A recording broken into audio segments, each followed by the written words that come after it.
Hello, good morning, and many thanks indeed for joining us here on Standing on Guard. It is the 19th of February 2020, and I'm glad that, yes, we are standing on guard. Our guests are already here up and early. Good morning, gentlemen. Good morning. Good to see you. Yes, we welcome back also Professor Peter Kagwanja. You're conspicuously missing, I think, in the last 2 weeks. Yes. You've not been here. And we want also to thank Brigadier General Ahmed Mohammed for a good job that you did last week. Thank you very much. So a lot of applause for. Excellent. You gave us sterling running commentary, of course, of state funeral, of the funeral burial. You did a good job, and this is a service that we say we are very, very grateful that you offer such a very salutary service to the nation. So we thank you so much. Right, let's just hear a bit of what guys have been doing during the week. Dr. Hassan Kaneja, what have you been up to, briefly? Well, busy trying to make sure that I don't get infected with the coronavirus. No. So you've stockpiled a lot of masks. You know, now, a lot of masks. Yeah. You know, that's masks yeah, all over. You know, I know this past week, 2 weeks, of course, we were consumed with the burial of the former president. Yes. But the threat of coronavirus is still out there. And I understand that the locusts are growing gray hair, and therefore we don't have to worry about it. They're going to disappear. Grey hair without a beard. Yeah, without a beard. They have goatees. They will soon die of old age. So that is promising. Good to see you. Professor Kagwanja, good to see you. Thank you very much. You know, we were actually bantering here and saying Professor Kagwanja has now, you know, is busy trying to pack things and go to the barracks. Yeah. Shifting to the barracks with a new development. Not a low blow. It is not. It's not a low blow. Come on. I mean, I have always told you. This is a very independent No, excuse me. We were on Peter Kagwanja, not Ahmed Hassan. Why you put them Ahmed Hassan and I are okay, except that he doesn't understand me very well. He always assumes I'm in the government. I'm not. It's the government that is in my house. So if it moves, that's his own business. Yeah, if it moves, that is own business. For me, I'm in my house. So yeah, last week was very good. We are preparing a book on the Blue Economy conference in preparation for Portugal, where we are going to have the international conference on oceans, and Kenya is one of the co-hosts together with Portugal. That is in June. So we first are preparing for that conference, and at the same time trying to kind of collect lessons that came from the 2018 Nairobi Blue Economic Conference. Obviously, I went to my home Muranga, where we had a very good award giving of Muranga East for the most improved schools. And incidentally, the schools that are improving are not your usual old good schools, but basically very nice new community initiatives that are coming up, which is very inspiring. Fantastic, fantastic. Ahmed Hassan. Well, if you look at my Facebook page, you'll see that I was working with a lot of women from the constituency in Langata on community projects, and I spent my week on issues around my constituency. And Mungu akijalia nitachaguliwa huko. I'm just preparing an invoice, actually. You know, you're using my platform. All right, let's hear from Dr. Mustafa. Yeah, well, just preparing Dibal I'm traveling actually today to Japan. Okay. Wow. So yeah, there's an upsurge of coronavirus, but you know, coronavirus should not stop man and woman from doing their work. We should continue doing our work. So you've taken all the precautionary bracing, measures. yes, getting some face masks and gloves so that you don't touch places with your bare hand that you're not supposed to be touching and get the coronavirus. Fantastic, fantastic. Right, Professor Naomi Damba. At the BAL, we have a major debate on the future of higher education. And last week, I was out at Kamsinga University College addressing them on the issue of transformative leadership. Yes. This week we will install Professor Olive Mugenda as our next chancellor of the university. So we're very happy about that. Right, congratulations. Thank you. Fantastic, fantastic. And of course, today on Standing on Guard, we've got a lot that we have to cover as well. We'll be remembering also Ambassador Chris Karumba, who passed on, who was the Kenyan envoy to South Sudan. And we'll also be looking at the peace truce in South Sudan, what is really happening. We cannot even forget what we have here in the country, especially with the northern eastern part, with the teachers and security debate that is ongoing so far. So I think those will be the highlights. So this is the highlights for today.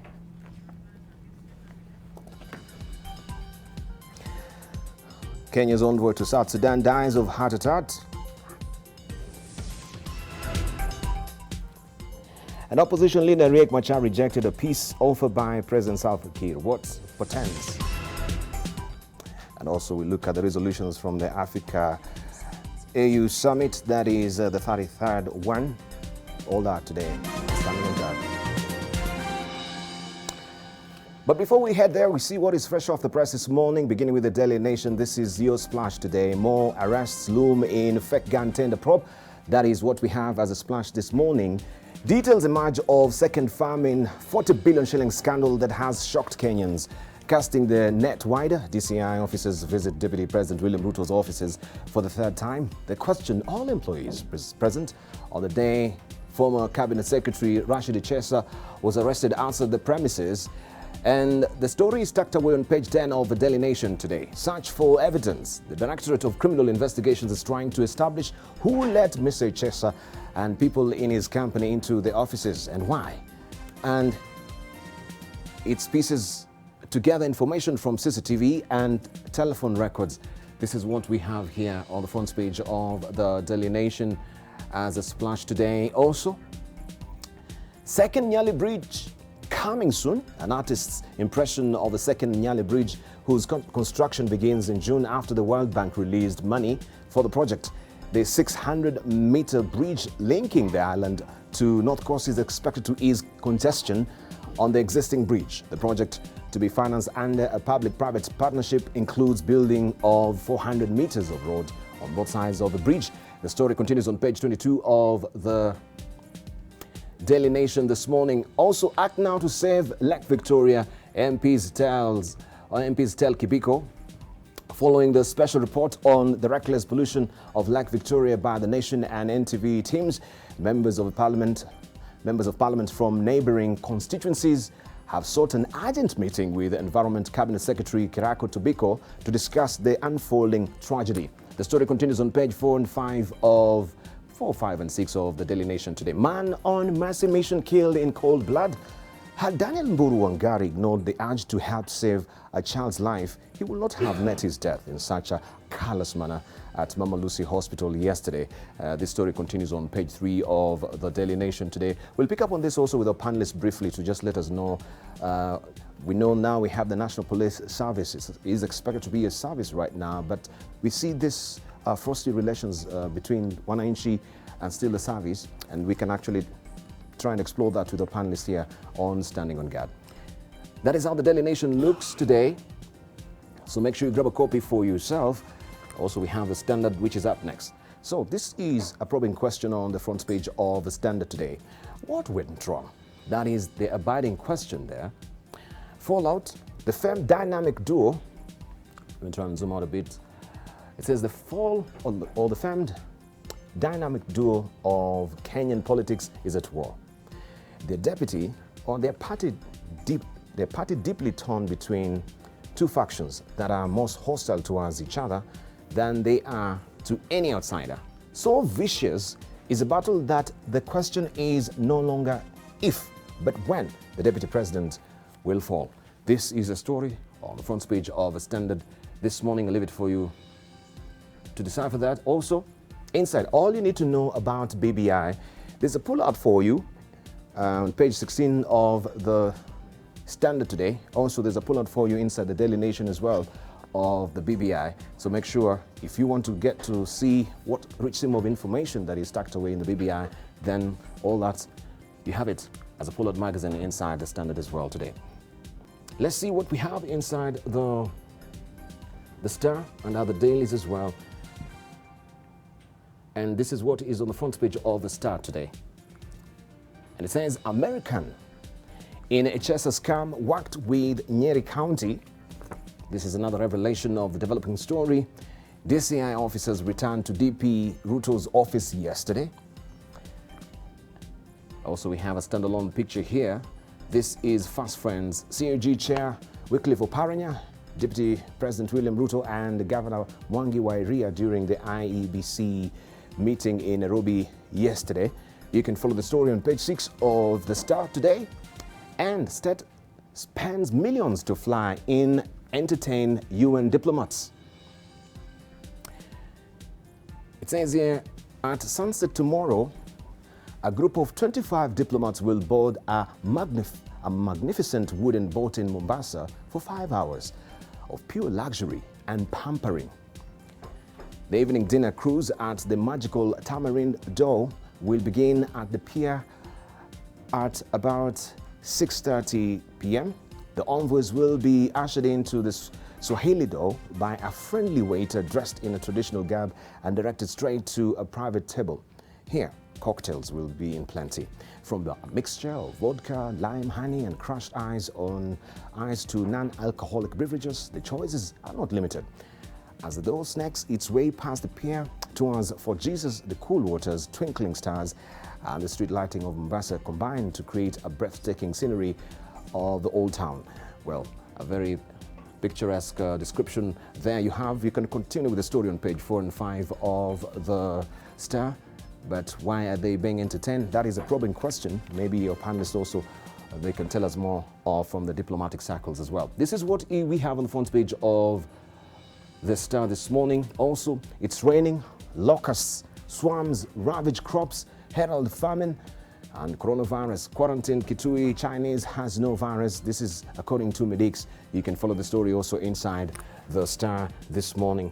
I pick up also the People Daily for you, and this is what we have on the front page of the People Daily this morning. Ruto calls staff crisis meeting over scandal is a splash here. There's a new twist according to the paper. Move comes as police investigators return to Harambee House Annex for additional CCTV footage amidst reports that the group behind fake military tender may have held another sitting in the building 3 weeks before they were arrested last week. The story continues on page 4 of the People Daily this morning.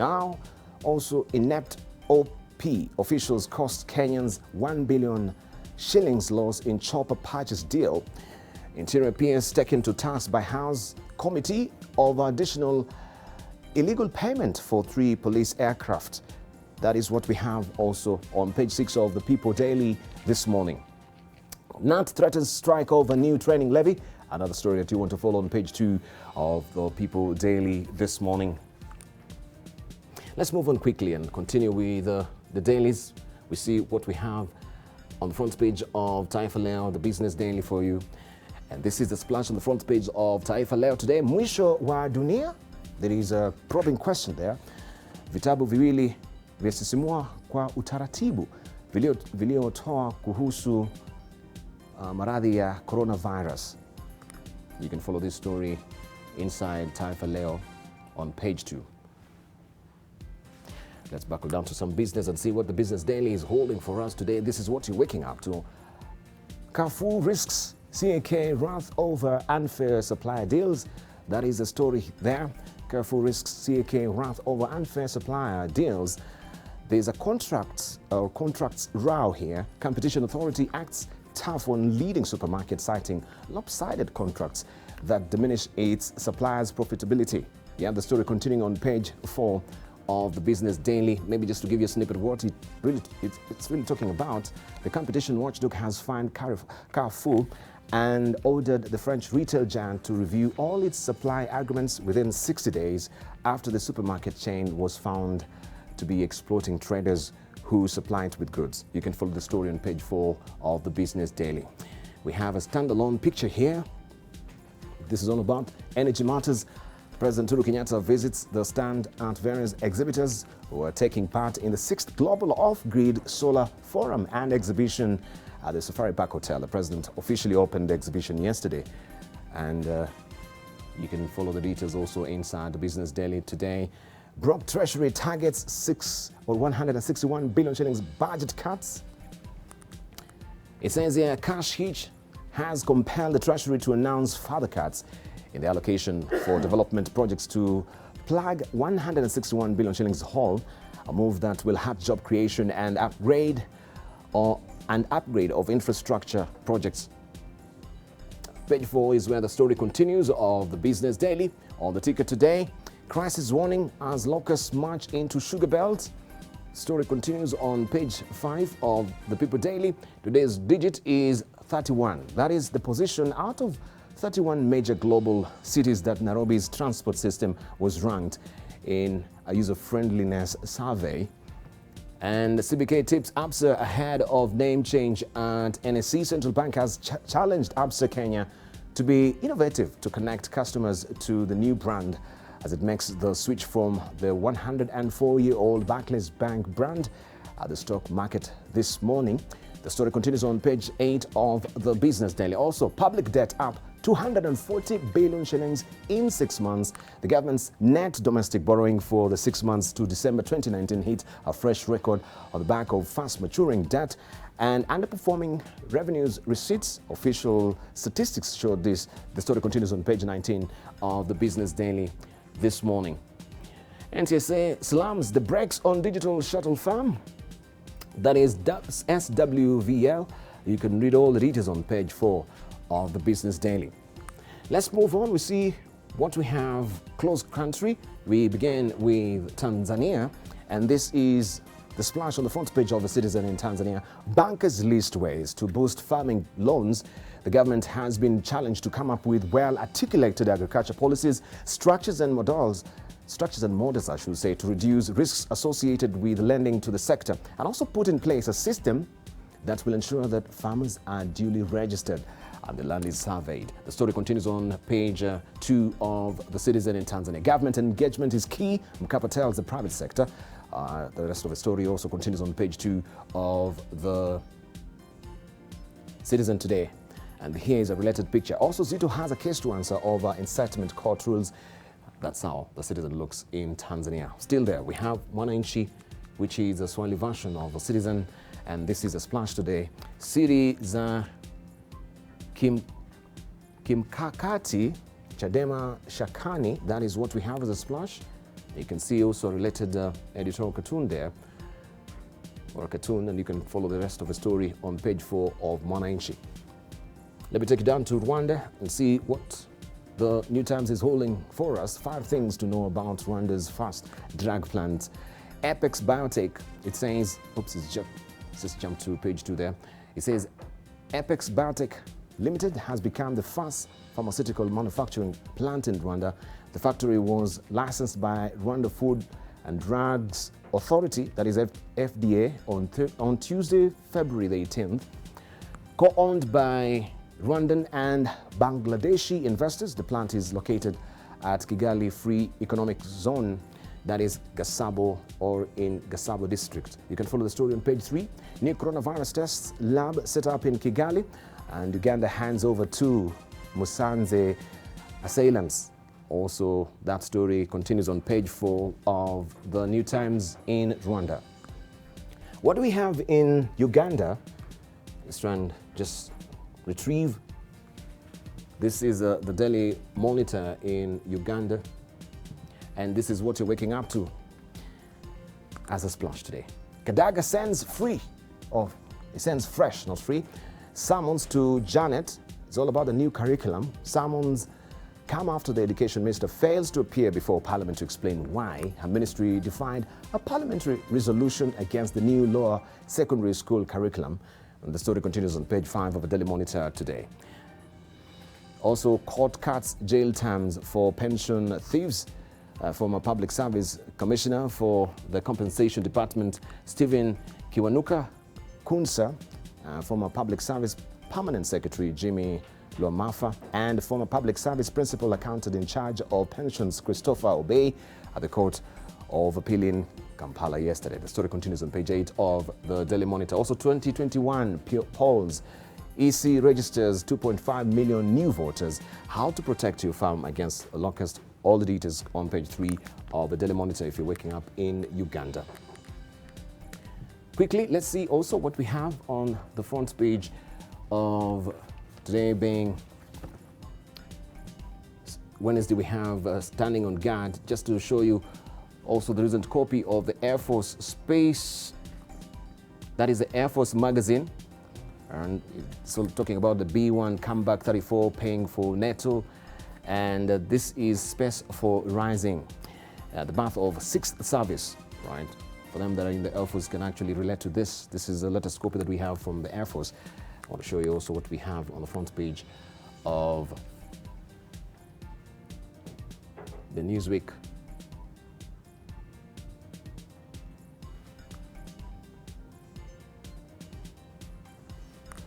We'll just try and retrieve that quickly for you.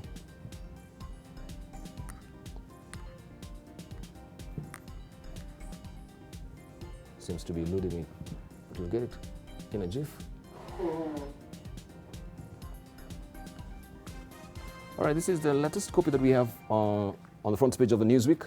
Growth can be green. It's all about the green imperative. And this is how the Newsweek looks.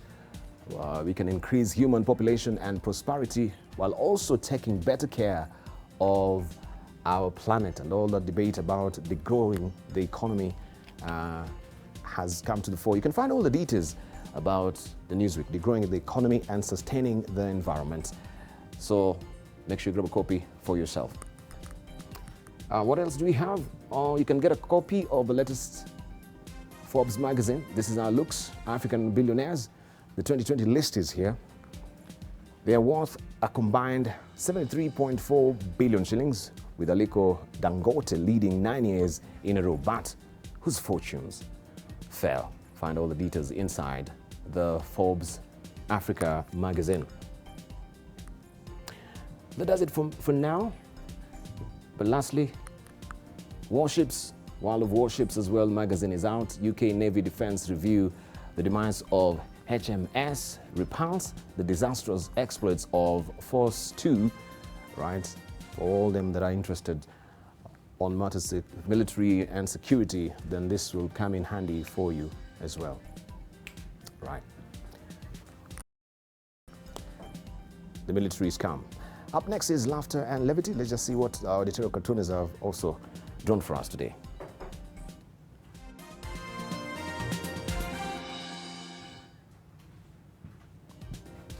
All right.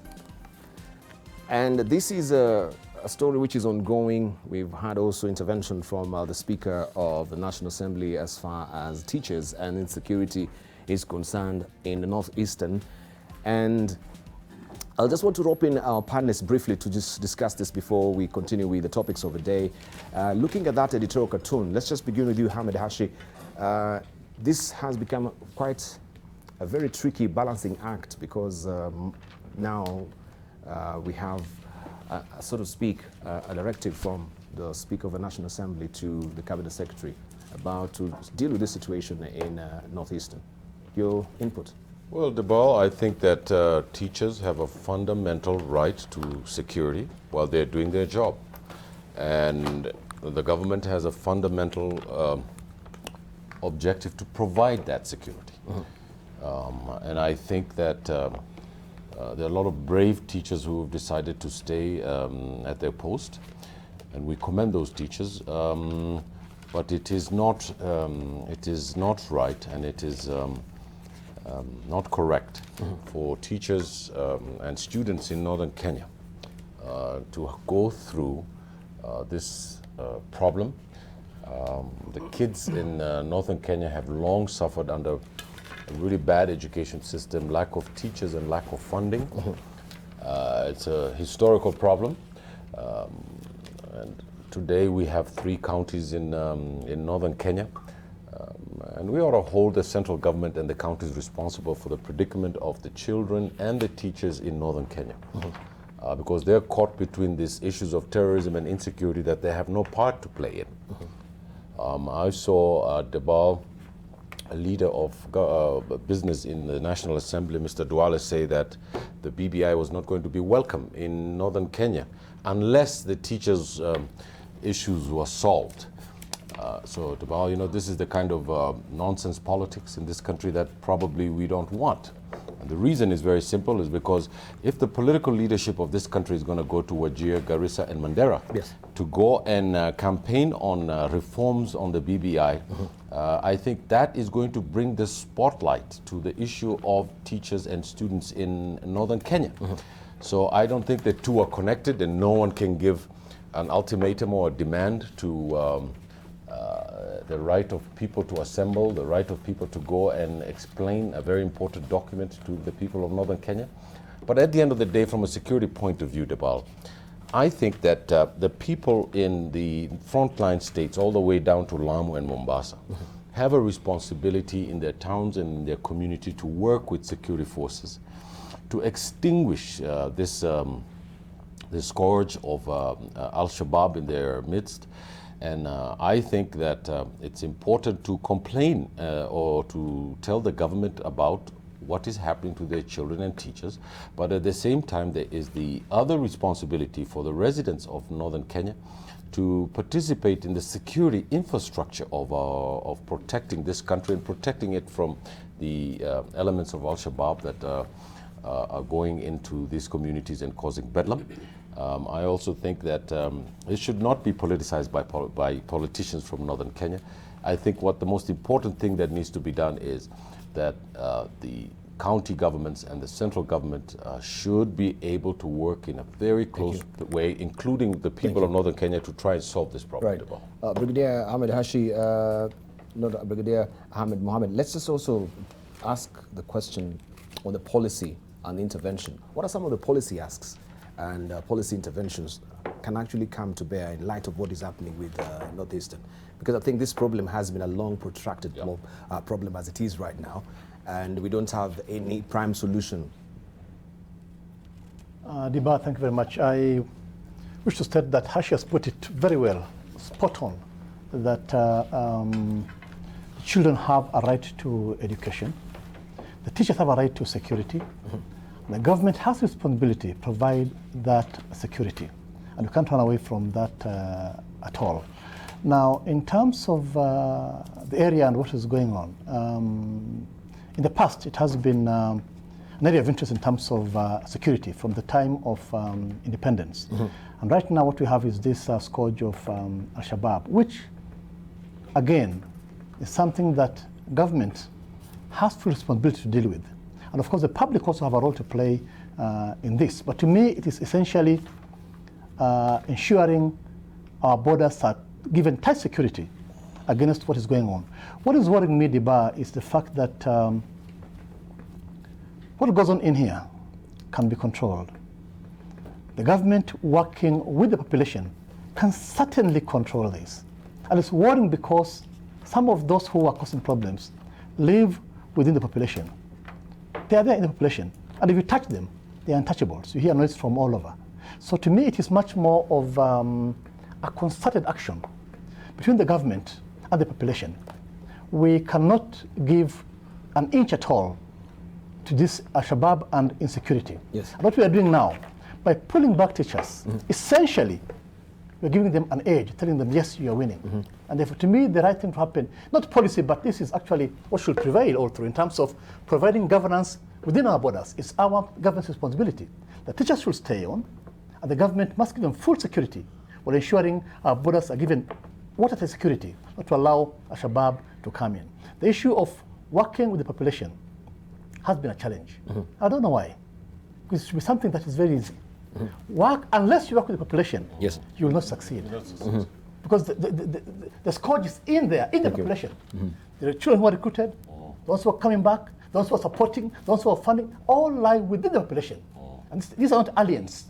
They're not aliens. They are people who are, of course, within and without, and a full and proper security program.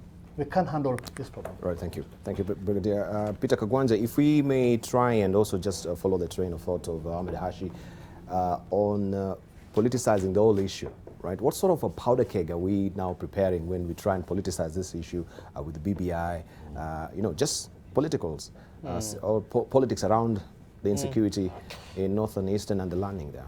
First and foremost, I think we need to look at the problem in northern Kenya as part and parcel of the larger problem within what you can call the Somali-speaking world. And yesterday we were with Professor Zeleza of VSIU in a cup of tea, and we were talking about how do we understand this whole problem that has given rise to Al-Shabaab. Yes. Because the problem of insecurity in northern Kenya is directly related to the Al-Shabaab and its sympathizers. Now, the way to understand it is we have to overcome the colonial continuities. Now, Somaliland is stable, Djibouti is stable, that's Somali.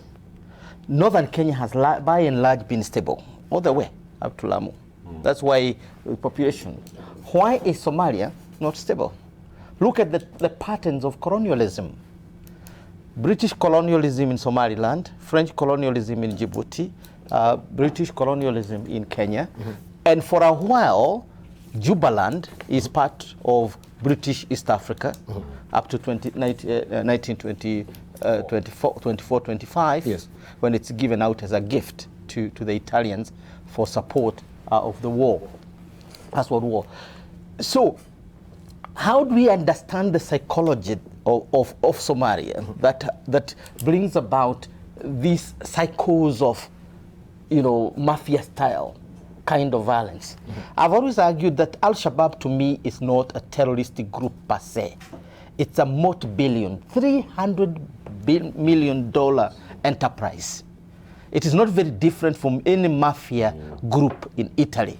So Italian colonialism, the Somalis have to overcome the impact of Italian colonial psychology, which brings out the idea of criminality as a way of asserting the state.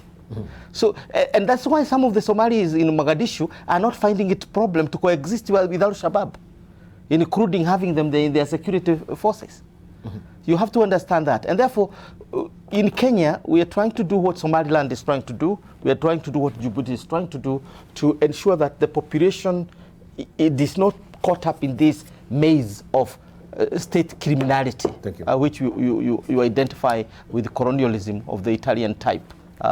And it's the same thing I was talking on Sunday in my article about the quest for strongmen, the Mussolini. You're looking for a strong man who can only bring order. You have to get a Mussolini to deal with all these criminals. And when the Mussolini himself become a criminal, you don't know what to do. When he get messed up with the criminality of the time, you don't know what to do. So how then do Kenya react to this? Kenya has to come up with a sledgehammer to deal with this criminality. But it has said by the brigadier here, you cannot defeat an insurgency without working with the population. Insurgents gain every day the more you alienate communities. So when you talk about the sledgehammer, are you really referring maybe to hard power? Yeah, because no, a combination of both. It's smart power. Basically, we are talking about smart power, where you are combining soft power with working with the population, and at the same time assuring the communities that they have the security. And this is not the first time we are doing that. From 1991, we used the smart power and dealt with the question of bandits. So from 1991 to very, very recent, when Al-Shabaab came up, the northern Kenya was, I've driven so many times to Garissa, to Mandera, yes. But the fact on the ground is, so to speak, of course, according to that information that is in the public domain, is the divide between the Christians and the Muslims. Because it seems all these are drawing, that's why we can see most of the people who, they don't want to be deployed in that area, are Christians. That has been the narrative. No, the Al-Shabaab itself has been pushing that line. That's why they attack buses and go and segregate between Christians, up country, and so on. Let's say from Yusuf. At Dibal, when we had the incident, the terrorist attack at Westgate, and I recall the Metropolitan Police Chief from London came here and was hosting, the security managers. And she said that communities beat terror. and UK has a very good experience in dealing with terrorism in Northern Ireland. And just picking up from my colleagues, if communities are not going to be involved sufficiently in northeastern to deal with the issue of terrorism, then it's going to be very difficult to deal and address terrorism. Now, it is a pity that the teachers have left, and the Teacher Service Commission is actually speaking in the manner that it's speaking, really badly. Politicians speaking really in a nasty manner, and mixing politics and political processes with security issues that have, well, there are interlinkages, but at the operational level, there is no justification or linkages at all. The people in northeastern, many are caught between a rock and a hard place. Just 2 weeks ago, there was, and we met with some of the members of parliament from Wajir and northeastern, and there was this father who was taken by Al-Shabaab, dismembered in front of his family because his son had joined the KPR, the Kenya Police Reservist, and Al-Shabaab got to know that and went for him. And so that in itself, you can see Al-Shabaab is really trying hard to instill fear in population. Now, teachers living northeastern, in the asymmetric sense, this is unconventional war, and Al-Shabaab is definitely claiming victory here, that teachers have actually left. Now, speaking to the smart power that Professor Kagwanja is talking about, and the community engagement that retired General Ahmed is talking about, at the sharpest tip of this smart power should be the deployment of the special forces. You saw actually when the special forces were deployed to a school where Al-Shabaab had tried to attack, and they actually left. They were pursued. And so it's very important that these kind of forces are actually deployed, and full security is provided to the teachers. The teachers have the fundamental right to security. And the children also have a fundamental right to education. Thank you. Now, we cannot treat those two in isolation. They have to go together. And if teachers continue to leave, and if the Christian community are scared or are not protected and therefore leave northeastern, then Al-Shabaab is achieving one of its most powerful narratives. Thank you. And ideological issues that they have always been trying to achieve. Right. Nomi Damba? Well, my colleagues have enumerated a number of very fundamental issues that are affecting this area. And most of us right. We carve out and yield, then Al-Shabaab win. This area should have been and consistently declare special security zone. Prepare the citizen. You see something, say something as part of the operator. Secure the border such that somebody crossing over must have reason why they cross, or eliminate. Okay. And we need to make sure that no space, no place is left out of an education plan, because without education, the area cannot develop. Right, thank you. Let's hear from Dr. Hassan Khanenje. I'll look at it a little bit differently, and with regard to the long term. Al-Shabaab, of course, uses religion and faith as a wedge to divide Kenyans, to pit one community against another. And of course, we know that's what they've been trying to do. Now, in Somalia, they cannot do that because virtually 99.9% of those people are Muslims. So they can't use that, but in Kenya, they can use that very effectively. Now, even before Al-Shabaab, we know that those northern counties have been largely left behind. They've been marginalized in terms of per capita with regard to the number of teachers. They're already suffering. Now, while we are engaged in an exercise, at least in the education sector, of delocalization, in practice, a degree of localization actually does help. Yes. And what I mean is, from my own assessment, there hasn't been actually sufficient teachers trained, let's say of Somali ethnicity or even Muslims, who actually can be able to take over.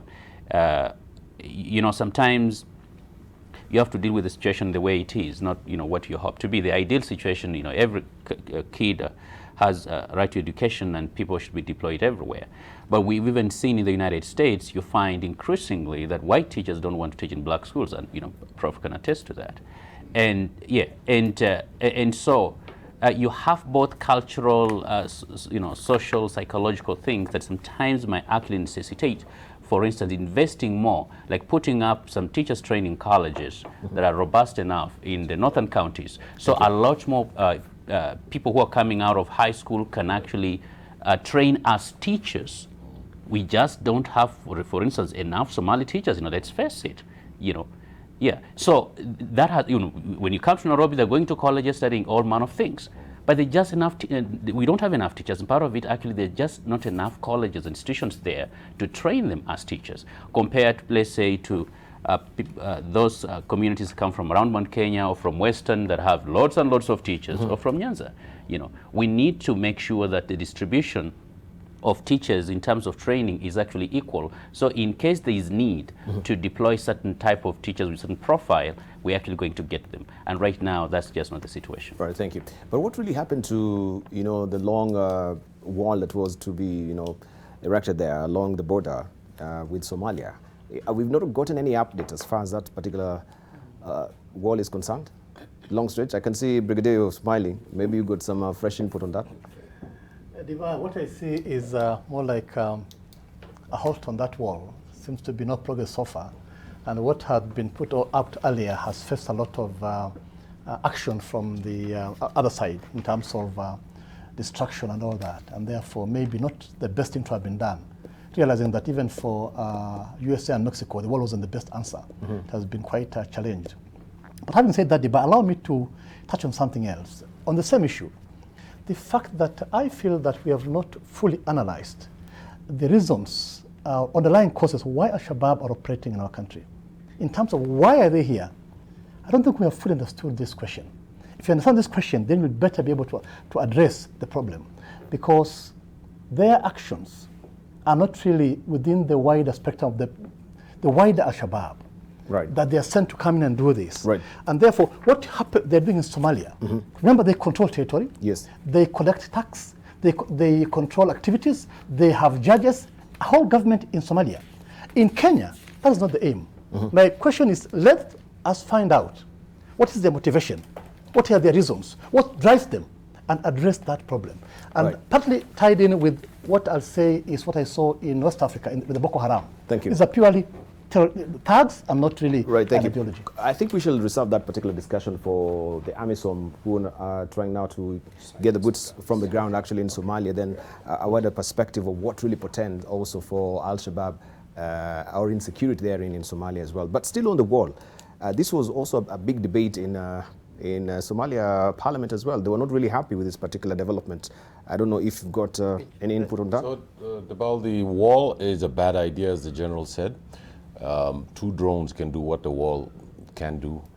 I mean, people have to think. It's really important for people to think about these things in a way that's... I think the debate about the wall began before the advent of the drone. I don't know. No. Let me just finish. The technology, the technology was there, but maybe we're not really... Let me just finish that point. Sure. So the debate, Debal, is that, the most important thing about these things is that there's no wall high enough that's going to keep these people away, or there's no wall high enough that's going to change anything about terrorism in Somalia and in Kenya. Yes. Of course, the basic political solution for us stamping out terrorism is to have a state in Somalia. Of course, that's a long-term, short-term, medium-term view. And once we have that state that provides security for its own citizens, we in Kenya don't have to worry about those things. Of course, that is wrought with fundamental political issues. I want to remind you that the Secretary of State of the United States is visiting this region. He's in Ethiopia, and he's met Mr. Abiy. And I think that that issue of the wall, Debal, is not a security issue, and nothing that will make us discuss something like that is going to be a solution. Yeah. Thank you. There is a lot of civic education that need to be done on this war. A blanket kind of condemnation or saying the wall is not necessary is total insensitivity to how states function. Border security is an aspect of the modern state. And by border security, you mean you need to control who enters and who gets into your border. You can never deal with Al-Shabaab unless you know who gets in and who gets out. And in order to do that, you don't have to have a stone wall. Yes. Because when you talk about a wall, the concept of the wall need to be demystified. Nobody is talking about getting 9x9 stones and concrete and putting them about 29 feet high with this Bipo Tower, the wall of China, so to say, or other walls that have been constructed. People are talking about soft walls, and these are technological walls. I think that's where we should be heading to. In Mandera, I think from Mandera, because there is a problem there, because the population across the border has built into Kenya, and you can never tell which city is in which. There needed separation. Okay. And there was resistance. So you need separation, and there is an area which is reserved as the border area. There you need hard wall. No man's land. And the no man's land need to be protected. And you have seen us demolishing houses in order to build roads. So there is nothing. And there was some resistance there. I remember during the interstate commission between Somalia and Kenya, when they met in Mandera, you could see that the Somalis were very uncomfortable talking about that wall because they don't like it. They want it out there. But between there and down coast, you can have a soft wall which is more technological, where you touch the wire and it tells Nairobi or tells Mandela, tells Garissa that there's somebody coming through the wrong. Then in discussion with some of the people in Jubaland, they're saying, let's have 3 entry points, manned from our side and manned from the Kenyan side. The Kenyan look at their side and the people on the other side look at their side. So some controlled entry points. So it's not really a wall. It is a question of securing the borders in regard to having specified entry points. You don't enter at every point in Kenya like it is it's a no man's land. Yes. Have you been to northern Kenya? Yes. Seen this place? Yes, It's really absolutely impossible. The entry points that are there are sand. Thank you, Hashi. I think it's Dr. Mustafa's time. So it's very difficult to maintain. Yeah, Dibal, it's walling and building wall. It's a very complex issue, actually. Yeah, it is.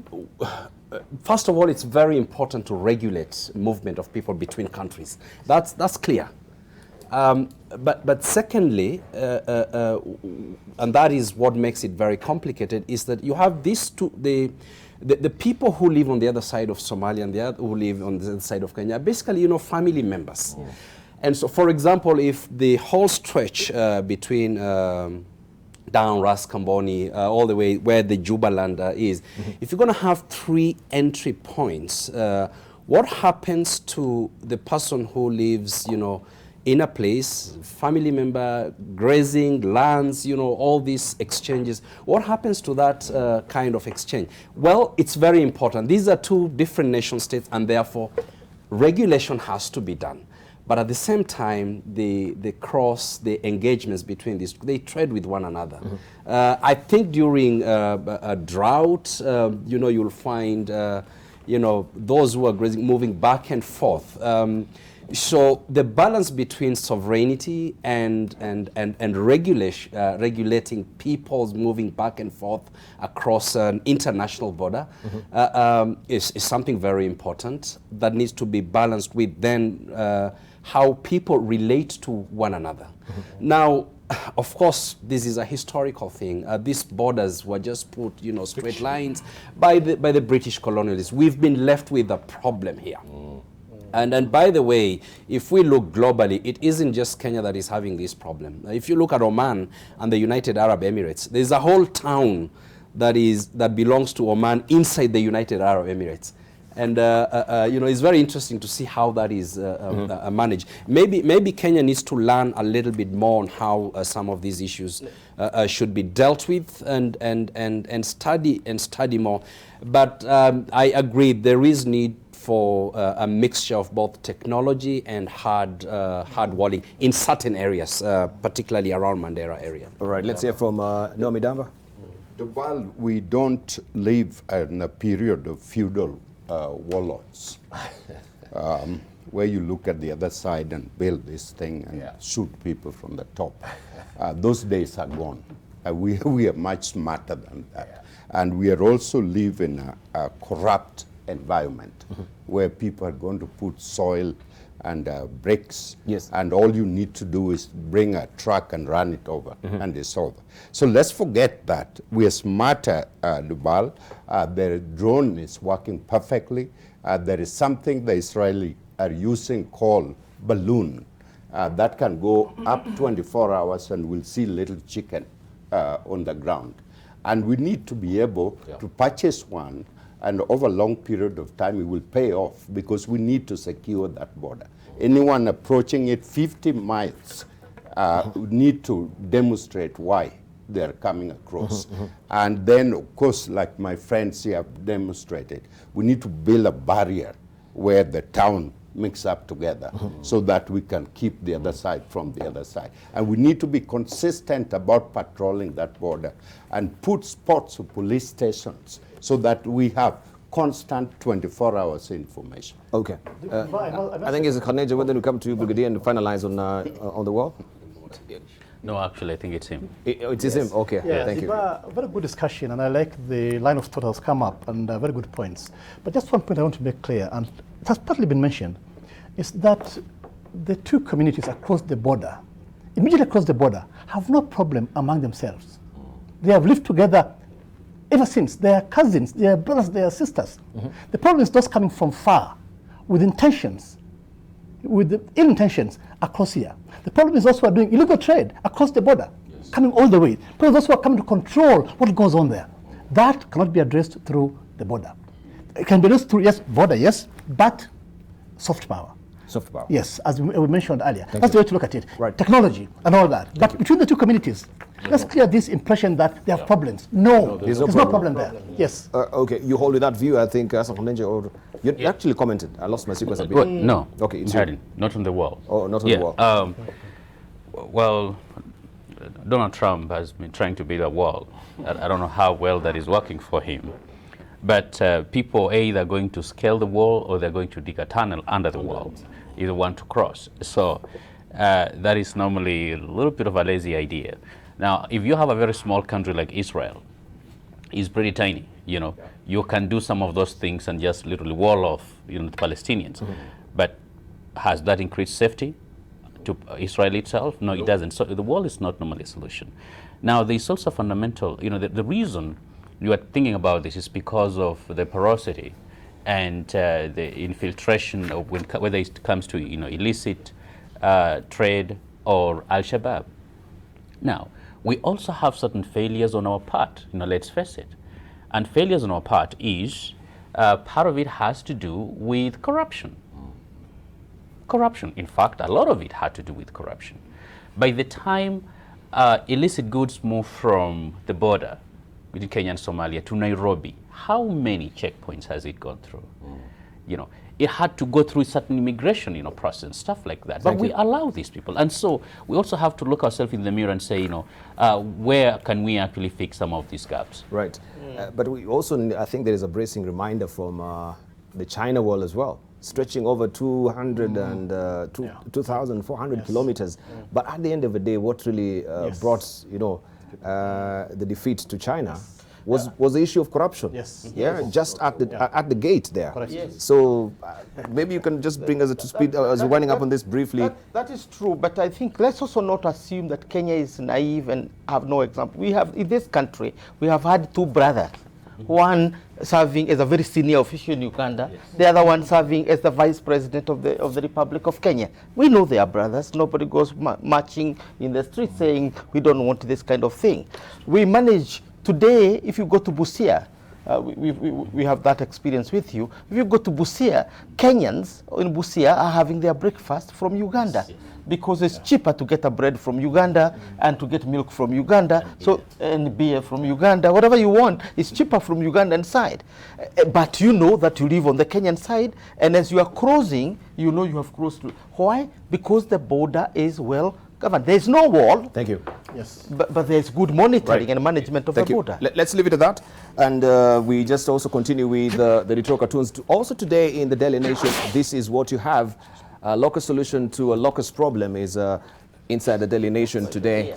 You can see the way it's been personified. That is the Cabinet Secretary of Agriculture right now. Right?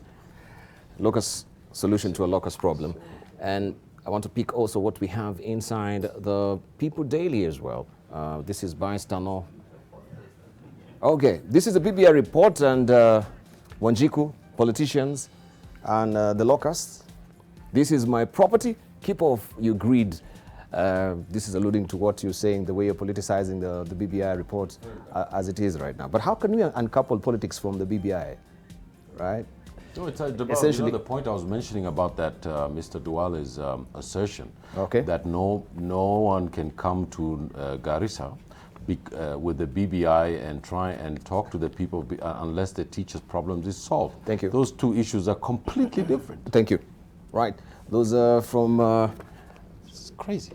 the retro cartoonists today in the dailies. I just want to hack you back into history a bit before we take a short break with our museum, just to give you a story that we highlighted or we carried in 2000, just from our archives. That is up next.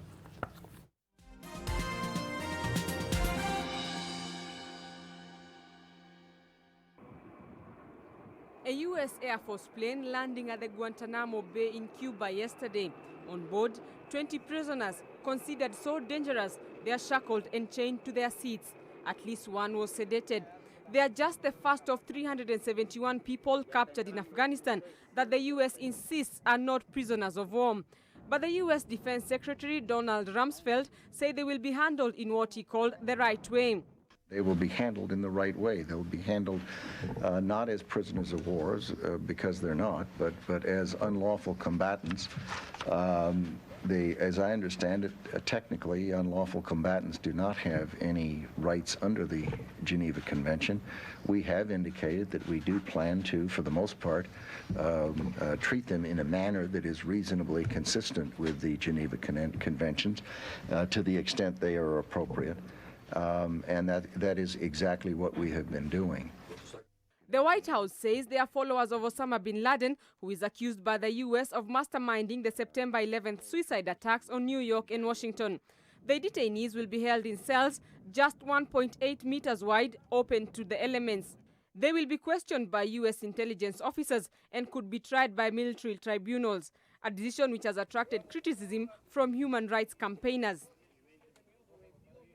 Right, you're watching Standing on Guard. That is from our museum there, our archives, a story in 2002, if you can remember. Want to take a short break right now? When we circle back, we want to continue with our discussions here on Standing on Guard. A lot of issues that we have to cover, including that of Renaissance Dam divide. We have a statement from the U.S. Secretary of State saying the Ethiopia and Egypt Dam dispute could take months to resolve. What does that really portend? We take a short break right now. Don't go away.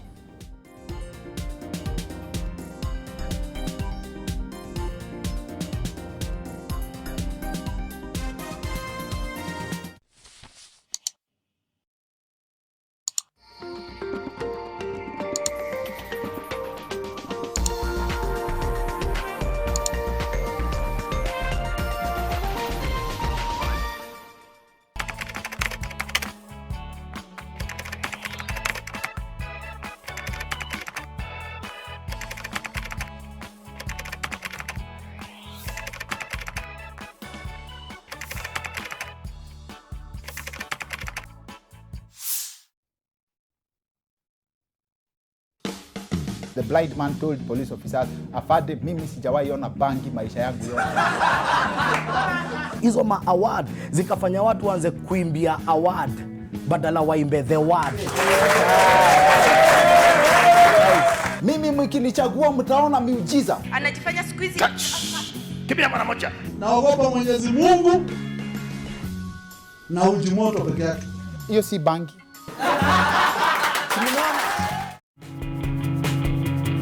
This is the first day nimekuja hapa kwa ofisi na greeting ile ya kwanza nakuja kupata ni this is the payroll and this is the only balance we have in the account. Nitoe pesa wapi?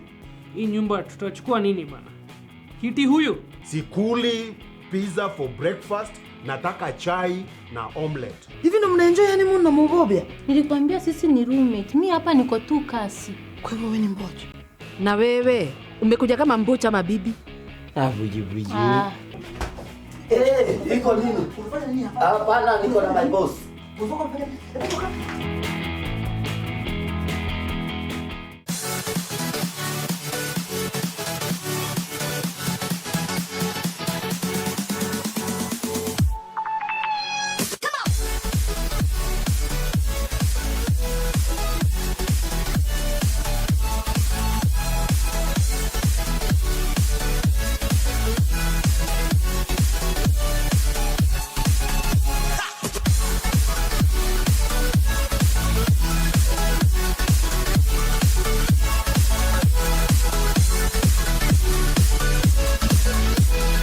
For rib-cracking comedy, just move to NTV.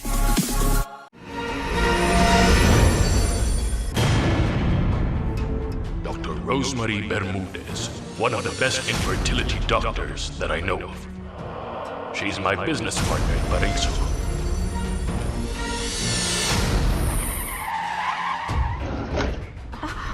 Don't move! What's the meaning of this? Don't move! She's your granddaughter. Help her. Listen to me. What if Erica knows something about Paraiso? If something happens to Erica, I will never forgive you. Never.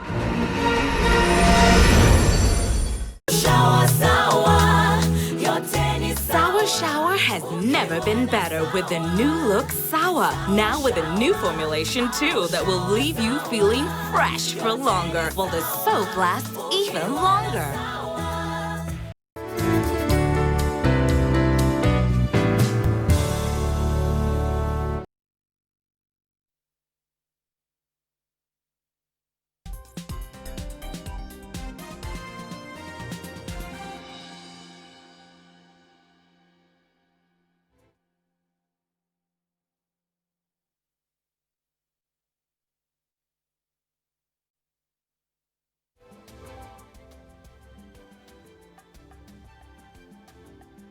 And welcome back. You're watching Standing on Guard, where we are keeping an eye on the enemy, and we continue with our conversation right now around South Sudan and also Ethiopia with the Renaissance Dam. And if you missed also our guest from the beginning, here is our guest profiles.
Well, we begin on a sad note where Kenya's envoy to South Sudan, Ambassador Chris Karumba Mburu, passed on Monday.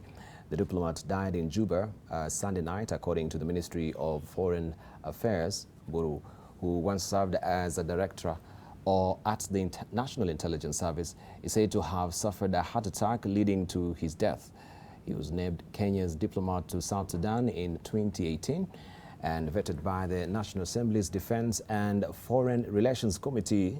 Mburu accompanied South Sudan leader Salva Kiir on Tuesday, February the 11th, during the state funeral of retired President Daniel Arap Moi at the Nyayo Sports Complex in Nairobi. President Uhuru Kenyatta sent a message of condolence to his family, relatives and friends on Monday, saying he was a shining star whose service to the nation will be dearly missed.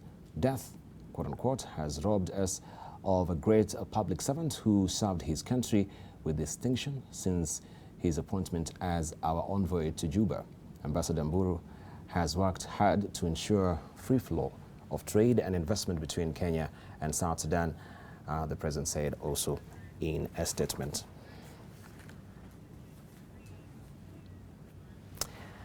And we want to also move on to South Sudan because of that particular peace truce that now has scuppered because of differences with Riek Machar and Salva Kiir, and a special representative of the UN Secretary General Antonio Guterres and head of UN mission in South Sudan on Monday urged the warring parties to form a transitional government on time.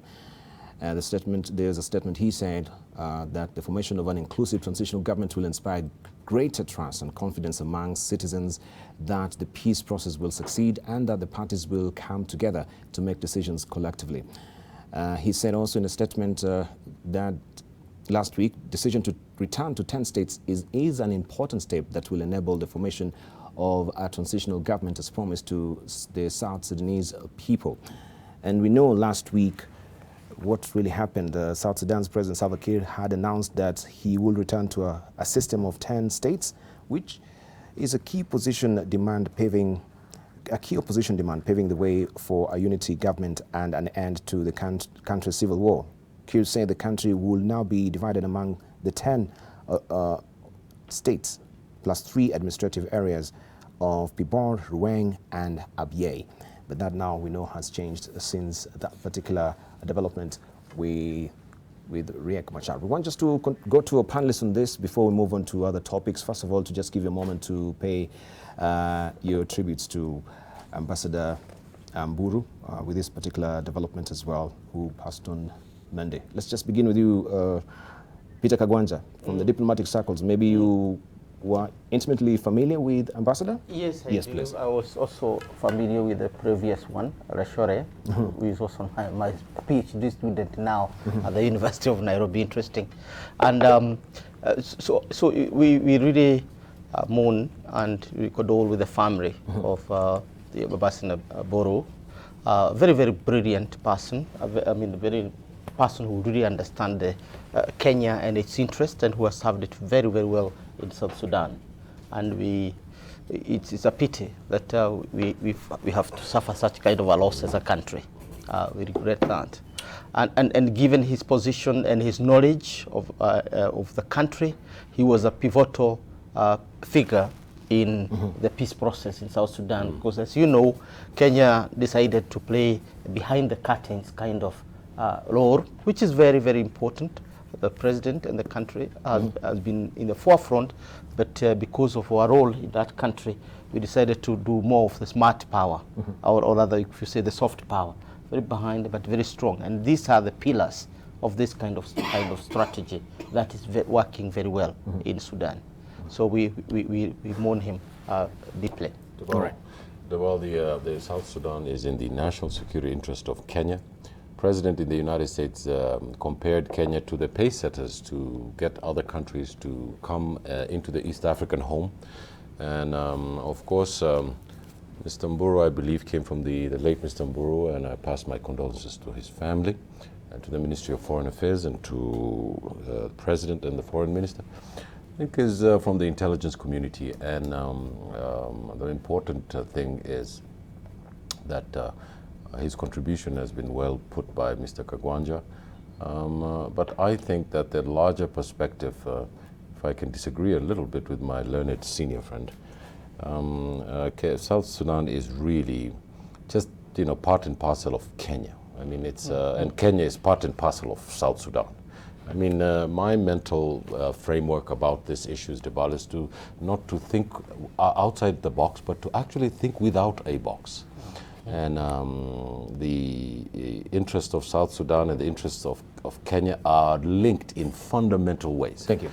And Dabal, I want to make one last point. I think that I think the question in Sudan today, both in South Sudan and Sudan proper, is whether or not the South Sudan's sovereignty and national independence is now under question. Thank you, thank you. Given We'll come to that. I just wanted us to doing. get, to offer our tributes and condolences to the family and just to remember him as well. Then we'll gravitate to that particular discussion as well. Right, let's hear from Dr. Hassan Kanenje.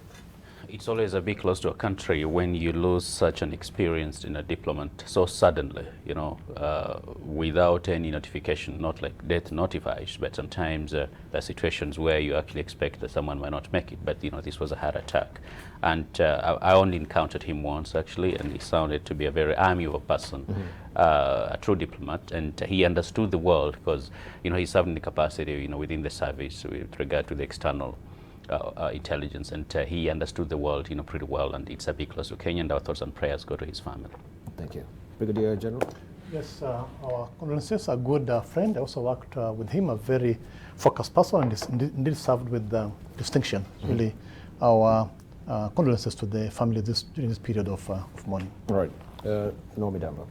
Well, I only met him once at a conference, and I had a brief discussion about it. And I came out very impressed with his knowledge, particularly of South Sudan and the environment, particularly of Africa. So this is a big loss for the nation and particularly for the family. Dr. Mustafa. Yeah, my condolences to late Mburu's family. I recall one discussion talking about Juba. And who would actually, be the person that goes to such a difficult post. And of course, Mburu was one of the natural candidates to go to these difficult posts. And I think part of the challenges, such a post like in Juba exerts a lot of pressure on individuals, particularly diplomats that have to do this kind of work. We congratulate him posthumously for the good work that he did, and to his family, condolences. Tunasema pole. All right. All right, and also from NTV, we pass on also our deepest sympathies and condolences as well, Pole Sana, familia Mburu. But we want to now look at the greater situation also with the development in South Sudan as it is right now. We thought we had a happy medium. We had an announcement from Salva Kiir, and what they really said that, yes, now we are gravitating back to 10 states, because I think that for the 32 it was a bit unconstitutional. And we thought now that was a solution. This is the month they're supposed to be coming up with a transitional government. It seems that will not really happen. Now we have this UN diplomat now coming to the fore and saying we need to have that transitional government. Peter Kagwanja. Now, the story of South Sudan is a very sad one in the sense that this is Africa's youngest state. So it's the proverbial child that grows a teeth that can't eat food, the first one. And it is a pity. The second one is that the solution offered to South Sudan is the classic Riboro solution, power sharing. And South Sudan is suffering the tragedy of power sharings in Africa, which we in Kenya have also gone through, whereby it tends to reinforce conflict, because the more you fight, the more you are included into the negotiation table. And therefore, outside Riek Machar and Salva Kiir, we have other rebels now who are fighting so viciously, so they become part of the deal. So we need to understand that dilemma and begin to ask as thinkers and policy makers about how do we resolve this question. And I think this is the debate we're having in Kenya about BBI, beyond power sharing, which tends to reinforce insurgency. The more you kill, the more you look dangerous, and the more you are brought to the table to negotiate. So the incentive is not to solve things, the incentive is to fight. Now, the dispute over the states the 32 versus 10, Salva kills, was borrowing from Kenya. Hashi said that South Sudan, Kenya. I tend to agree with you on that. From 8 provinces to 32 counties. For us, it was 8 to 47 counties. Yes. For them, it is from 10 provinces to 32, in order to localize administration, so on. But that was interpreted by Riek Machar as a way of Salva Kiir entrenching himself, because he's now going to devolve resources and power and all that, and therefore will take advantage. But now, for the sake of unity, that has been receded. Now they are back to 10, but they are now again disputing the whole question of these administrations. In other words, they want the status quo. I think Salva Kiir doesn't have to introduce the administrations, can deal with them, so that on the 22nd of February, which is just a few days, 2 or so days away, that South Sudan can get to the transitional government, and possibly we hope that will get us to a new administration. When was the deadline? Was it February 22nd of February? Yes. Yeah. So, Debal, the two protagonists in South Sudan, the president and the deputy president, former, are using, once the international community and the regional states intervene in a political conflict, of course, the whole dynamics of negotiation and trying to make political points becomes exacerbated, because everybody knows that there are referees in the system. And once there's a referee, everybody expects to get something out of the cake. But I think that the critical point, Debal, is really the character of the leaders in South Sudan, and the whole question of Sudan. You have noticed that the Sudanese government and its people have decided to hand over General Bashir to the International Criminal Court. I think it's one of the things that I've always opposed, but that's not the issue here today. And I think that the people of Sudan, Debal, Northern Sudan, and the people of South Sudan are one people, one history, one relationship. And I think some of the most important people who are helping in the peace process there are the people of Northern Sudan, particularly their leaders, because they understand the psyche of the people in South Sudan. And I also believe, Debal, that if we continue, if these two guys don't have a deal on the February 22nd, it will be a real disaster for diplomacy in this region, because everything is counting on making sure that there is a deal. I believe that there will be a deal, because they have come so far into the process that getting out of it now is going to make one or the other look so bad politically that they might lose a lot. So I think this is posturing. I think that the deal will be signed on February 22nd, and everybody's just trying to get the last minute tidbits that they can get out of the table. And I think that the person who should be big and should have gravitas is the president, Salva Kiir. He is going to retain his post. He is going to retain power as commander-in-chief of the armed forces to a certain extent, and he should be more giving to Riek Machar than being regressive about that issue. Right. Brigadier. I have apparently been the center of this issue for quite a while. In 2013, when the problem started in December, I was in New York as the chief of staff at the UN. And of course in 2016 also, when again second round came and Riek Machar left, I was again in New York, and we were following trends very, very closely. And my feeling is that the underlying issues are still there. The agreement is on, but underlying issues are still a problem, in the sense that, one, a lot of arms in South Sudan, a lot of them. In fact, statistics, unconfirmed, say almost 300,000 arms in the wrong hands on both sides. 300,000? Yes, and they want to reduce that to that's only... That's an eye-popping figure. The new army, if agreed on, is about 83,000. That remains our challenge. But two key issues.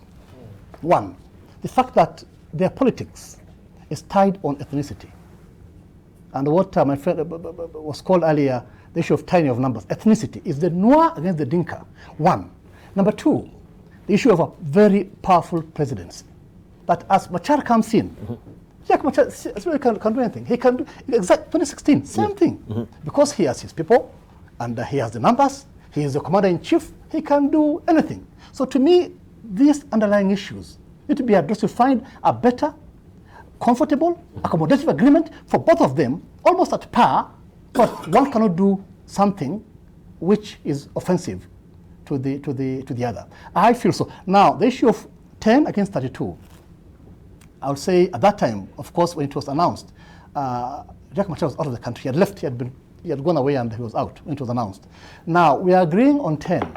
And then among the 10, we are saying 3 will be administrative. Why? Simply because of resources. Why? Because I believe most of them are in the Noir areas. We definitely will go to Riek Machar. And therefore, this issue of push and pull still remains a fair agreement, sitting together, which is good for all of them. I believe is the better way to go around this. Right. We can also rope in Hassan Khanenje, but I wanted also to question the issue around Rueng, because I think also Rueng is exacerbating the whole situation because of all, it was a rich depository of oil. Yes. Dr. Hassan Khanenje? African leaders have always used state resources for patron clientelist kind of politics to control. And moving or shrinking the states from 32 to 10, but then creating 3 more regions is actually in a bid to ensure they still have access and control of over those resources. Now, what can we do in the light of the pending agreement, or rather peace, that is supposed to come in 3 days? If for any peace in the history and practice of peacemaking in the world, for any peace to stick, there always have to be some external carrots and sticks that are credible. And so when the international community talks about we're going to impose sanctions for those parties who will not abide by the agreement, we better be serious about it, starting with the region and the African Union and the United Nations. Correct. If we don't have that resolve and commitment to actually do that, these guys are just going to take us for granted. And I don't even see the Pope visiting this year as he had promised, in the hope there's going to be peace in South Sudan. We know where they're coming from. It's an intractable conflict with parties that have very big egos. They don't care so much about people of South Sudan. So we have to be ready with sticks to actually enforce that, but also with some carrots to help them reconstruct, or at least to rehabilitate those ones who are willing to join the bandwagon of peace in South Sudan. Thank you. Dibal, I completely agree with our friends, particularly the general, put it on the nail. Let us note, and there is a domestic actors and international actors on one hand. And let us not underestimate the kind of force that international actors are having. They're bringing all kind of weapon in the system. The more there is chaos, the better it is for their business. And inside these domestic things are a bunch of thugs that are run. Some of them are calling themselves general. They're not general, they're thugs. Then they're running around collecting group of people, and once show up at the table, every one of them want to be chief. There got to be only one chief in one village in order for the place to run. Right. We need to finalize on this, Mustafa. But it appears that Salva Kiir was a very good student of the late Daniel Arap Moi. By increasing the number of administrative districts of states to 32, I think Moi used to do the same thing. Unfortunately, this kind of politics will not work in today, so it cannot. These two, first of all, we have consistently said on this podium that Salva Kiir and Riek Machar, their time is up. I hope they sign this agreement, Dibal, and just leave or prepare another. There are many leaders who can take over from them. Their time in the bush and the way they are leading South Sudan at this time, it's not going to take South Sudan anywhere. And it's pitiful, Dibal, it's shameful that the Pope knelt before these two at the Vatican and appeal to them to put the lives of South Sudanese before their personal interests. These are tribal entrepreneurs, and of course we have no shortage of tribal entrepreneurs around Africa. We have many in Kenya. These two for the Dinkas and the Nuers. There are many tribes in South Sudan, not just the Dinkas and the Nuers. They just happen to be big tribes. And I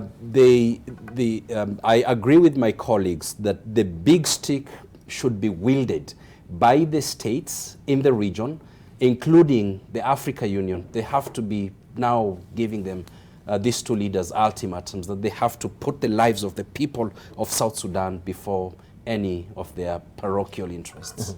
Right, thank you. So come February the 22nd, let's just play out the scenarios. If both of them, they are holding their lines, what next? Well, the sanctions kick in. Let's just begin with sequentially, please. First and foremost, this will not be the first time they have renegade. Yes. Yeah. And I think there's a kind of a sense of impunity kicking in. Because in 2015, we celebrated the peace, the Addis Ababa Peace Accord. And we all expected that, that's solved. Then we have September 2018, we have the so-called revised peace agreement. Yes, revitalized peace agreement. And there was a lot of pomp around it, and Riek was in the region. We were hoping he was going back. He talked about his insecurity, and that's it. Last year, there were discussions about his coming back. And now we are approaching the deadline of the implementation of this particular accord, and nothing is happening. I think two things need to happen. First, the case of South Sudan is beginning to become the kind of the Agora scenario between Jonas Savimbi and the regime in Rwanda. Yes, it's beginning to become like that. Yeah. And the Agoran situation was only solved through the military victory. If we don't envisage a military victory in South Sudan, we need to get the two leaders out. And getting the two leaders out means, as we get to 22nd February, which is 3 days away, we have to build into this agreement the element that the two can only hand over, they cannot take over. Absolutely. Right. Because as long as Salva Kiir knows that Riek is going to take over, he fears retribution. Now, Riek Machar is fearing that if he goes there, he's going to be victimized. So both, they have gone to the depth of suspicion that they have put the country in jeopardy. They need to go, both of them. Well, I see Mr. Kagwanja, Professor Kagwanja's point. I see it clearly, actually. But I'm reminded of the situation in Somalia some time ago. So when you had one warlord who had a clan, and when that warlord was either chased by the Americans, arrested, or something happened to him, the next clan leader just came up and took over his position. So there's a whole line of people behind Riek Machar and Salva Kiir, who the minute they get out, are going to want to fill that vacuum. So I think, as my political mind is telling me, that there's no question in my mind that we have to work with Salva Kiir and we have to work with Riek Machar. They just have to see the light, because the ultimate ends of these two men is to have political power, and they're going to do anything and everything to get it.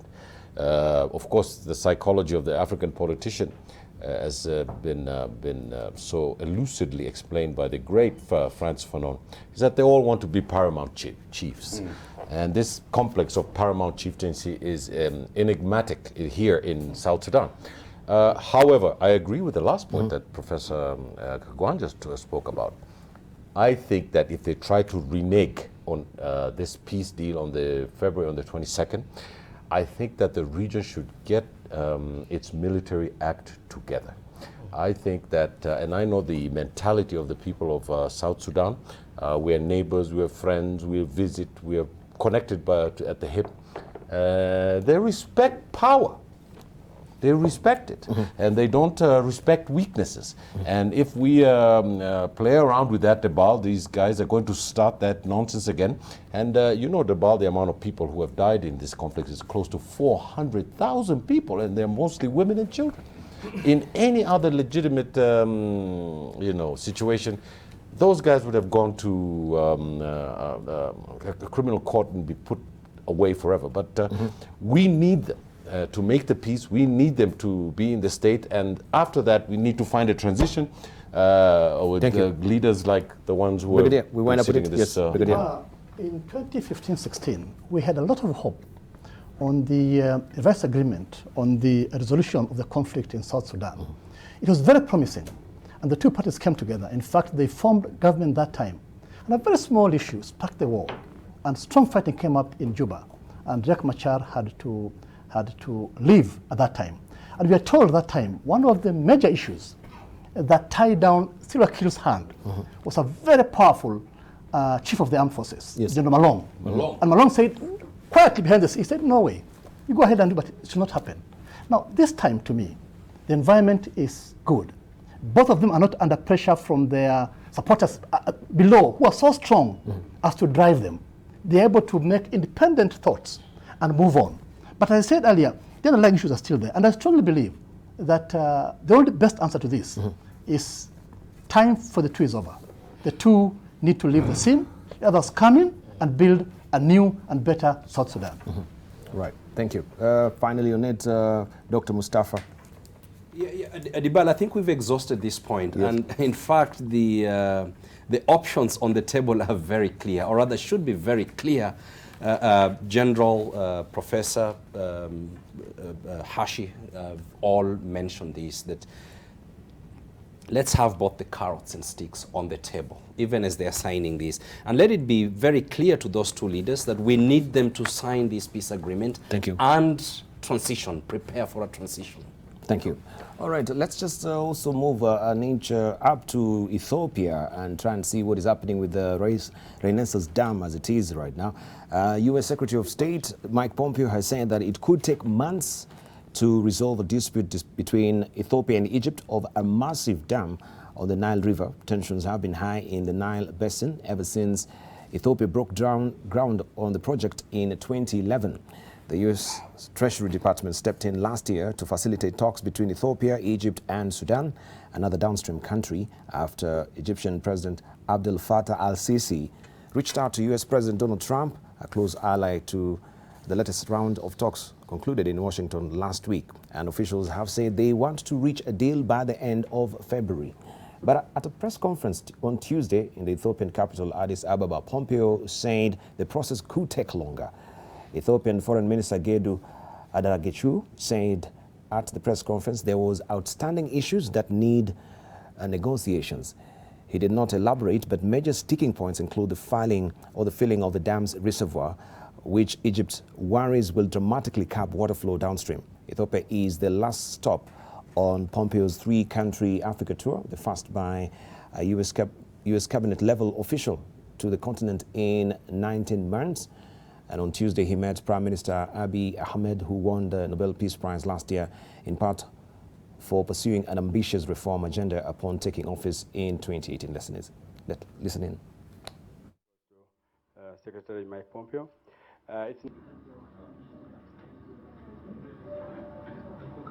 Our mission set is not to impose a solution on this, but rather to get the three countries to come together around a solution that each of them acknowledges works for the concerns of all three nations. We have been heartened in the context of those conversations to watch each of those countries recognize the needs and concerns of the other two countries. It's been a very professional discussion. A great deal of work remains, but I'm optimistic that over the coming months we can resolve this. And I'm election as well. A free and credible vote will show there is no false choice between democracy and security, and it will ensure that everyone has a voice. So this is really taking a long, protracted time. We know it had stalled as well. Will this particular intervention, maybe from the U.S. Secretary of State, make any discernible difference? Ahmed Ashi, briefly. Well, Dabal, I think that the nervous party to this thing is the Egyptians. And for a very long time, Egypt has been a beneficiary of the Nile. In fact, Egypt is the Nile. And I really believe that if you look at the figures, and if you look at the structure of the amount of water that's going to go through the dams, and through the turbines, and what eventually ends up in Egypt. And I've looked at this closely for a time now. There's really not much of a difference. The contentious issues, Debal, are during periods of, say, drought, and what kind of guarantees Egypt has for getting sufficient amount of water.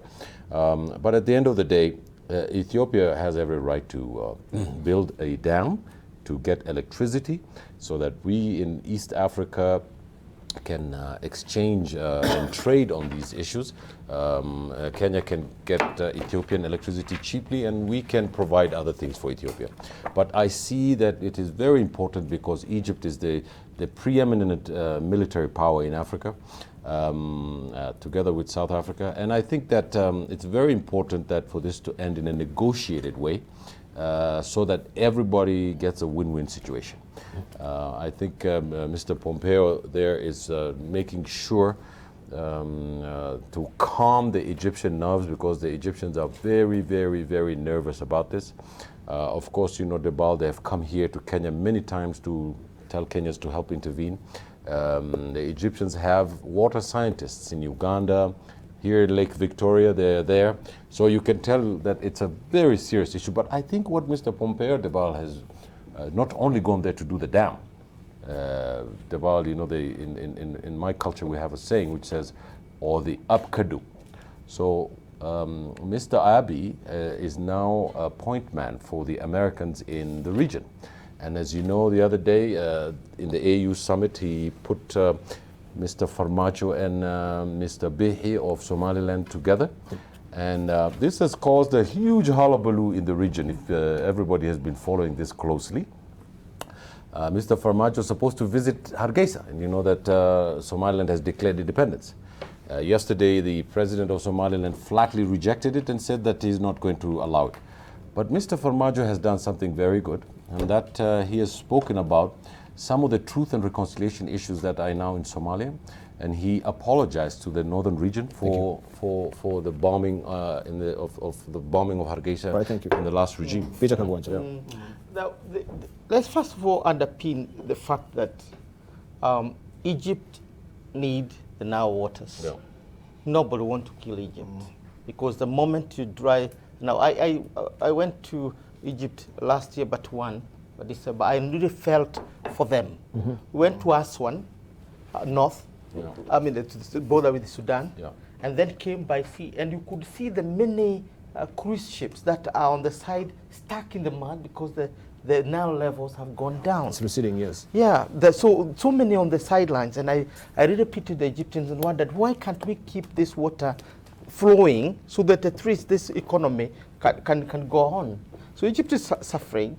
Obviously, the population is increasing, and not just their population, but neighbors coming to Egypt because of insecurity in the Middle East. So their own population and the population of the neighbors require a lot of feeding. So we cannot overstate the importance of the Nile and that fresh water for not only Egypt, but for the neighbors.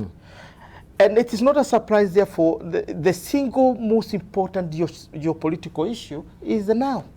And when there's an Egyptian became the Secretary General of the United Nations, Boutros Ghali. The greatest legacy in terms of thought is that the next war will not be about oil, it will be about water. That's what he said.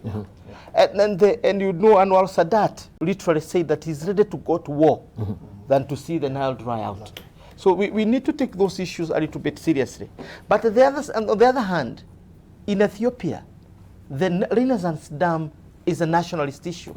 I was there when we were burying Meles, and the people, ordinary people, were chanting, Meles will finish the dam. Meles will finish the dam. That's the promise they were making to their dead hero. And you could get the palpable feel that the dam, the industrialization of Ethiopia and everything is a nationalist issue. It is not a policy issue as such. And therefore, we need to bring the two together because these have implications for the stability of the region, because Egypt and Ethiopia in instability, you cannot underestimate their capacity to feed proxy wars. in this region. And for Kenya, Somalia, Eritrea, Djibouti, and all, the whole question of proxy wars. And we have suffered in this region because of proxy wars. They are more devastating than openly declared wars. Therefore, in conclusion, what one is trying to say is that this need to be high on the agenda of the African Union as an issue that we need to find solution to on a more permanent basis. Development of the riparian state, Kenya, Ethiopia, and others, is primary, and it depends on us harnessing water.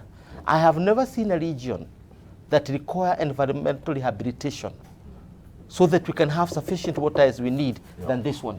And Egypt needs to be part of the solution, not part of the threat.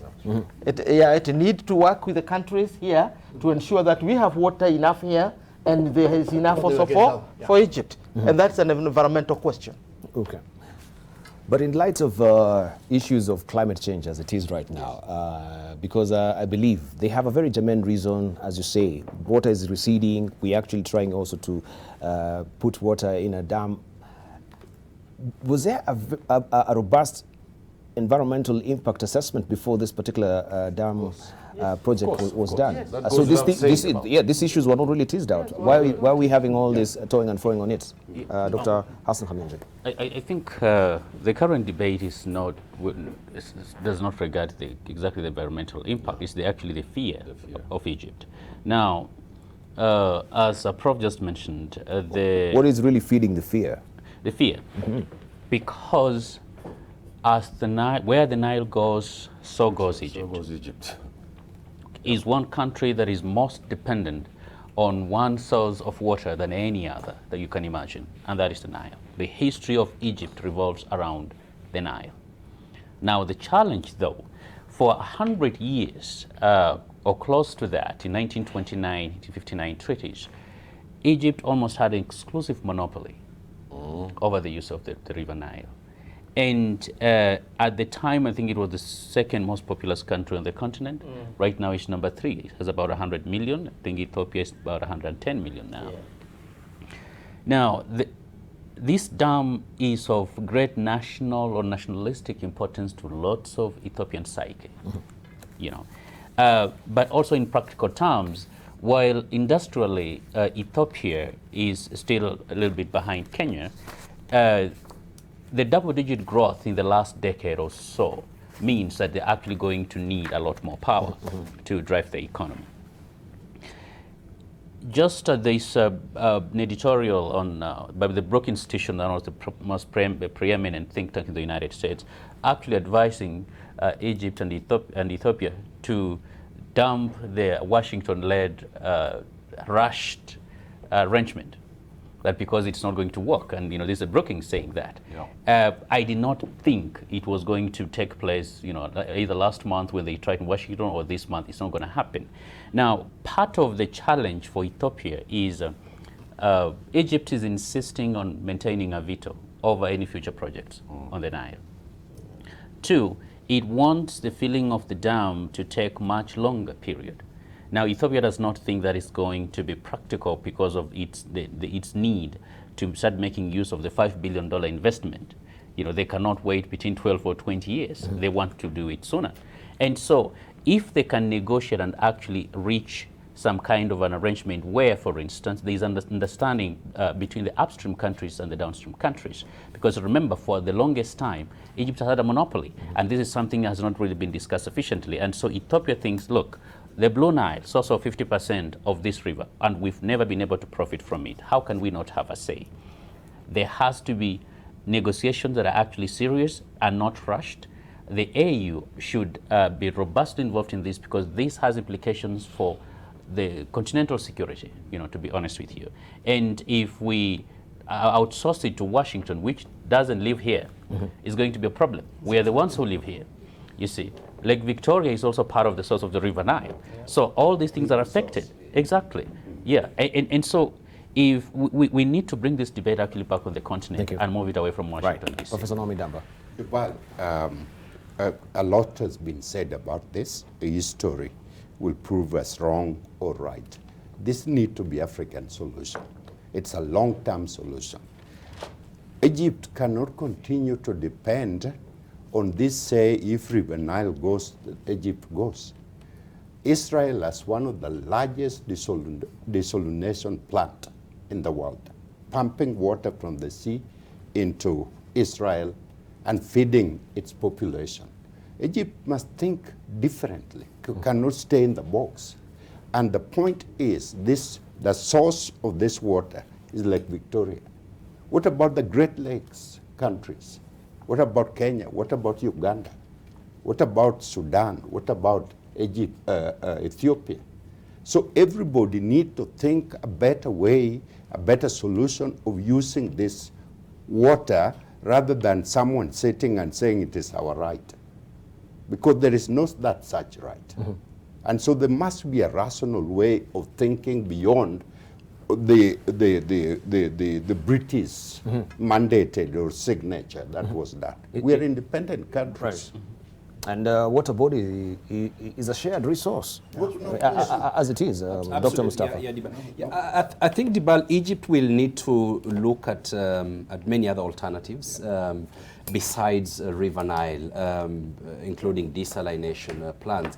Well, it's a good thing that, you know, huge reserves of gas, I think, have been discovered in Egypt, and they can use that a resource to build desalination plants. Saudi Arabia does the same, the United Arab Emirates, and many other countries that do not actually even have rivers. But having said this, River Nile still remains the major source of life. It's actually, if River Nile was to be, the flow of River Nile was to be reduced by, say, 25%, then that in itself can constitute an existential threat to Egypt at the moment. Now, in geostrategic terms, geopolitics, Egypt will need to really engage the upper riparian states, including those that are, you know, the Great Lakes region. Geostrategy is about shaping and being shaped. The problem here is that each and every country, particularly these two countries, Ethiopia and Egypt, each one wants to shape, does not want to be shaped. They need to agree on how best this is going to happen. And I think it's incumbent upon the Ethiopians that they actually reduce the number of, or rather they increase the number of years for which the dam is going to fill up in order not to dry up parts of the Nile Delta. But the core of these issues, Dibal, fundamentally, the issue of demography is something that Egypt has to address. The population is growing very fast, is very high, it's not sustainable. The other issue is, of course, the negotiation that is ongoing. This is an issue that should be dealt with by the Africa Union. I mean, having the United States coming here to help in dealing with these issues is an indictment to the AU. And it's best that the challenge of the Nile is addressed through platforms or processes that the Africa Union develops. Right. Thank you. Brigadier. Yeah, Diba, on this issue, very delicate and very sensitive in that Egypt has been very clear in terms of its options on interference on the Nile. And this builds on from history, way back in the last century when we had the Anglo-Egyptian Treaty. And then building in all the way into the riparian meetings which are held, I think, quite recently, 1999, and quite recently. And at this point, nothing came up in terms of the countries opposing or asking for a review. At one point, they asked for a review, but it didn't go very far. So in terms of the options for Egypt, in terms of what they should do, in terms of best way out, this should have been discussed maybe 20 years ago when we got to independence. That was the time to have discussed Egypt taking different options. She has sat quiet all along. She has maintained that position very well. She has said she will not take any nonsense on this, and she's ready for action if need be. So really, in terms of a way forward, very complicated. I agree the AU must come in. We must engage fully all the riparian states. I'm surprised we got this far without having addressed it at the early years when it was still young. It's gone very far now. It becomes very complicated. I also agree in terms of the African Union coming in, an African solution would be the best way to address, not forgetting also the element of international partners, because at the end of the day, it's give and take for both of them, which will not be easy and will be very hard to resolve. Right. Even as we're winding up, I think we were also primed to actually discuss the AU summit resolutions that we just had, the 33rd AU summit. But it's a good point. Why has this not been very effectively handled by the AU? as it is right now? Maybe Peter Kagon, you can bring us up to speed as we prepare also our headline thoughts. For the sake of our viewers, it is important to clarify why the Egyptian, Ethiopian situation is the way it is. It's because the Nile has two sources. There is the White Nile and the Blue Nile. The Blue Nile rises from Lake Tana inside Ethiopia, and it contributes 80% of the water that flows into the Nile. The White Nile originates deep into Rwanda and so on, drains into Lake Victoria, and from Kenya and others, and then that constitutes about 20% of the water that gets into the Nile and which goes to Egypt. And therefore, an understanding between Egypt and Ethiopia on how to manage the Nile is very critical. That's one. Second, obviously, for the larger region, there is the so-called Nile Basin Initiative, which is brokered by the African Union, the East African communities, and others. So there is already an existing regional mechanism to deal with this. And I think Egypt needs to be active in this, because it's the only framework within which this situation can amicably and without a lot of this acrimony be dealt with. And the other thing is, I have lived in Ethiopia, yes, and I have lived in Kenya. Part of the problem of the so-called the underground water table going down is because of the afforestation processes in Ethiopia, because the Imperial Ethiopia planted the entire country with eucalyptus. All their trees are eucalyptus. It is true. The entire country is planted with eucalyptus. Our Kenyan experience has told us that the water table will go down. In my village, we cut most of the eucalyptus trees, and a river that we were seeing was seasonal is now flowing throughout. After we did that. Abiy has planted 350 million trees this year. I hope they are not eucalyptus. but he has planted 300 million trees, because that's going to be counterproductive. Thank you. So let's do afforestation. Right. Headline thoughts, 10 seconds. I want to highlight that Mr. Abiy wanted to land in Hargeisa with Mr. Farmajo, and the president of Somaliland and his National Assembly said no. But I think that's a huge step right now in the Somali peace process. I think a big wall has been brought down, and I think sooner or later these visits will start occurring, and that is in the interest of the Republic of Kenya, a stable, united system in Somalia that takes care of its own security is in our own national security. Right. Dr. Mustafa? Yeah, I think so too. Yeah, it's very important to have a Somali federal government that is stable, that is united, and that is able to deal with Al-Shabaab fairly and squarely. It's in the interest of Kenya. Okay. Brigadier General? Yes, definitely a stable Somalia, a stable region is really important for all of us, and we should really work towards building that. Thank you. Right, thank you. Dr. Mustafa. Dr. Hasra. Yeah, there is a Kenyan, I think, university lecturer who's been fired for plagiarizing a Nigerian PhD. I think we need to establish a system to make sure that all PhDs are authenticated. And please, Kenyans, you don't use the title doctor if you don't have an earned PhD. Honorary doctorates do not qualify you to use the term doctor. Thank you. Very important. All right, Professor Naomi Damba. The future of this country of Kenya belongs to every one of us, and every one of us must give it 100%. We must stop corruption so that we can stop borrowing more money, and that is the responsibility of every Kenyan. All right, we had from Brigadier? Did we? Yes. Peter Koganja? Everyone. I just want to reiterate what my colleague has said, that if you don't have a PhD and an honorary doctorate cannot warrant you to call yourself a doctor. Thank you. And Kenyans should be reminded that way. Even if you have 20 honorary doctorates, those are just awards. They are not earned. And it's criminal. And it's criminal, by the way. Maybe our friend, what is this thing, Okia Mtata, should go to court to question and purge all those fellows. Okia Mtata, where are you? Just to interrupt, I forgot to say something about the Kenya Armed Forces and the dignified way in which they helped the late president. Yes. I want to say kudos to the forces of this country. They made us proud. They showed us what dignified things are, and they've always been professional.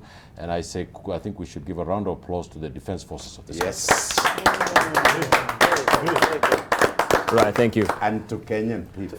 And to the Kenyan people as well. Yes. Thank you very much for your valid company. Just to read a bit of reactions before we wind up, we have Kab Dikani saying the insecurity for teachers is perpetrated from both parents and students.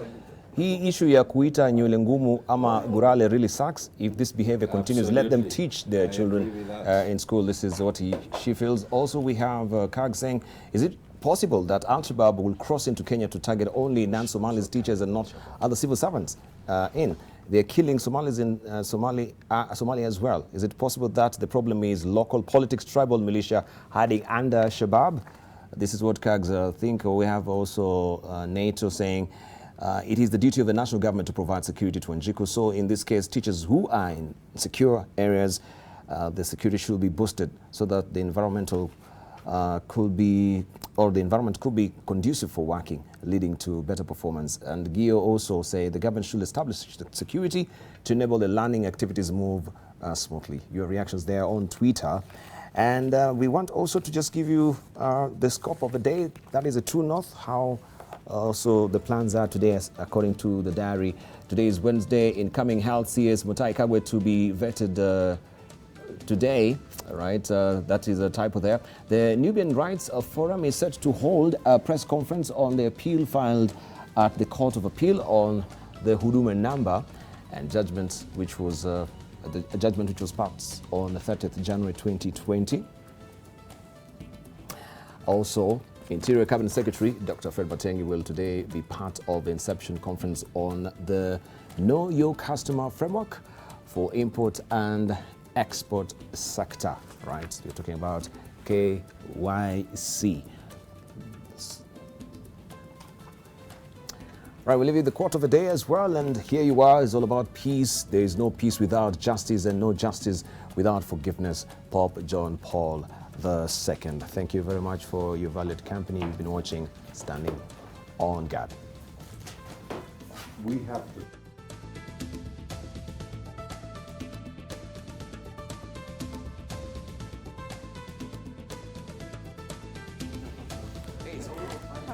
Good morning to you. Very good morning, gentlemen. Morning. Indeed.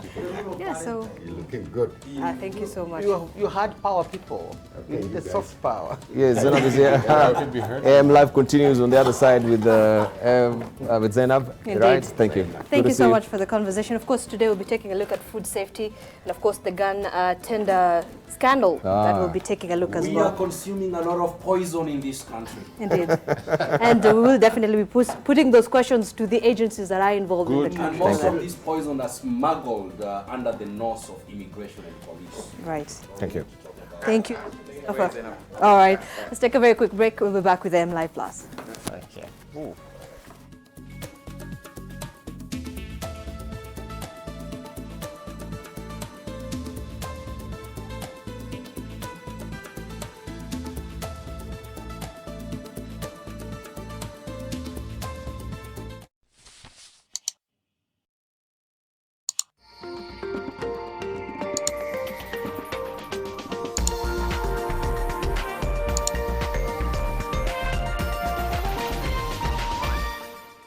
Building tips for high-rise buildings should be bought from reliable sources. Strength of the cement must be a minimum of 42.5. Sufficient curing time with constant pouring of water. Must be KEB certified. Exactly 50 kilograms guaranteed in each bag. Adding strength to Kenya's landmarks. Power for specialized constructions. Cementing the nation's future. Simba Cement, the strength and pride of Kenya. Now also produced in Nakuru and Mombasa.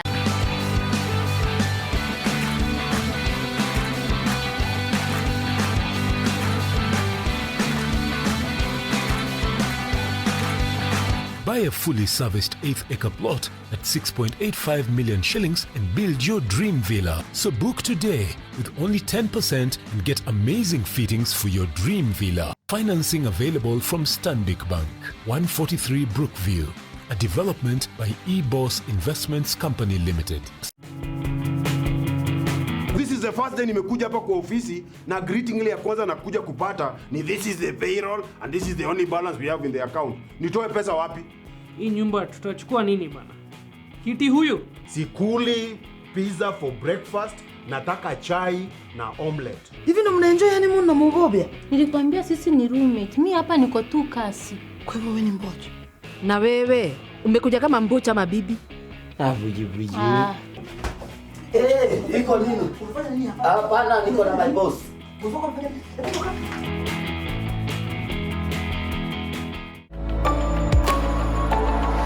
Being a mother shouldn't invalidate our dreams. Being a single mother, we don't have to be labeled. That's why I always have my mantra, moms are girls too. That's true. And my desires are still the same. You said you moved around a lot as a child. Yes. Did that affect you in any way? I felt at some point like I was a burden. At the same time, my father had long rejected me. I almost took my life twice. Yes. And each time, God was like, what do you think you're doing? With Lipa na M-Pesa, you get more. Lipa na M-Pesa. Every 100 shillings spent on Lipa na M-Pesa earns you an entry into the draw. Do more with Lipa na M-Pesa. Lit 360.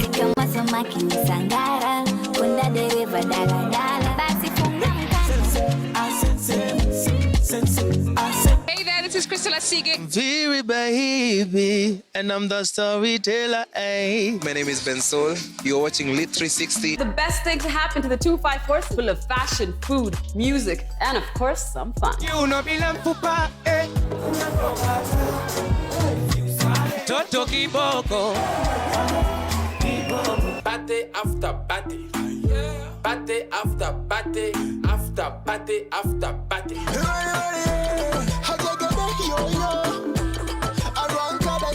Lit 360. All that wrapped into one to give you all the juice, the sauce, and the tea, and get it all on camera for you.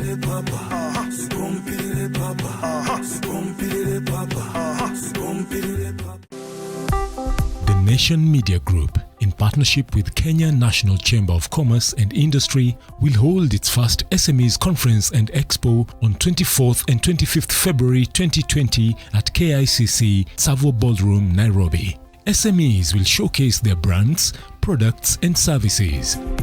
Be part of eye-opening conversations with experts and peers.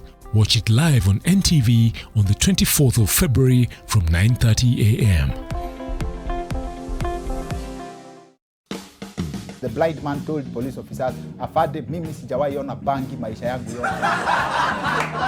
Hizo ma award zikafanya watu waanze kuimbia award badala waimbe the word. Mimi mkinichagua mtaona miujiza. Anajifanya siku hizi. Kibia mara moja. Naogopa Mwenyezi Mungu na uji moto peke yake. Hiyo si bangi.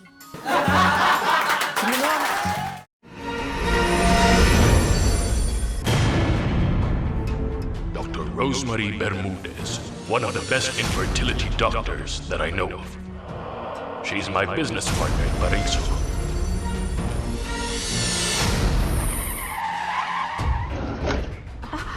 Don't move! What's the meaning of this? Don't move! She's your granddaughter. Help her. Listen to me. What if Erica knows something about Paraiso? If something happens to Erica, I will never forgive you. Never.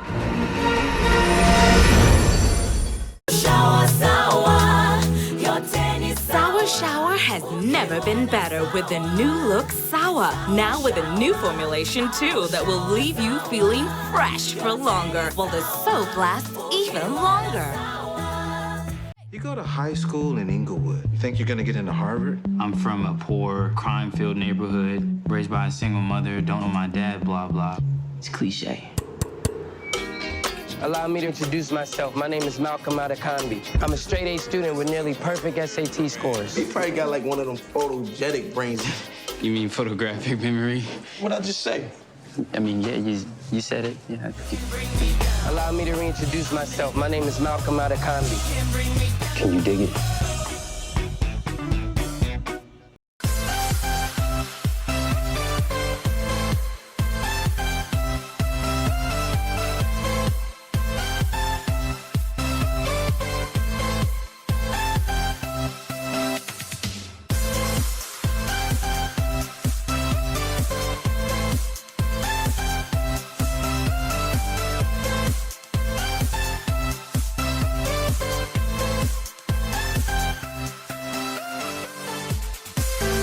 Inspiring and engaging lifestyle shows, just move to NTV. Just move to the next level with the Daily Nation. Every day, every Monday, Junior Sport will move you to the top of your class with KCPE revision papers. To move to a healthier, fitter, and more conscious you, read The Healthy Nation every Tuesday. My network will inspire your career, your passion, your biashara, and your network every Friday. Just move to the truth. This is Fact Finder from the BBC. We hear from Ebola survivors on the impact of myths and misinformation about the viral disease 5 years on. The people that they suffer, they survive and they suffer. A BBC Africa Eye investigation uncovers shocking evidence that multiple Nigerian security forces are using a brutal ancient torture technique. We tell you how. Swapping faces in videos through artificial intelligence is cool, but tech experts warn this could have a negative impact on political messaging. And did an airline force a passenger to take a pregnancy test before boarding a plane? I think it's false. It's not true. With Lipa na M-Pesa, you get more. Lipa na M-Pesa. Every 100 shillings spent on Lipa na M-Pesa earns you an entry into the draw. Do more with Lipa na M-Pesa.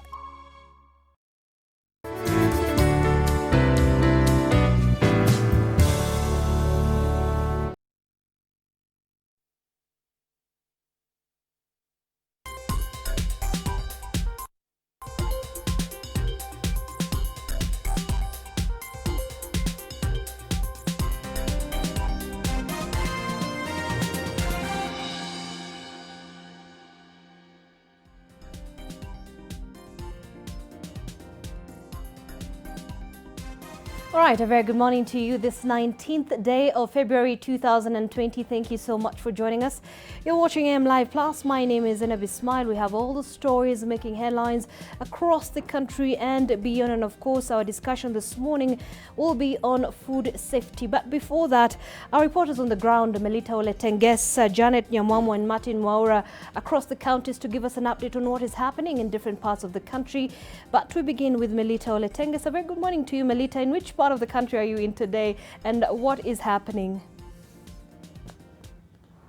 Good morning to you, Zainab. Today we are in Meru County. We have pitched tent here from yesterday. Our focus is on the Meru Mountain Running Championship that is supposed to take place on Saturday, and of course an event that will be covered by NTV and of course have the county edition here in Meru. But today, Zainab, is that we expect about 10 ambassadors from the European Union to meet the governor of Meru, Kiraitu Murungi, just to pledge their support for this run. Of course, remember this particular run has been organized in order to set up a Cancer Institute, Meru Cancer Institute at the Meru Level 5 Hospital, and we expect that the governor will be meeting these ambassadors, of course, to discuss issues surrounding how they're going to pledge their support, and also, of course, how they're going to participate in this run. Of course, this will go a long way in marketing Meru County, not just as an adventure tourism destination, but also for a worthy cause of fighting a cancer disease that has plagued this county and has left many people poor. Remember, cancer is a disease that ravages the resources of the family, and this, of course, is what the county government of Meru is trying to battle by inviting guests. About 3,000 participants, Zainab, are expected to participate in this inaugural mountain race. And of course, yesterday we saw a dry run that was organized by the county government, and we had elite runners running in the mountain track just to test the conditions and ensure that all is well ahead of the race on Saturday. So Zainab, our focus today is key on the meeting by the governor and the ambassadors, just to get the details of what they're going to discuss.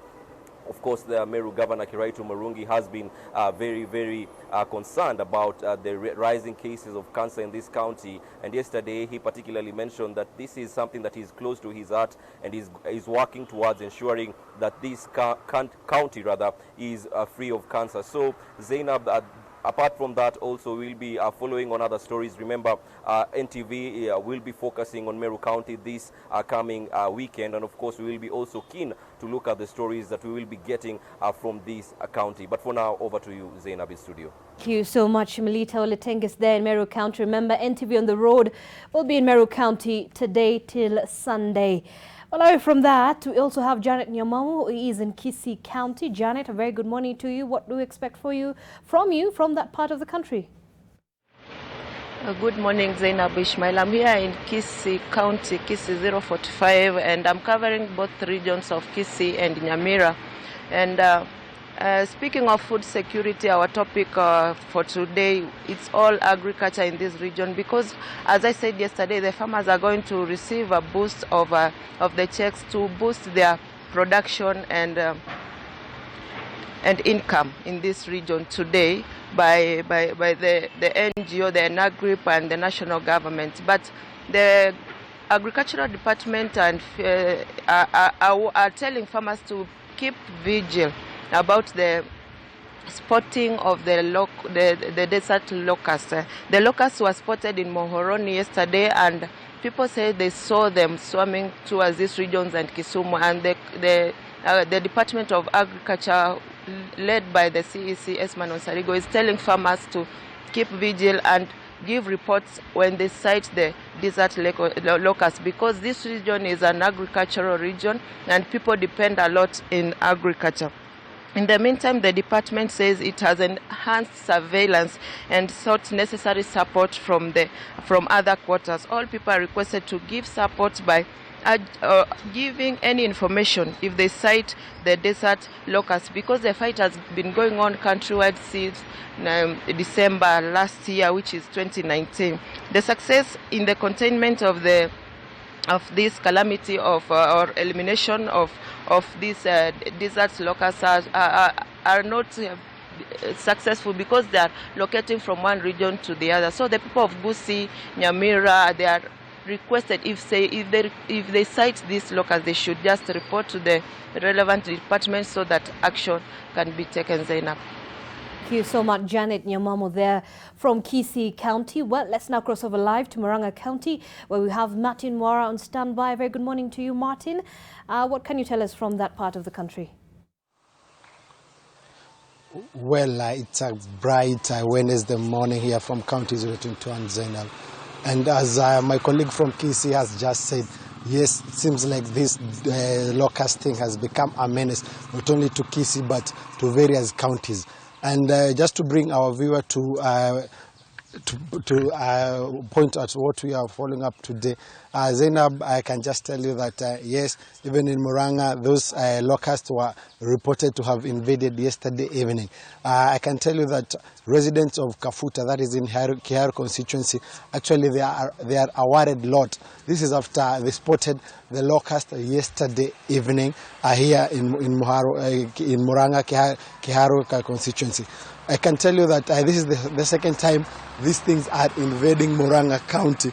Last month, Zainab, I can tell you that they invaded Kamwiro village, Mirira, Yekuo, Yetongan, and Mudhigiriri, which are still here in Kiharu constituency. Now they're asking the government, both the county and the national, to kindly intervene and deal with them before they cause havoc here in Murang'a. Something else that we are following up on is Zainab, is robbers have been terrorizing residents of Murang'a town who are living actually in the outskirts of Murang'a town. This is they come to your place, they pour in petrol, they break a window, pour in petrol, and threaten to burn you inside the house if you don't comply. So some of them, those people, the people who have constructed their homes outside the outskirts of Murang'a town, are actually living in fear, and some are said to have moved from their homes, and now they have come to rent in the town just for the fear of this gang that is saying to be going around terrorizing residents of Murang'a and Murang'a town, the outskirts of Murang'a town actually. Something else that we are following up on, I remember there's this tunnel, the Northern Collector Tunnel, that really brought a lot of hula baloo. Actually, I remember the former Prime Minister terming it as a tunnel of death, saying that it will cause this region to dry. Last week we were with the PS Water and Irrigation, who said that the tunnel is 100% done. But what has pissed off most of Murang'a residents and what they're complaining and raising issues about is they're saying that actually the government said that water will not be used by Murang'a people. So Murang'a people are up in arms complaining that these tunnels they're in Murang'a, but they will not be allowed to use water. So it is something that has brought a lot of hate here, and we will be talking to the leaders and the residents to give us more. Zainab, those are some of the few stories that we are following up from County 021. Back to you. Thank you so much, Martin Mora there from Murang'a County on that. But before we leave, let's now cross over live to Taita Taveta County, where we have Bill Otieno. Bill, a very good morning to you. You're coming to us live from Voi, I believe? Yes, Zainab, we are coming live from Voi, and we are joining the broadcast here at Voi town. And indeed, we are having agricultural climate resilience enhancement initiative going on. That this is a project that has brought together the farmers and the meteorological department's experts, or the officers, and also the climate observers across the world. It is a 3 days program that is organized by World Meteorological Organization, and we are also having Ice Park and FAO and KMD, that is the Kenya Meteorological Department. The reason of this, let me say, a workshop that has brought together the journalists and also the farmers, is just to make the Meteorological Department is trying to make the farmers understand about the March, April and May predictions, so we can say the forecasts. And this was brought by, we do understand last year or late last year, we did have heavy rainfall across East Africa, and this part of the country were some of the areas that were majorly affected. We had floods, and the outcome was we saw many farmers complaining of losses that they made through their farms. It's good that according to Ice Park and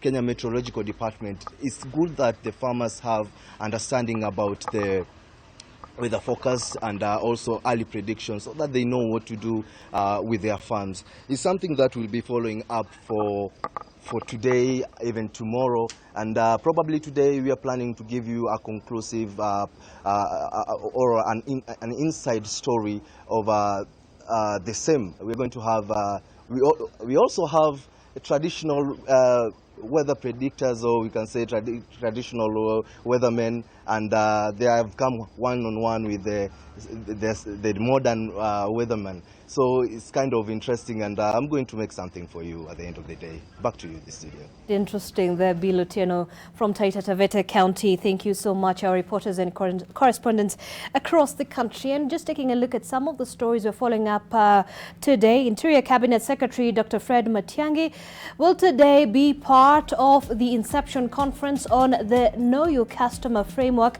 for Import and Export Sector, a joint initiative between the Office of the Director of Public Prosecution and Space for Giants, which will be held in Mombasa County.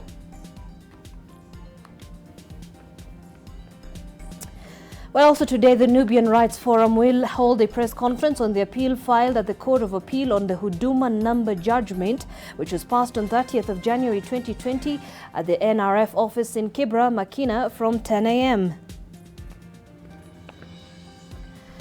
Well, also today, the Embassy of the Kingdom of Netherlands will also hold a roundtable meeting to discuss the advancement of opportunities for women participation in food security, water supply and management, and climate resilience initiatives. The theme of the event is enhancing gender responsiveness in food security, water and climate resilience.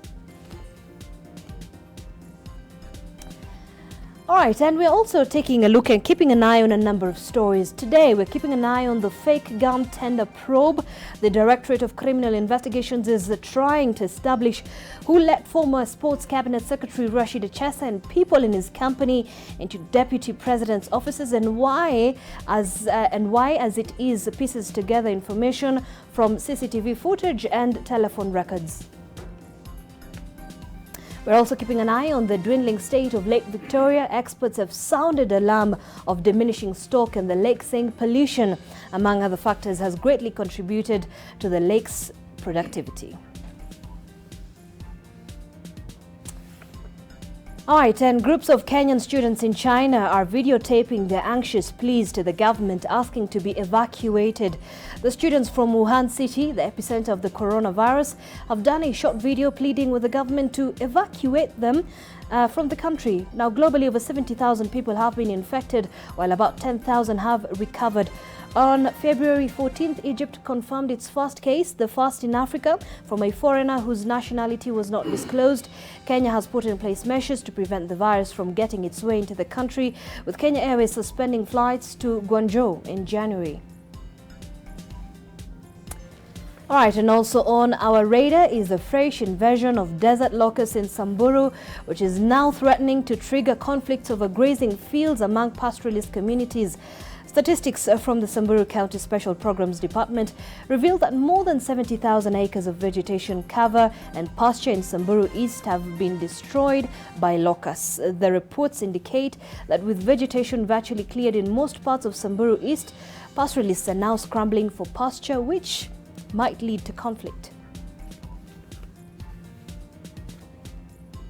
All right, and let's now take a look at some of the things that happened in history. Well, on this day in 2012, a team at Maastricht University led by Professor Mark Post successfully grew muscle tissue in the lab from stem cells. The first step was the first towards the goal of creating a lab-grown hamburger.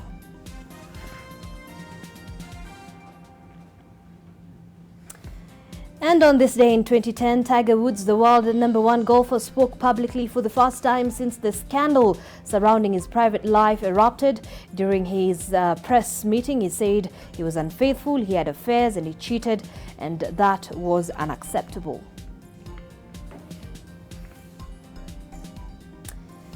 And in 2013, car manufacturer BMW recalled 720,000 cars throughout the world, mostly in North America due to electrical problems. The recall mostly affected cars from their first series, third series, and the 24 made between 2007 and 2011.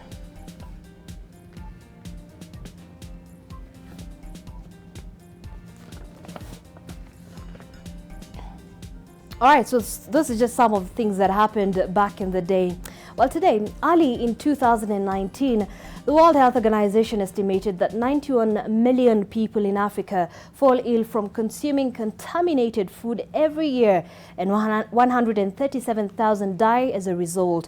While the Global Health Agency stressed on the need to change food control systems to meet the changing needs for better protection of public health. While the global economic burden of unsafe food is equivalent to about 6.8 billion every year, the economic cost of food-related illnesses and deaths are estimated at $95.2 billion in lost productivity and $15 billion in medical expenses in low and middle-income countries. So what measures have been put in place to improve food safety in the country? That is a conversation we'll be having this morning, and I am going to introduce my guests seated here. I begin on my immediate left, Mr. Robert Kilonzo, who's the Deputy Director, Public Health and Head of Food Safety, Ministry of Health. Thank you so much for joining us. We also do have Dr. Charles Ochodo, who's the Deputy Director, Veterinary Services. Thank you so much for joining us. Henning Hoy Nagard, I hope I got that right, Sector Councillor, Royal Danish Embassy. right? And we also have Godfrey Nyangori, who's the Agri-Fi Program Manager, the Micro Enterprises Support Program Trust. Thank you for joining us. And also in studio is Isaac Mugenya, who's the Principal Laboratory Analyst at the Kenya Bureau of Standards. Thank you so much for joining us this morning. Thank you, Zainab, for having me. Indeed. And, you know, food safety is a very important and very essential part of the food industry in the country. And I think we'll begin with, let's begin with the Deputy Director Public Health and Head of Food Safety, Dr. Robert Kilonzo. I'll ask you this because a lot of people cannot distinguish even the difference between food security and food safety. So I'll begin with what really is food safety and why is it so essential for us to understand its importance in our country? Thank you.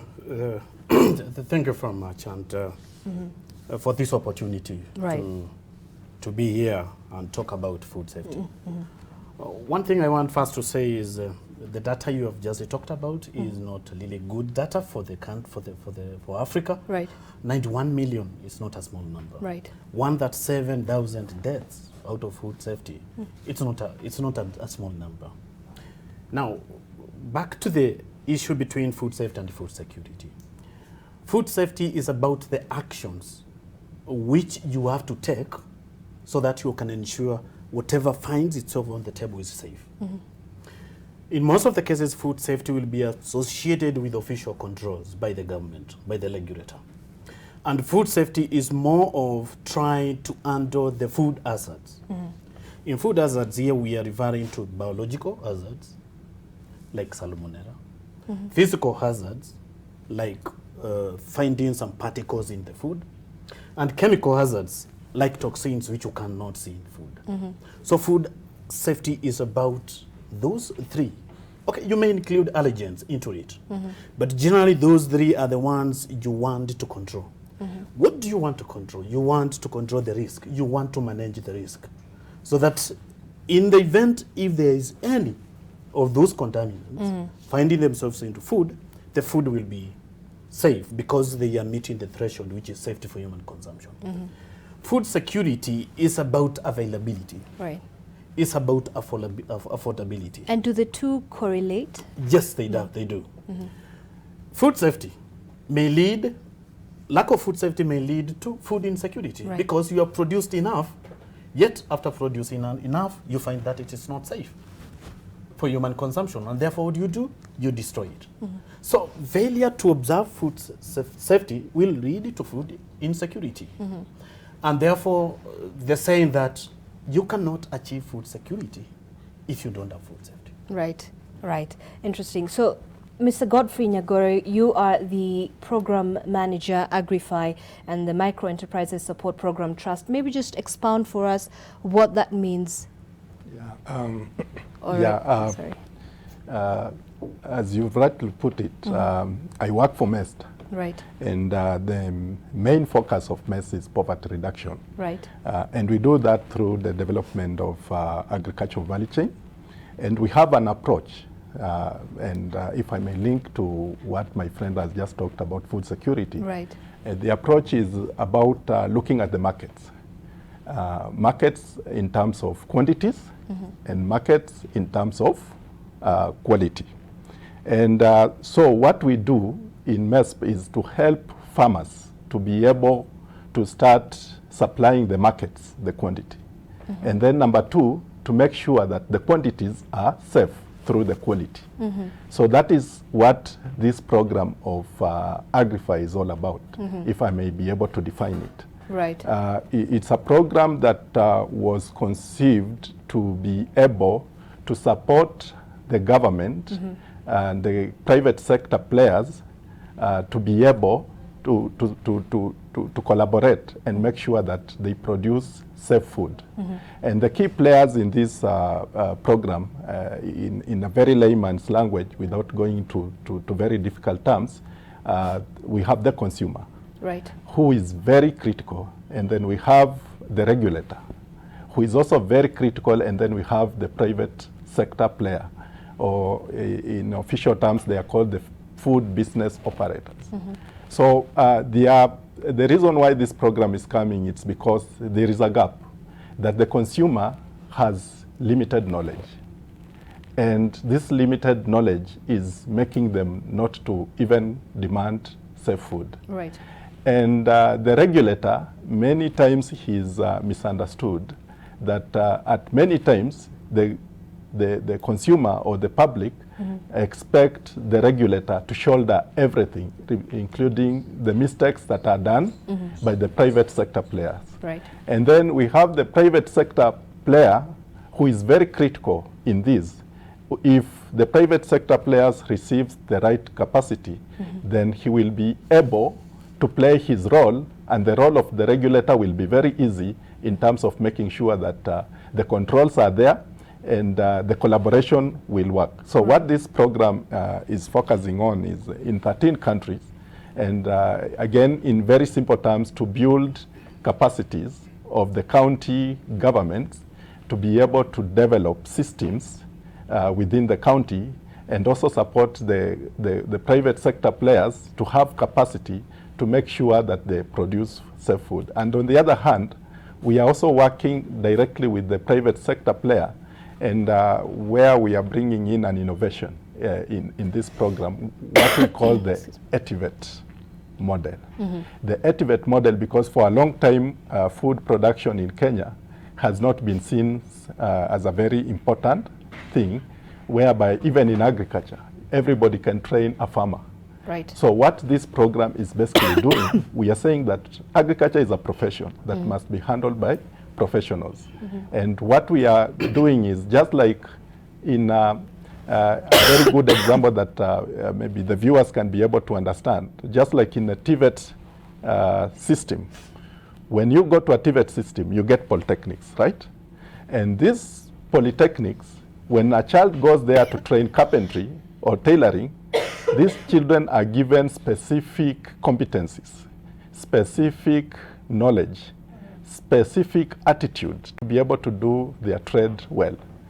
And we are feeling that that can also be transferred in agriculture, where the training can adapt similar process, where farmers are given specific skill sets, specific attitude, and specific knowledge. Because the biggest problem, the reason why our farmers are producing what we don't call safe food is simply because of attitude, because they focus more on the markets.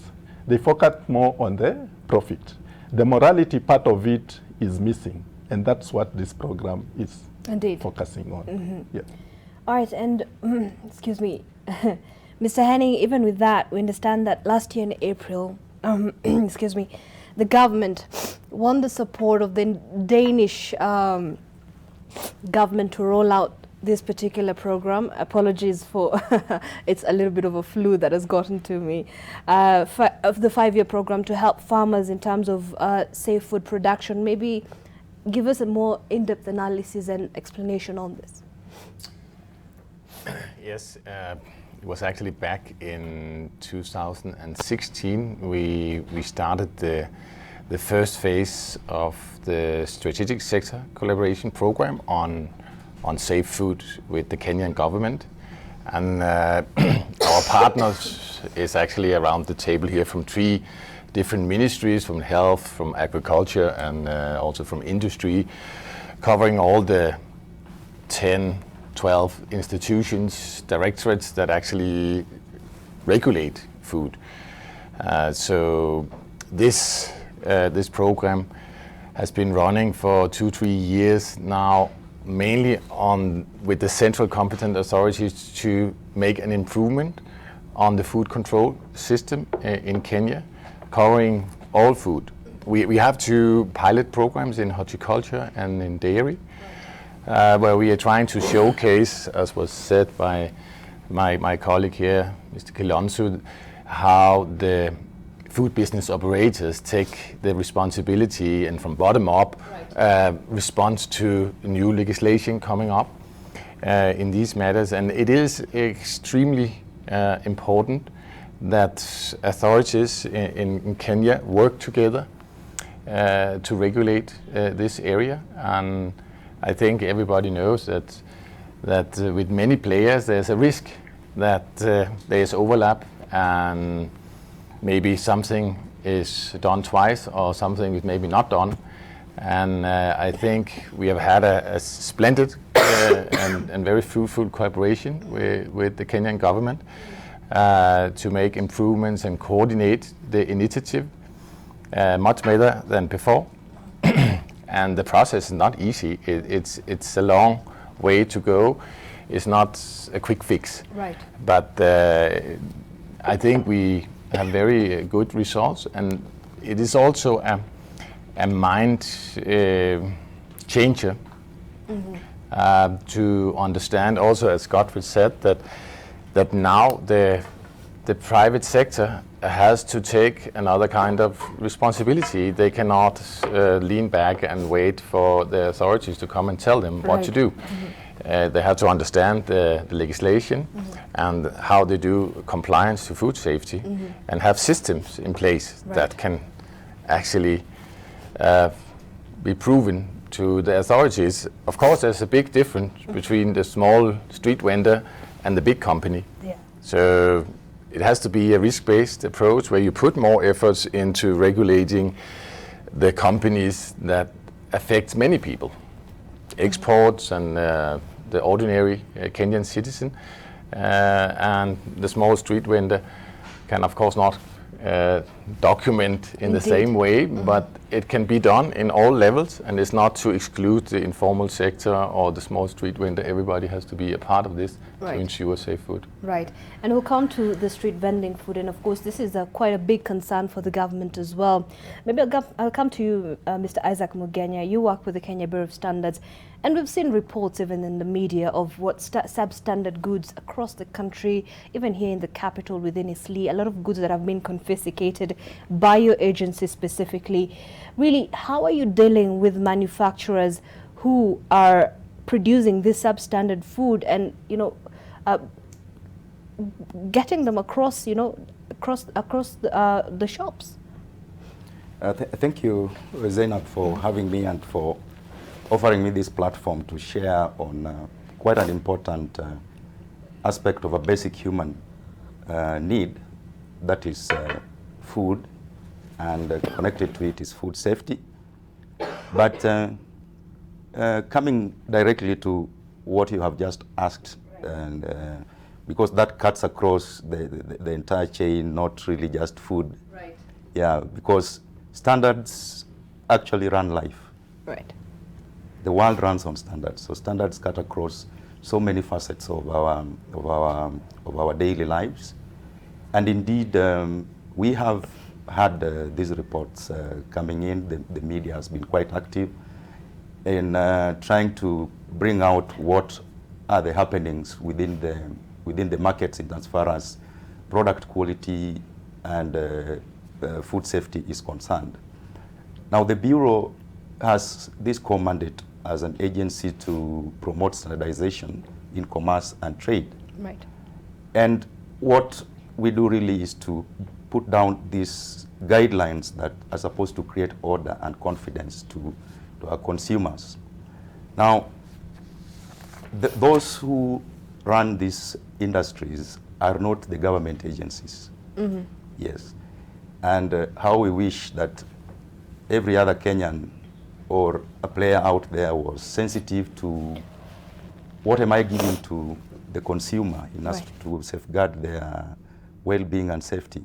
Now, we have tried, and as you have mentioned, that you've seen cases where we have done some sort of impounding, and not alone, but together with other government agencies, because KEBS alone cannot manage this. So the Bureau has put in place a lot of resources in terms of capacities in surveillance systems, quality assurance programs, to try and create this order and mop out the products that could harm or not give value to our consumers. And what we have gotten into is to now bring the ball even to our consumers so that we meet at the middle. We call it Wajibika na KEBS. Because when the consumer plays their part and the regulators play their part too, we both win. so that it doesn't look like it is the work of the regulator to ensure that the market is is behaving. Right. Correct. All right, that's very good. And of course, you know, a lot of people have put a lot of blame on KEBS for every time there is a food safety concern in the country. Right. So it's good to put it out there that it is a holistic approach towards addressing this issue. And maybe just now to get to Dr. Charles Ochodo, you are the Deputy Director of Veterinary Services. What is the role of the veterinary department in terms of combating food safety issues within the country? Thank you, and I'm happy to be here to talk about food safety. Right. For a developing country like Kenya, poor food safety tends to be an issue, a bigger issue, because food insecurity itself is a problem. And with food insecurity, then food safety becomes a compound problem. The Directorate of Veterinary Services plays the dual role of food security, our contribution to food security and food safety.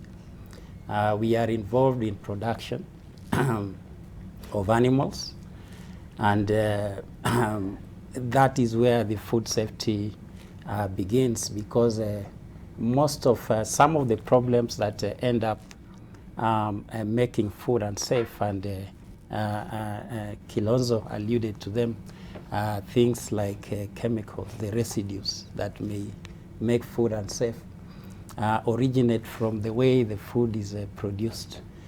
So we work with the farmers to ensure that the production procedures are followed, and the animals are raised in the right way.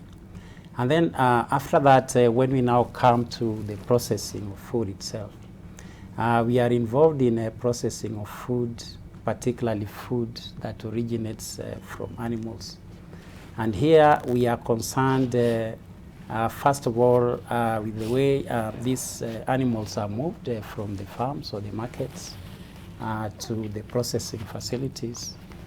And then the processing facilities, and these are numerous. We have slaughterhouses, we have milk processing plants, we have fish processing plants. We work closely with the owners of those processing plants to ensure that they have put in place measures to contain hygiene, so that at the processing level, the food is not contaminated. A lot can go wrong even at that level after production. And then when that is done, we again supervise the movement of the food from the processing facilities, slaughterhouses, milk plants, and so on, to the wholesale outlets. And that is when we now hand it over to our colleagues in the public health department. And so what we have seen in the Kenyan scene is that at production level, processing, and even distribution level, it's not only the Directorate of Veterinary Services. We have many players, like Henning talked about, because the production of animals will involve a number of inputs. Some will come from agriculture, some will come from the industry that deals with chemicals, the Pest Control Products Board, and all these come in to produce the animal. So all of us have to synchronize our activities and ensure that we are there to be able to do this in the right way and the right time. But the problem we have had in Kenya is because of that multiplicity of the people involved in the regulation of food safety and enforcement. Like he said, we are 10 to 12 institutions. So then there's a lot of confusion there.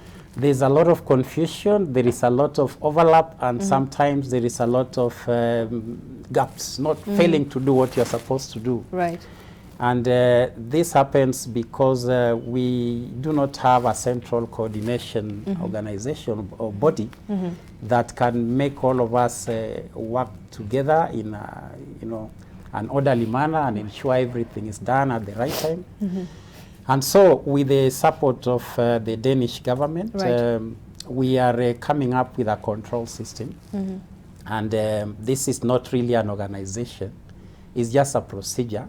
We call it the multi-annual national control plan for food safety. Multi there means we have many agencies. Right.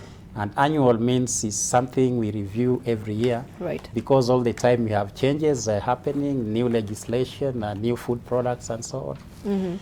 And so under this, we have come together and we are defining our territories. For example, Directorate of Veterinary Services in production and up to the processing facilities. Agriculture comes in with its fertilizers and pest control board, with the pesticides. The standards are there, giving us the standards. Then public health in the retail and wholesale market.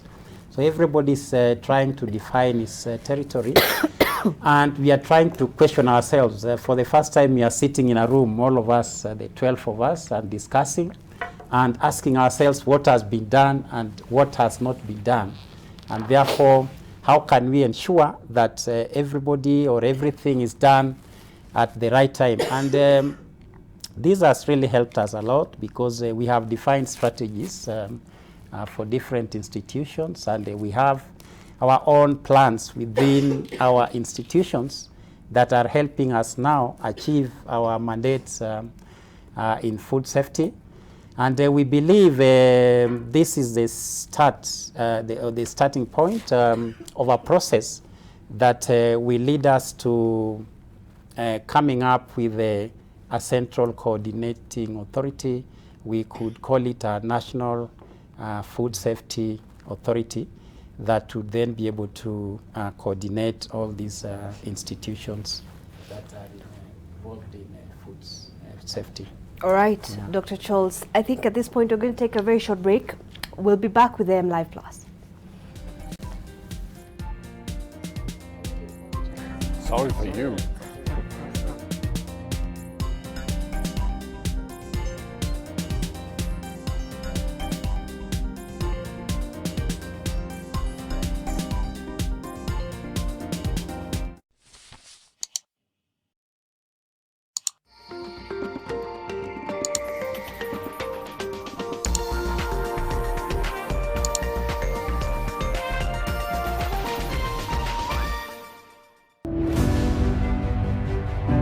Wale tumefanya kesi naye wamekufa, na nimefanya kesi toka 65. The bandit economy. Now I'm being labeled the high priest of corruption.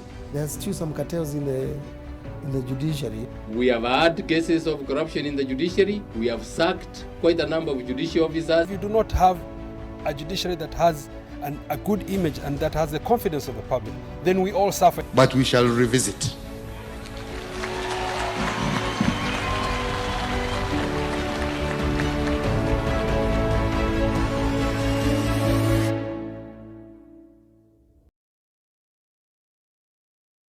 The three sides of Anna. I promised my wife that during these 6 months I wouldn't see Ana Lucia, and I'm going to keep my word. What about what you promised Ana Lucia? You made her believe that you were going to fight for her love, that you were going to leave your wife. You ended up in prison for fraud. You've been conning other men like you did with me, and then you robbed them. Who are you? Ramiro, I'm only a woman who loves you. Don't trust Ramiro. Do not make the same mistake as Gina.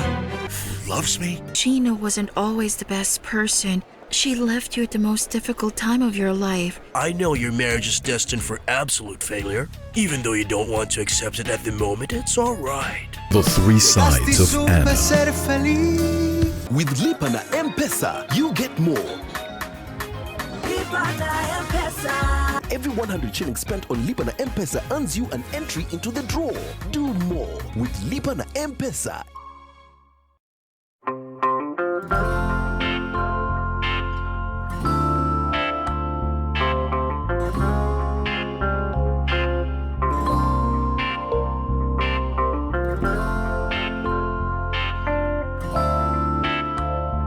Molfix breathable surface developed with airsoft technology is very soft and provides the best Molfix skincare. I found the best diaper for my baby's sensitive skin. All babies deserve a high-quality diaper. You should also try Molfix. Je, maumivu ya kichwa na kukosesha amani? Kaluma Strong hutuliza maumivu ya kichwa, maumivu ya mwili na hata huondoa joto jingi mwilini. Kaluma Strong ina aspirin kama kiungo. Maumivu yakizidi, muone daktari.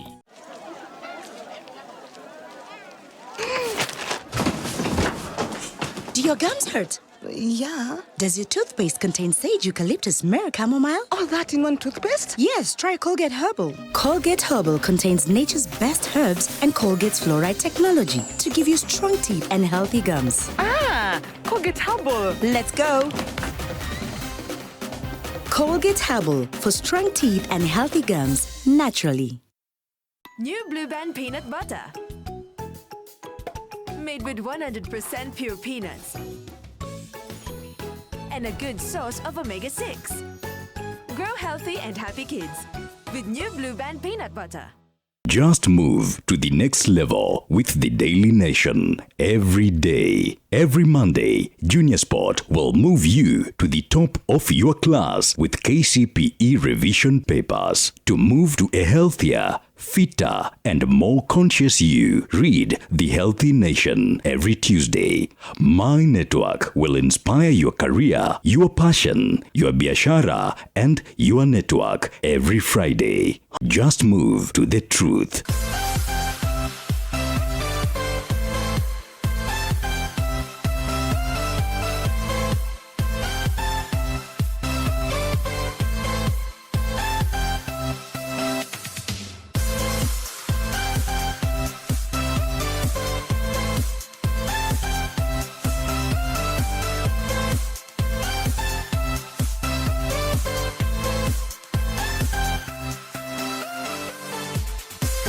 For inspiring and engaging lifestyle shows, just move to NTV. You go to high school in Inglewood. You think you're gonna get into Harvard? I'm from a poor, crime-filled neighborhood, raised by a single mother, don't know my dad, blah, blah. It's cliche. Allow me to introduce myself. My name is Malcolm Adekambi. I'm a straight-A student with nearly perfect SAT scores. You probably got like one of them photogenic brains. You mean photographic memory? What'd I just say? I mean, yeah, you said it. Yeah. Allow me to reintroduce myself. My name is Malcolm Adekambi. Can you dig it? Lit 360.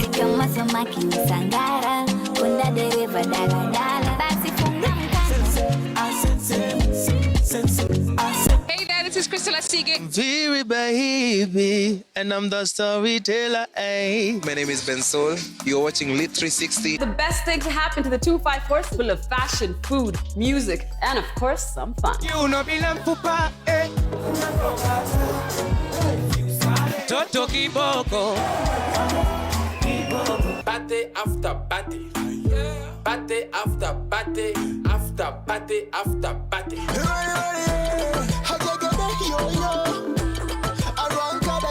Lit 360. All that wrapped into one to give you all the juice, the sauce, and the tea, and get it all on camera for you.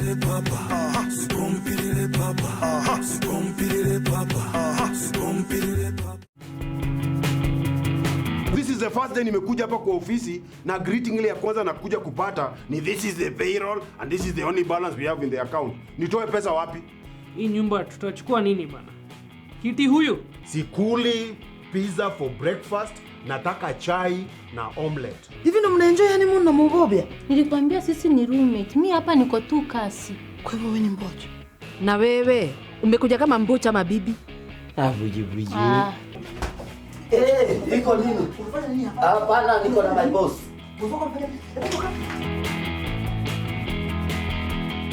This is Fact Finder from the BBC. We hear from Ebola survivors on the impact of myths and misinformation about the viral disease 5 years on. The people that they suffer, they survive and they suffer. A BBC Africa Eye investigation uncovers shocking evidence that multiple Nigerian security forces are using a brutal ancient torture technique. We tell you how. Swapping faces in videos through artificial intelligence is cool, but tech experts warn this could have a negative impact on political messaging. And did an airline force a passenger to take a pregnancy test before boarding a plane? I think it's false. It's not true. With Lipa na M-Pesa, you get more. Every 100 shillings spent on Lipa na M-Pesa earns you an entry into the draw. Do more with Lipa na M-Pesa.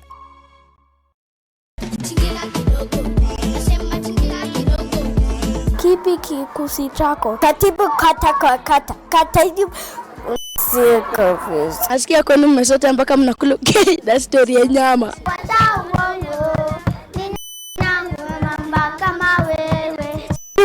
Let's go. Reach your elders. Help your parents. Say your prayers. Be a good child.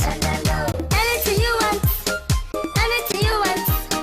Anything you want in life. Bend down low. Okay. Wow, you look so cute. This one looks good enough for you. It's so tasty and crunchy. Did you like it? I loved it. Me too. High five, CJ. It's your boy Mash Mashabu, aka Junior Bandman. Watch Generation 3 every Saturday from 10 to 11 a.m. only on your number one station, NTV.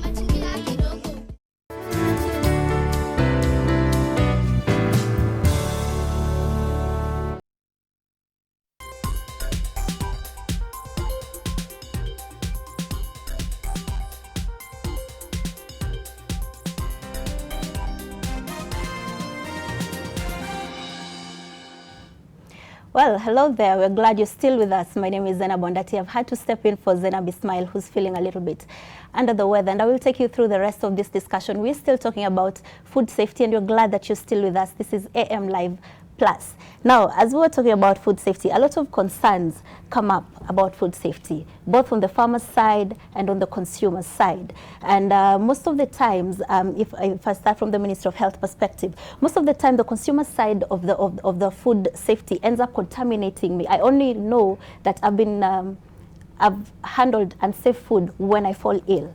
What is it that I'm doing that is making me ill? Thank you very much, Zainab. We need to appreciate that food safety is a shared responsibility. Mm-hmm. There is what the regulator, that is the government, is supposed to do. Yes. And the business operator, or rather the private, that is the industry, what they are supposed to do. Mm-hmm. And then lastly, the role of the consumer. Mm-hmm. As a consumer, there is what you are supposed to do in order to play your part with respect to food safety. Mm-hmm. Take, for example, the manufacturer has already given instructions on how you are going first to store or use a specific food product. Yes. It is expected of you to ensure that you follow the instructions of the manufacturer as they are in the label. Mm-hmm. In addition to that, further, you are supposed to ensure you follow basic principles with respect to food safety. Mm-hmm. Let me take, for instance, whereby you get even in your own kitchen that you have handled food in a manner that you have contaminated it. Mm-hmm. And you find that you become ill upon consumption of this. We usually say that always you ensure that you observe just 5 principles. You keep it clean. Mm-hmm. And you separate both raw and cooked food. Mm-hmm. And if you have to cook, you cook it thoroughly. And always store your food in safe temperatures. Safe temperatures, you are avoiding that temperature zone which is prone to microbial attack. Mm-hmm. And lastly, you have to ensure that you use safe material and clean water. You've mentioned there the manufacturer's label, following the manufacturer's label. But KEBS will tell you manufacturers don't always tell the truth. So I, as a consumer, when I've gone to buy this product, maybe let's take, for example, it's a packet of milk. I'm going to buy this milk product. There's all the instructions of the milk on the label. I don't know what the farmer did to that cow in the field. Maybe Dr. Ochodo will tell us what farmers are doing out there. Ochodo there will tell us what farmers are doing there in the field. I don't know what the farmer has done. KEBS will just look at those instructions that the manufacturer has put there. I will trust that KEBS has looked at that milk and certified it as safe. But we've also seen that from the stories even we as the media have done, we've taken some of these products, we've tested them, and sometimes they don't feel satisfy the safety. So when you say manufacturers, should we really put our faith in the manufacturer labels? I mean, it's the communication channel between the consumer and the product. And that is key, because at times food safety depends on you handling and utilizing the food according to the intended purpose. So if, for example, there is some sausages in the cold chain in the supermarket and it's clearly written there, this is raw, the expectation is that you as the consumer will go and cook it before the consumption, because there could be certain hazards that the next step, which is cooking, is going to manage. So you need to be very keen on what the label says, and the labels do not just happen to be on the packaging. There are standards, or a standard has been established to really guide on how labeling is supposed to be undertaken. So the obligation really is for this manufacturer to make sure that this particular product that I'm putting out there to the consumer to partake. So you want the manufacturer to look at their own value of humanity and good sense of knowing what is safe and what's not. Correct. It is a big obligation that they undertake. When you step into a food production system, you really have to know what really is at stake here. You are talking about human and even environmental health. So, and you are not roping in the dark, because standards have been established for you to actually follow. So, of course, the regulators do their part in following up to, or doing the verifications that things are going on the way they're supposed to be. But that does not mean sometimes the bucket will leak. Now let's talk specifically about fresh food. Yes. The bulk of the food that Kenyans eat is in the informal system, and that's where the regulators are not. Godfrey works directly with farmers, and I know the fresh produce industry has had a lot of challenges with especially the minimum residues, the maximum residues of pesticides and all. If you look at the picture behind you, on the screen behind you, that's a whole lot of vegetable and fruit. When I go to the market, it all looks nice and it all looks juicy. So I'm relying on Godfrey and yourself and the Ministry of Health to have confirmed to me that that vegetable is safe for me to consume. Yet, again, we know a lot of, some of it is grown on sewage, some of it has more pesticide than it should. How are the three of you ensuring that by the time that food hits the market, it's safe for me to eat? Maybe Godfrey, you could tell us what you're doing with the farmers currently. Yeah, thank you. And as I alluded in my beginning statements, that what MESP through this Agrify EU-funded program, of course through Danida, is doing is building systems. You know, systems are sustainable. And we recognize that because ours is value chain approach, we recognize that even before you go to the processing, this production must have started from at the point of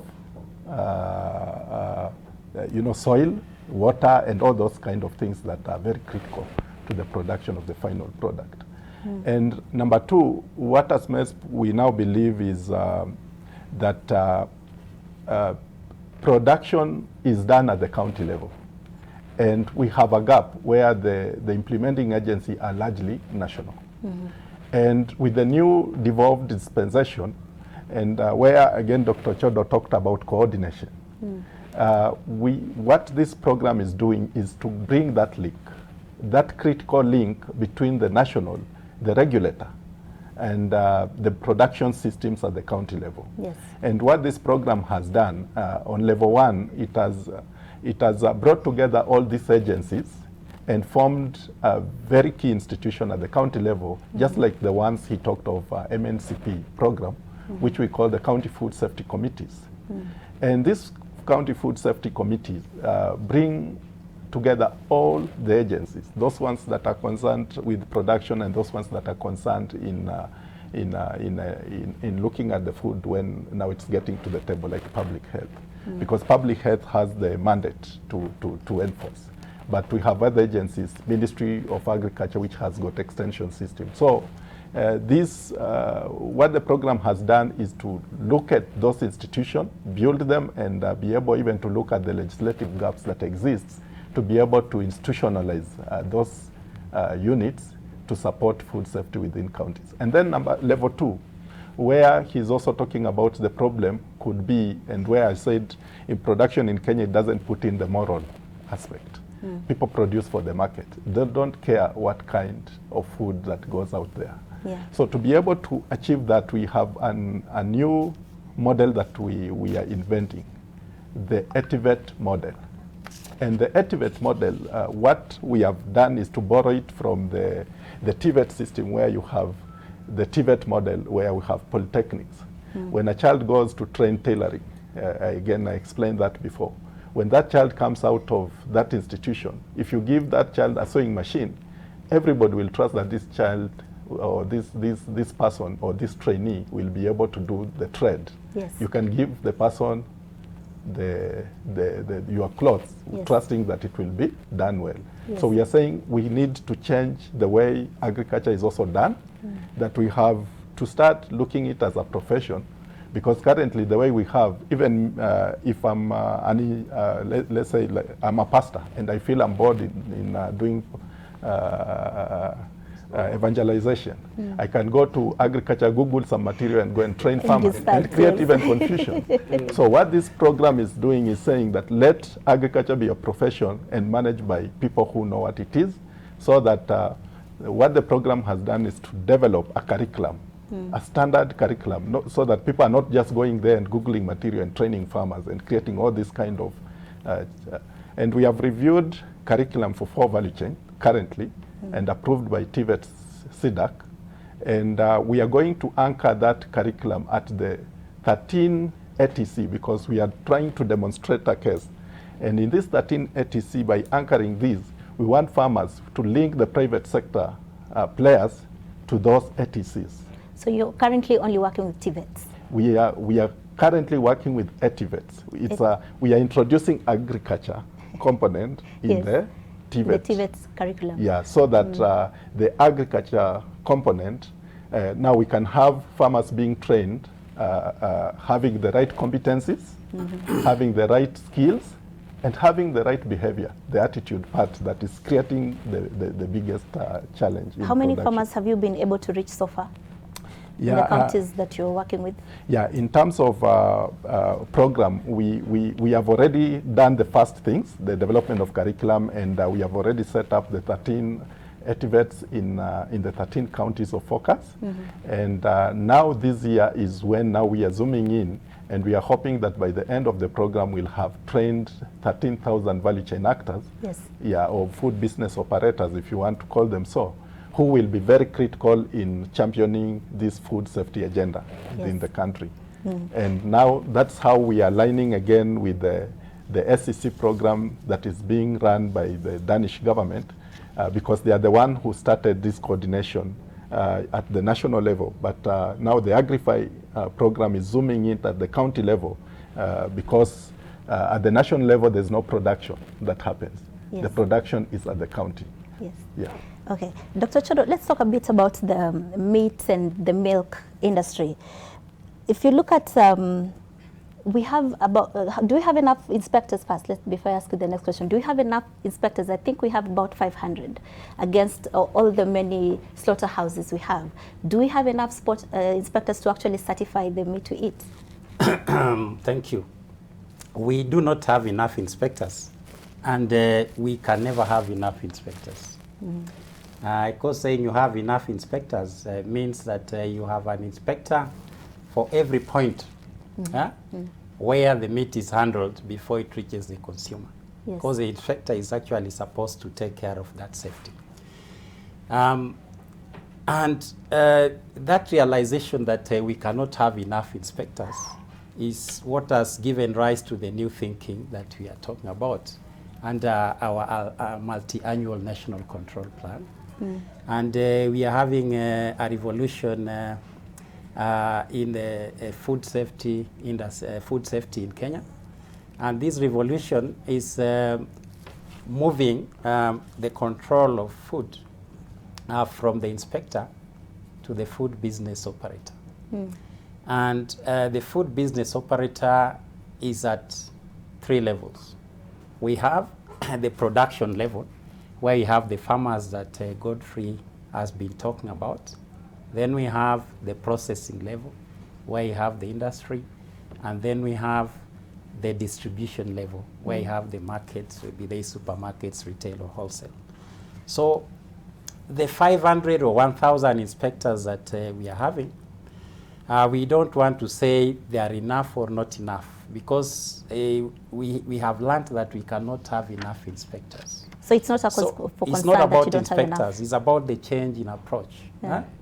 And this is what we want the consumers and the food business operators, the farmers, distributors outside there to know that we have decided as a government and the 10 or 12 institutions involved in food safety to change our approach where we control the product or the food to controlling the food business operator. And that can be the farmer, the distributor, or the processor. And the way we are going to control that food business operator is to educate him or her on the requirements of production, the requirements of processing, the requirements of distribution. We have standards produced by the Kenya Bureau of Standards together with us. Then we make regulations and laws. We are going to create awareness among the consumers on the various laws we have. We have quite a number of them. The Public Health Act, for example, the Food, Drugs, and Chemical Substances Act. These are the laws we need to be talking to our food business operators about. And once they understand what we want them to do in those regulations, then it will be their business to enforce that. And it will be our business to ascertain that they are enforcing. That way, we can have one inspector covering a wide spectrum. But you know, Daktari, Kenyans do not read. Yes. Even things as simple as the Traffic Act, we don't read. You don't read. So how do you expect people to actually read this law? And I ask that because you're focusing your attention, you said, on the operators, but my concern mostly is the farmers. Yes. I will slaughter chicken in my house. Yes. I will slaughter a cow in my house. I will milk my 1 or 2 houses in my home. I will consume that milk in my home.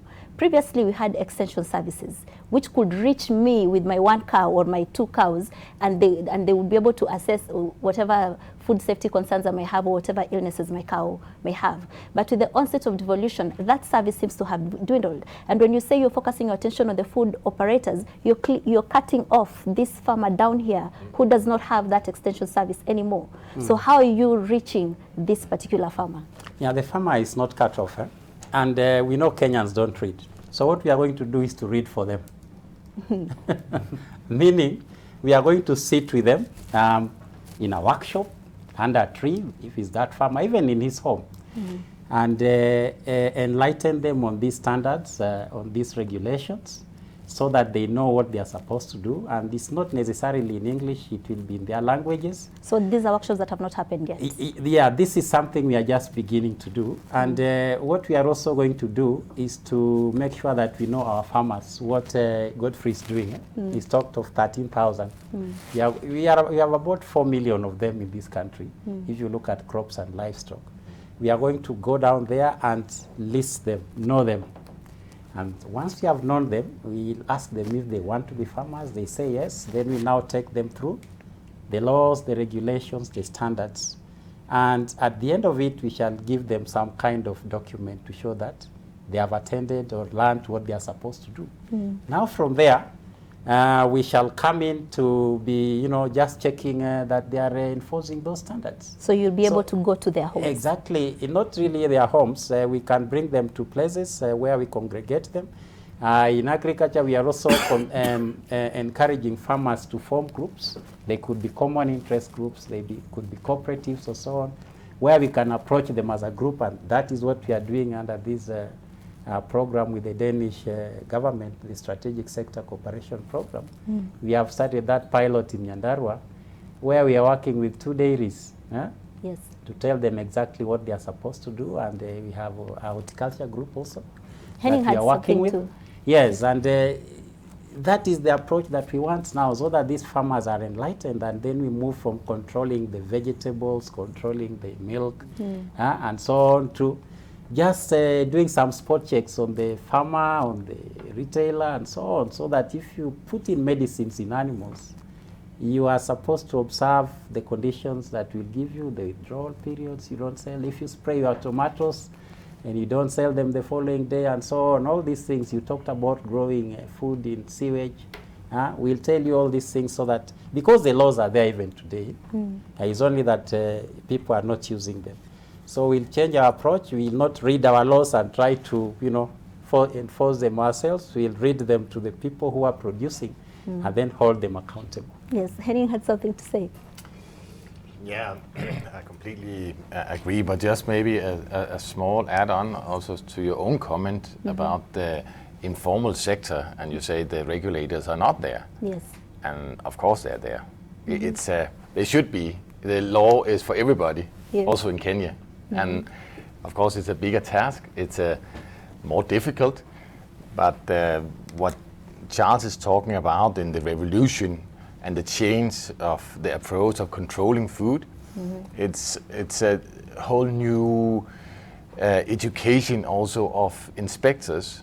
So of course you try and make guideline and explain to the food business operators, from the farmer to the processor or the retailer, but mainly the inspector's new approach should be to ask the food business operator how they know their own risk. They should know their own risk. You don't need to read and write to know the risk of how you handle milk coming from the cow.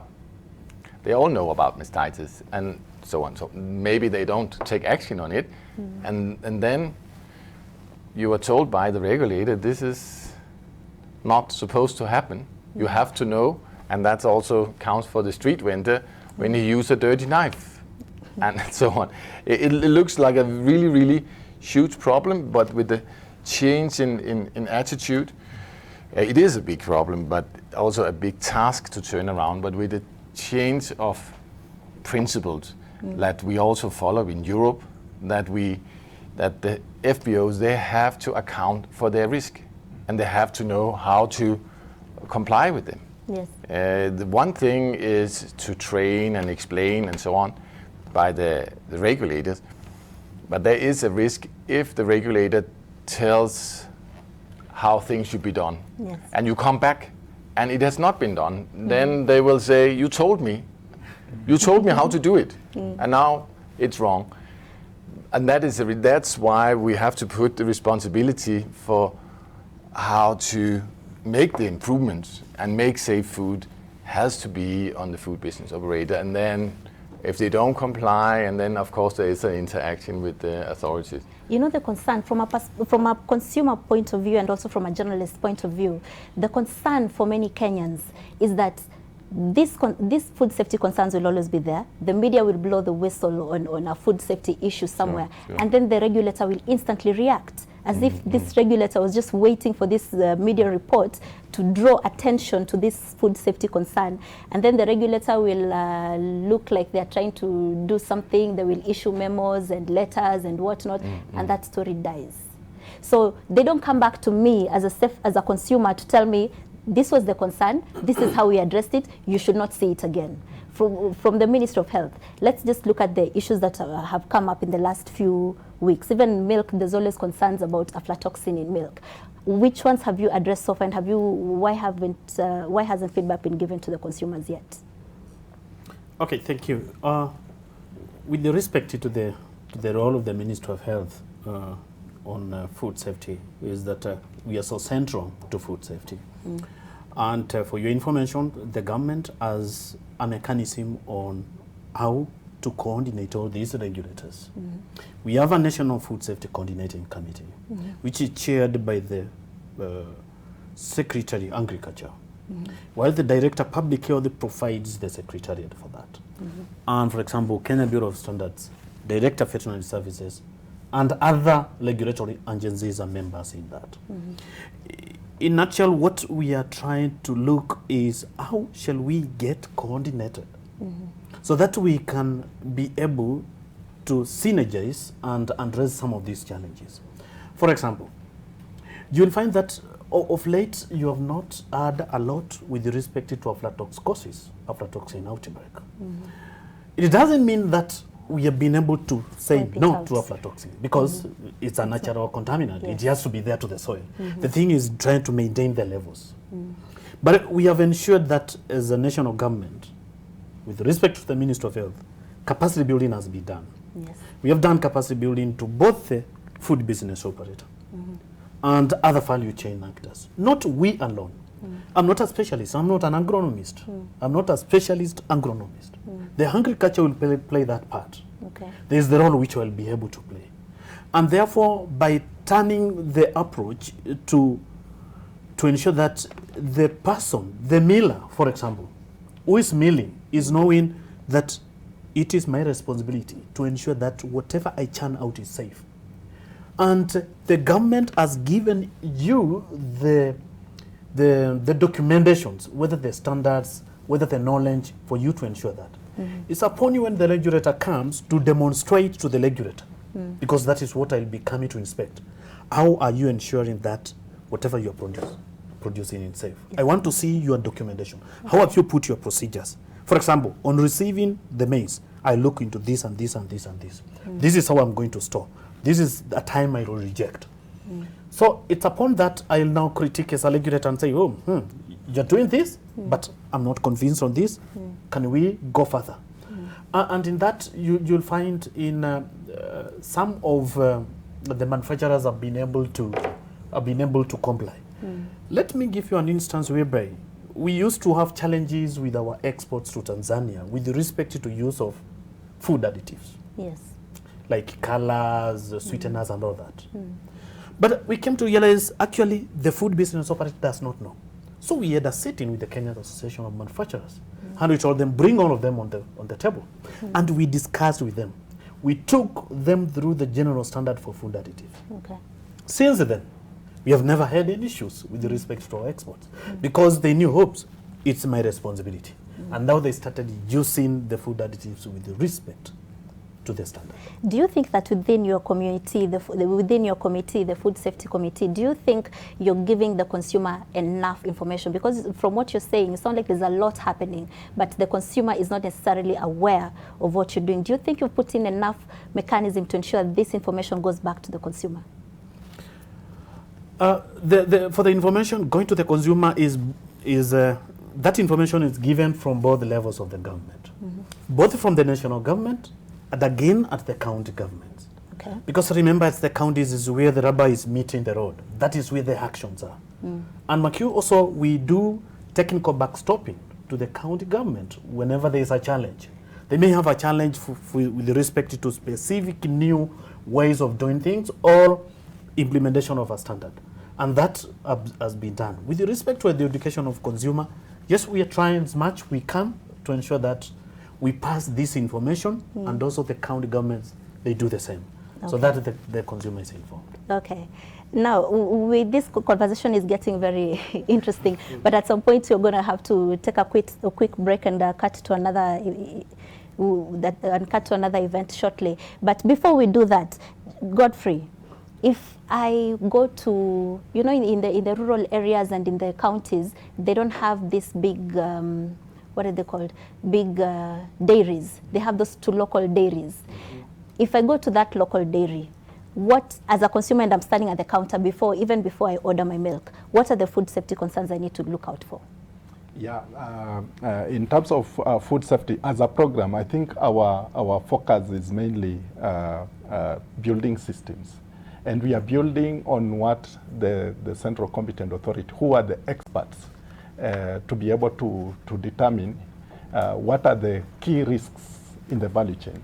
So what we are doing in terms of the program, and where we talked about capacity building of the value chain actor, and also building up on what the SEC program has been doing, establishing a clean hub, is that we are working with cooperatives and groups within county and supporting counties even to come up with associations that can loop in quite a number of people and also supporting the whole inspection system by building the capacity of the regional inspectors to be able to support county government, investigate and see where the risks are, so that the county government can start investing their resources towards eliminating some of those contaminants you are talking about, let's say like in milk.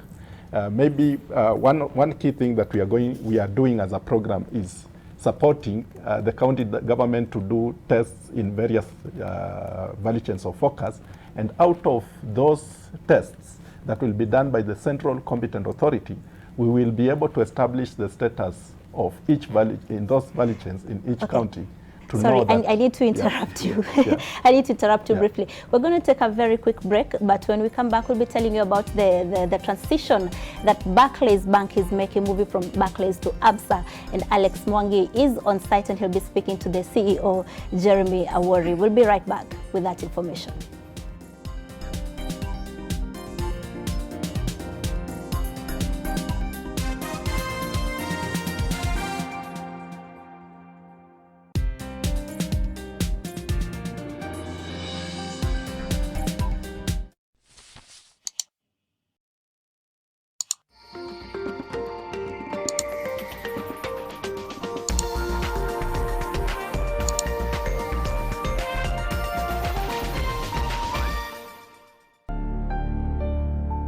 Sonia yampenda Jabali kiasi yale wayaita mapenzi, ule wake ni wivu. Sasa mambo ya kumpenda Jabali na kumchukia huyu Fadhili yaingilia napi? Kwa sababu mambo mawili tofauti. Baba, simu yangu yenyewe ni ile wejua. Nitakesha nayo vipi na kuchaji mpaka kazini? Jamani, mwana mrongo yuwauzwa wapi muuze mimi angalau mpate pesa za kuondoa hizi dhiki. Mara nyingine najiuliza kati ya wewe na huyu Fidhuli wako Jabali, nani bingwa wa kuudhi? Kwani ulikuwa haulizi kuhusu sausage kuungua? Nilikuwa nimekuulizia kuwa mvua ikinyesha huwa ardhi ya tota. Nimekuja kuongea na wewe. Siongei na maadui zangu. Nishatangaza vita na wewe ni adui. Toka. Hatutakuwa tukipotezeana muda rafiki yangu. Akili yangu ina mambo mengi bwana. Sasa hiyo akili yenye mambo mengi ndio ingefanya kazi haraka haraka iyapunguze na kuyaondoa.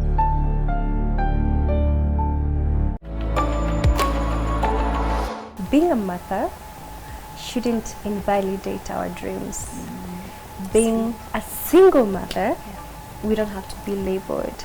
That's why I always have my mantra, moms are girls too. That's true. And my desires are still the same. You said you moved around a lot as a child. Yes.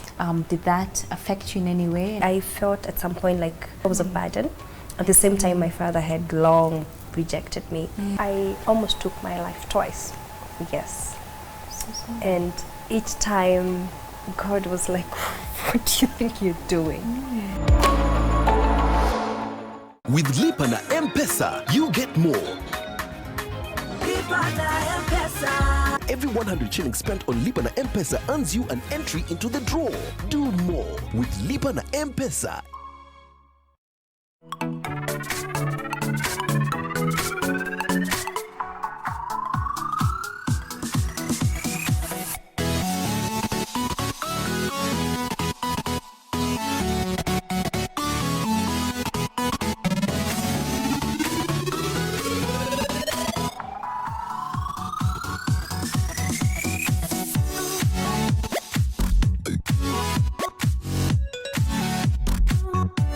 For exhilarating drama, just move to NTV.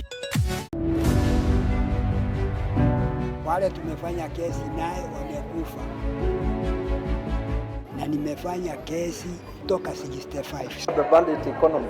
Now I'm being labeled the high priest of corruption. There's still some cartels in the judiciary. We have had cases of corruption in the judiciary. We have sacked quite a number of judicial officers. If you do not have a judiciary that has a good image and that has the confidence of the public, then we all suffer. But we shall revisit.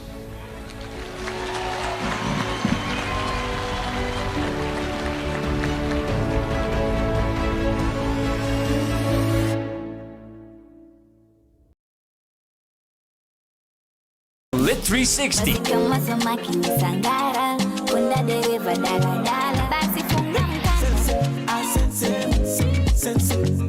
Hey there, this is Crystal Very baby, and I'm the storyteller. Ay. My name is Ben Sol. You're watching Lit 360. The best thing to happen to the 254 is full of fashion, food, music, and of course, some fun. You know be lampupa, eh?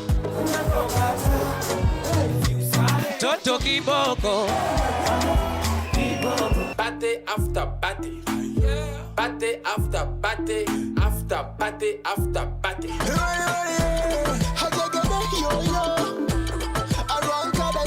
Lit 360. All that wrapped into one to give you all the juice, the sauce, and the tea, and get it all on camera for you.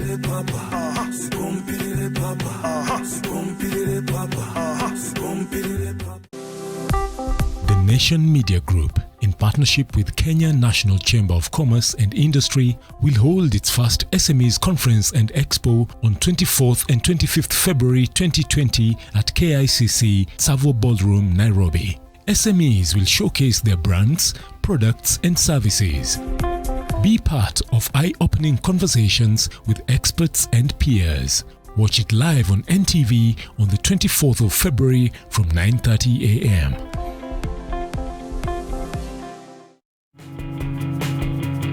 This is the first day nimekuja hapa kwa ofisi na greeting ile ya kwanza nakuja kupata ni this is the payroll and this is the only balance we have in the account. Nitoe pesa wapi? Hii nyumba tutachukua nini bana? Kiti huyu? Sikuli pizza for breakfast, nataka chai na omelette. Hivi ndo mnaenjoy honeymoon na Mugobia? Nilikwambia sisi ni roommate. Mimi hapa niko tu kasi. Kwa hivyo wewe ni mbocha.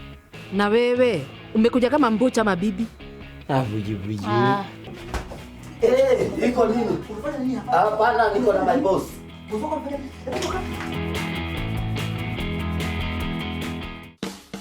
The blind man told police officers, afade mimi sijawahi ona bangi maisha yangu yote.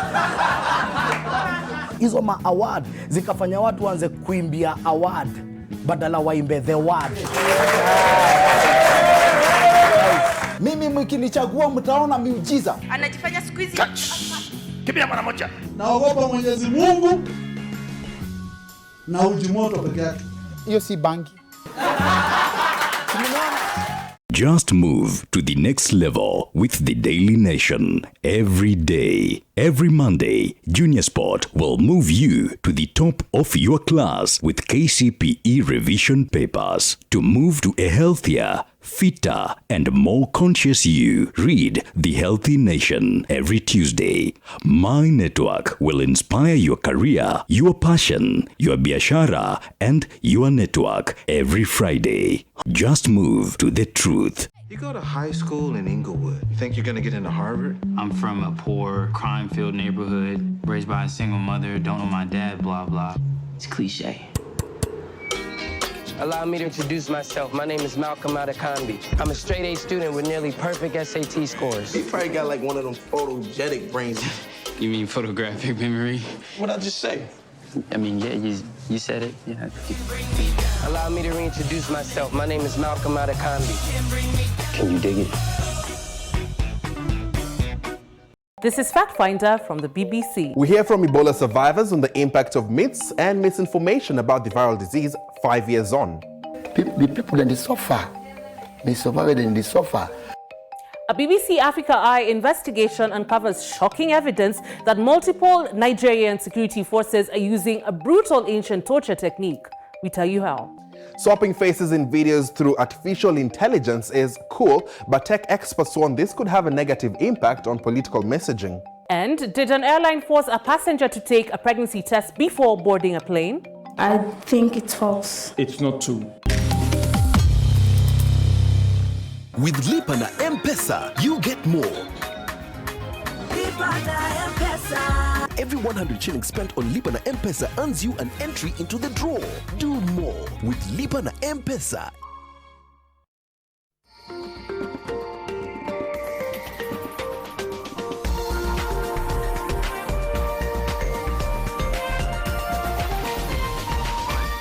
This is NTV.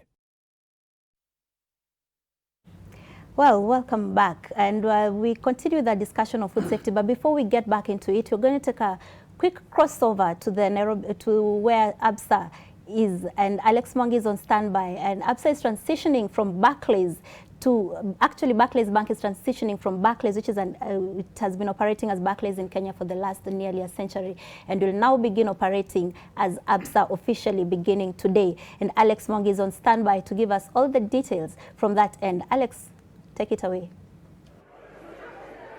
Yes, Zainab, we are coming to you from the Nairobi Securities Exchange, where this is a mega event for Barclays, which is transitioning to Absa Bank in Kenya. This is an event. This is something that has been 3 years in the making, and we are going to be told much more about it by Jeremy Awori, who is the Managing Director and Chief Executive of the Absa Bank Kenya PLC. He's going to tell us how this name change is taking place. Basically, what is happening here is that the name that Barclays will now be trading henceforth is Absa Bank Kenya PLC. So when you're trading stocks, when you're buying shares, you're no longer going to see Barclays Kenya. All you're going to see now is Absa Bank Kenya PLC. Thank you very much for joining us, Jeremy. Thank you. Just to begin with, tell us about the journey that has brought this change of the ticker name from Absa Bank, from Barclays Kenya to Absa Bank PLC. Like you said, it's been a journey of slightly over 3 years to get us to this point. And what we've been doing is slowly transitioning from the Barclays brand to the Absa brand, which has now happened. And there's been a lot of work that has been happening behind the scenes, because obviously what customers see is the physical branding. But what they don't see is that we've been investing in our systems and in technology to improve the customer experience. And it's given us a chance to really talk to customers and find out what do customers want, what do they expect from their bank. And what we've done as part of that journey is really start now developing new products and services, that some of which we've launched, like the vertical card, which is a new, innovative, just different way of using your credit card. But we have other things that are coming in the near future. Maybe can you tell us about the transaction behind the scenes that has led to this ticker change? Yeah, so fundamentally what happened which led to this is Barclays decided to reduce its shareholding in our parent company, which is Absa Group Limited, which is listed on the Johannesburg Stock Exchange. So it reduced its shareholding. But what's important is that Barclays PLC UK is still our single largest shareholder at 14.9%. So they're still very much interested in the future of Absa Group, and by default Absa Bank Kenya PLC. And we've been working with them and with the regulators to get us to this point and make sure there's minimum disruption to our clients and to our stakeholders. So Barclays landed in Kenya 104 years ago. Just tell us, how do you go about changing such an established brand name in people's minds now that you're changing from Barclays Bank to Absa Bank Kenya PLC? Yeah, I mean it's obviously can be quite tough, because many customers at some point have been, or many people have been customers of Barclays, given we've been here for over a century. And what we've done is, number one, we empathize, we're together. Many colleagues have also worked for the bank many years. We have colleagues who have worked 30, 40 years for the bank. So what we are doing is we're working closely with all the stakeholders. We celebrate the history, that 104-year history that we have here in Kenya. We have deep roots. We're systemically important in this economy. And I think now we're just moving into this new transition of Absa, where we're proud to be an African bank, we're proud to be a Kenyan bank, and we're going to really now invest and double down in our growth strategy for the future. Is there any jurisdiction in Africa where Barclays Bank is still trading that way, or have they all changed to Absa? So now the 12 markets that we're in are now trading as Absa. We actually, for most of the markets, they shifted last week on the 10th of February. In our case, we decided to hold back on our launch celebrations out of respect, given the passing of our former president, His Excellency President Daniel Arap Moi. So that's why we're doing our celebrations now that the mourning period is over. But all our markets now are trading as Absa banks across the continent. Finally, tell us, maybe give us a comment about the innovation strategy that Absa Bank Kenya has in place for Kenyans and the region going forward. Yeah, I think for us, the first thing is that the customer is the center of everything that we do. And I think we have to recognize as a financial institution, we have to be innovative. We have to keep pace with what the customers want. We have spoken to customers right across the country. We've spoken to young people, we've spoken to entrepreneurs, and they've told us what they want.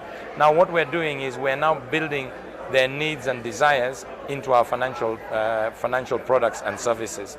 So what you can expect to see is new products, new ways of delivering banking.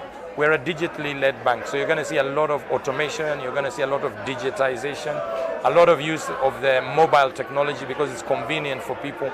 But our core focus is being digitally led, focusing on SMEs to support business, because we feel SMEs are the mainstay of our economy. They're employing young people, creating jobs, and driving the economy. So you're going to see lots of innovation. There'll be process innovation, there'll be product innovation, and there'll be marketing innovation also. So watch out, we're going to have fun. Our brand is exciting, and we're really excited about the future.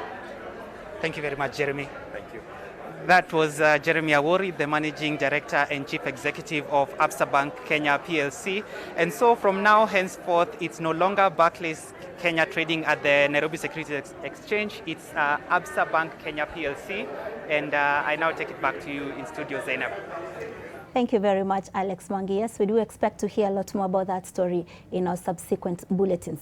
But when we continue with our discussion on food safety here, Isaac had some comments to make about yes, about what consumers expect. Yeah, you did give a question to my friend here about as a consumer, when the example you gave of you walk into a milk selling facility, what is it that is within your powers? Now, one thing that is common with food safety is it rests on what we call prerequisites, which are very basic infrastructure or principles that would contribute towards your food being safe.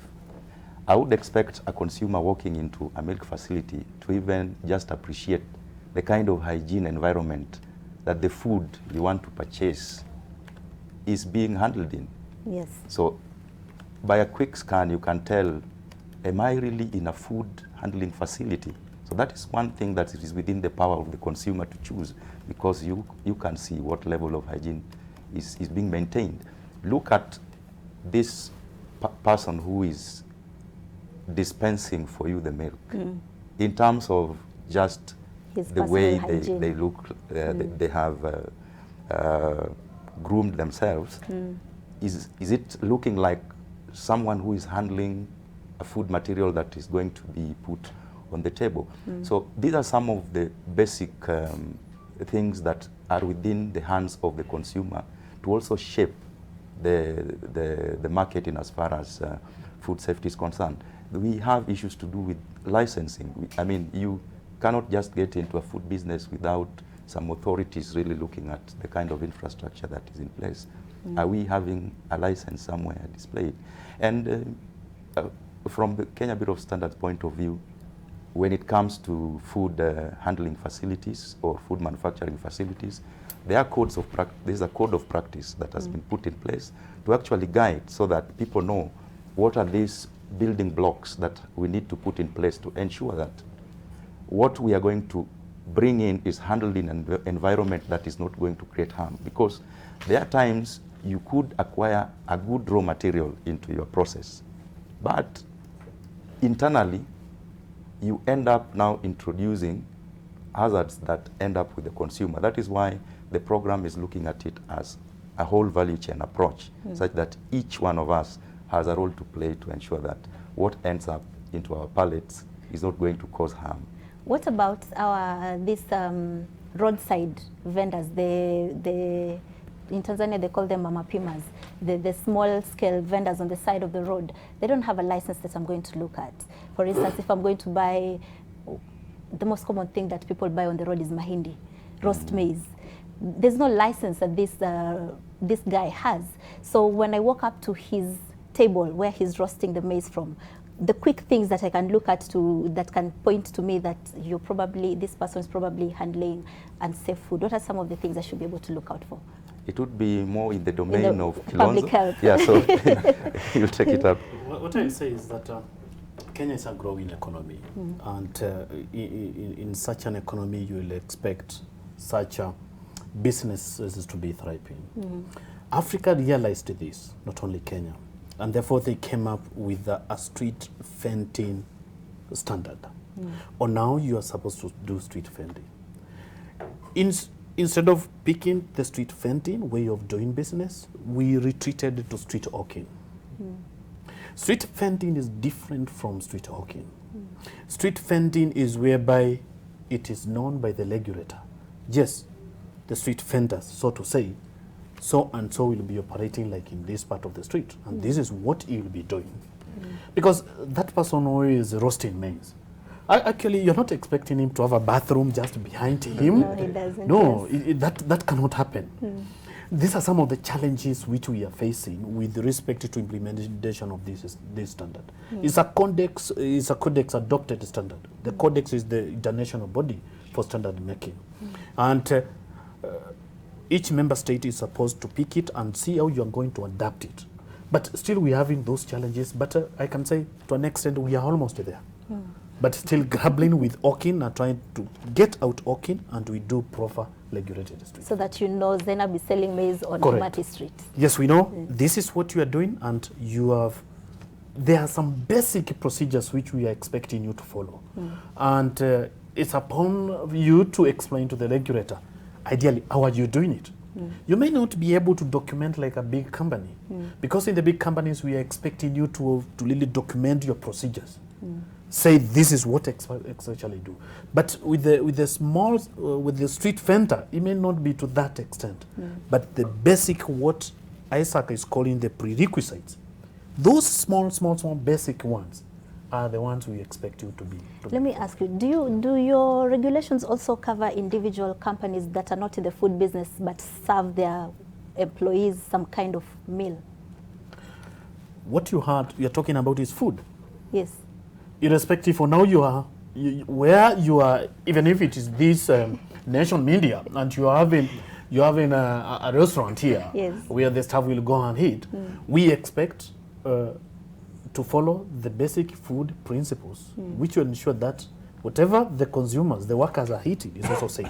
Yes. So the law does not discriminate and say, this is for you because you are working outside for the masses, and this is for you because you are working indoors. But remember, in food safety, sometimes you have to look at where is there high likely, in terms of prioritization, where is there high likely to be an issue which will have big numbers of people affected.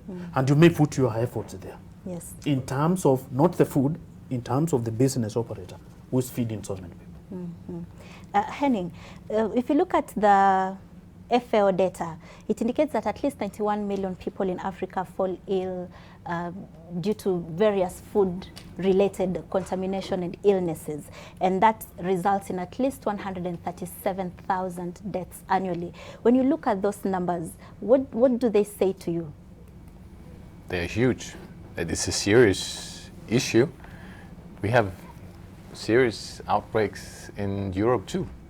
And probably cannot be avoided anywhere. The main thing we can do is to prevent as much as we can, and that's why we are trying to assist the Kenyan government with the new principles, because if we run after the food and try and test and control that, then it will already disappear from the market and be eaten before we can start doing anything. So else then it'll be small spots where we see, this is a big problem, but we don't really go in and address how to avoid problems. So that is why the approach to the food business operator will be a way of avoiding and reducing those numbers you are talking about. And then maybe another way of using resources the best possible way, and that is to make the control more risk-based than it is right now in Kenya. Yes. And you have your example about the small vendor with the maize. For example, a maize is covered. Yes. You peel it and you put it on a grill. There's not the big risk here. You don't process There's nothing, you don't even need to touch it. You have, so if the authority that regulate this part have to make his risk-based approach to where to regulate, maybe you don't put so many efforts on that type of a vendor, but you look at another one where they cut fresh meat and make nyama at the roadside. Maybe that's where you should put more input. So that risk-based plan is really a very, very important way of using resources. It's all about resources. You don't have unlimited. No country has all the resources available. Dr. Chodo, we are always told that if you're going to buy milk or any meat-related product, you should look at a place that has flies. If there are no flies, then the chances of that meat not being safe for you to consume are high. Is that true? Partly true. Earlier on, you had asked what you should look for as a consumer when you get to those places. And some of those tests, like the smell, the sight, and sometimes even the taste, which we really don't encourage you to do, are the tests at the disposal of a consumer. Scientifically, we call them organoleptic tests. So the presence of flies may be some indicator that the food is safe, but that is not always true, because flies could not be there. For example, in the case of milk, the milk has not gone bad, because flies will come in when there is spoilage.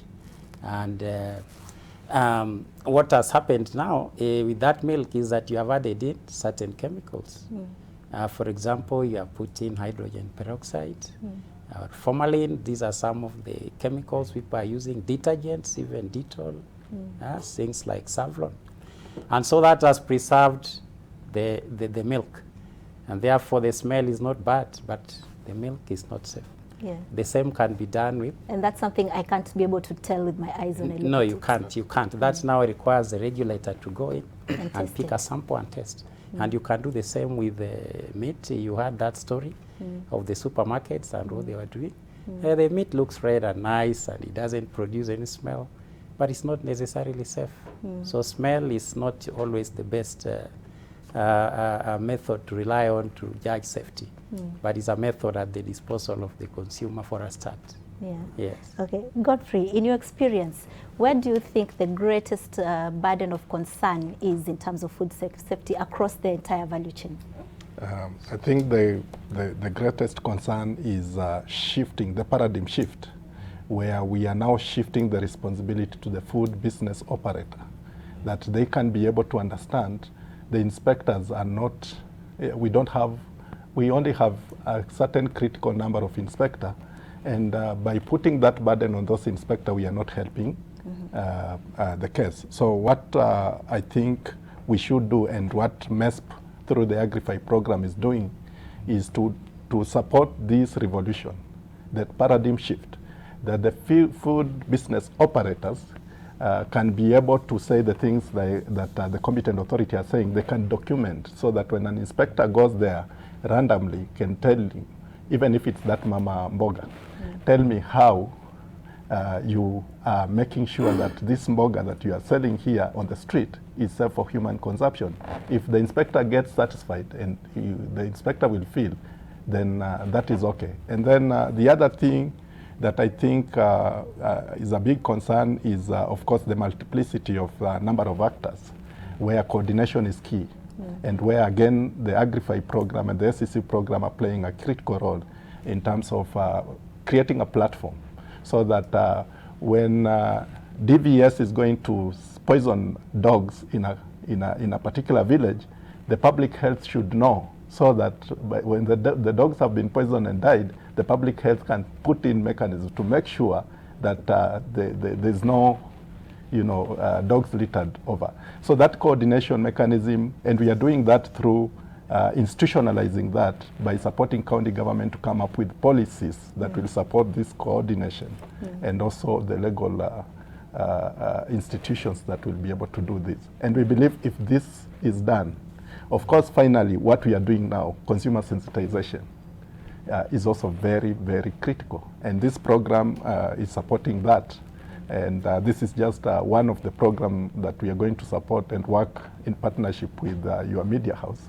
And we are going to support others to just communicate very critical information that the public need to know. Now we've come to the tail end of this discussion, so I'm just going to go around for you to give us your takeaway thoughts. What is it that you'd like the consumers or whoever is watching you to take away from you today? I'll start with you from the health. Thank you. What I can tell the public is that the regulator, with respect to food safety, is becoming an enabler towards implementation of the regulations. What I mean is that the regulator is making the food business operator, who has the ultimate responsibility, know what document do I need to have and from where to read it so that I can be able to implement my measures and reassure that the food is getting out is safe. So we are sort of enabling the food business operator to be to implement the food safety regulations as much as possible. Dr. Chodo. Yes, we want the public to know that food is important in two areas. It's important for life, because it's a basic need for all of us, and is also an important element of trade. The food industry is a big industry, big revenue earner for this country. We have over at least 250 billion shillings coming in annually just as a result of food. And therefore, we expect the key players in the food industry, the people we have mentioned here, the producers, the processors, and the distributors, and even the consumers, to each play their roles properly, because at the end, we are all consumers. Yes. Whether you are a producer or a processor, you end up consuming something that was produced either by you or somebody else. And therefore, we should all take it upon ourselves to ensure that we protect ourselves, we love ourselves, as is said in the Bible, and we also protect our neighbor, the person who is going to consume that food. And as regulators, we want to play our role. And we have already stressed here that we are defining our systems, and we shall be entrenching the official controls in the right way, both for plants and animal-based food. And we shall also be reviewing our legislation to strengthen areas that are weak and to bring in players that are not really prominent now. And this is the consumer and the producer, that illiterate farmer you talked about. These are the important people. It's not always the regulator. Yes. So we want to focus these people, because that's where the most risk is. And we don't want to spread ourselves so thin doing everything. We just want to concentrate on where the highest risk is.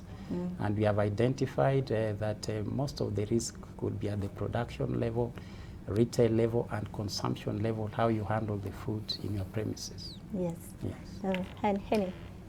Yeah, I think the most important takeaway here for the ordinary Kenyan is that the regulators we have around the table here is actually doing a huge effort right now to make a revolution and make improvement and taking this problem of safe food, take it serious. And the Kenyan government did also last year and the year before commit itself at the World Food Summit to commit on improved food safety. The World Food Summit is hosted by the Danish government in Denmark, and ministers from all over the world and decision makers meet every year and discuss issues like food safety and food loss, food waste. And the Kenyan government has committed itself to make improvements and report on these improvements every year. And I think that is a big change For Kenya, it's been much more systematized in the last couple of years. So Thank you, Godfrey. We've run out of time, so maybe in about 30 or so seconds.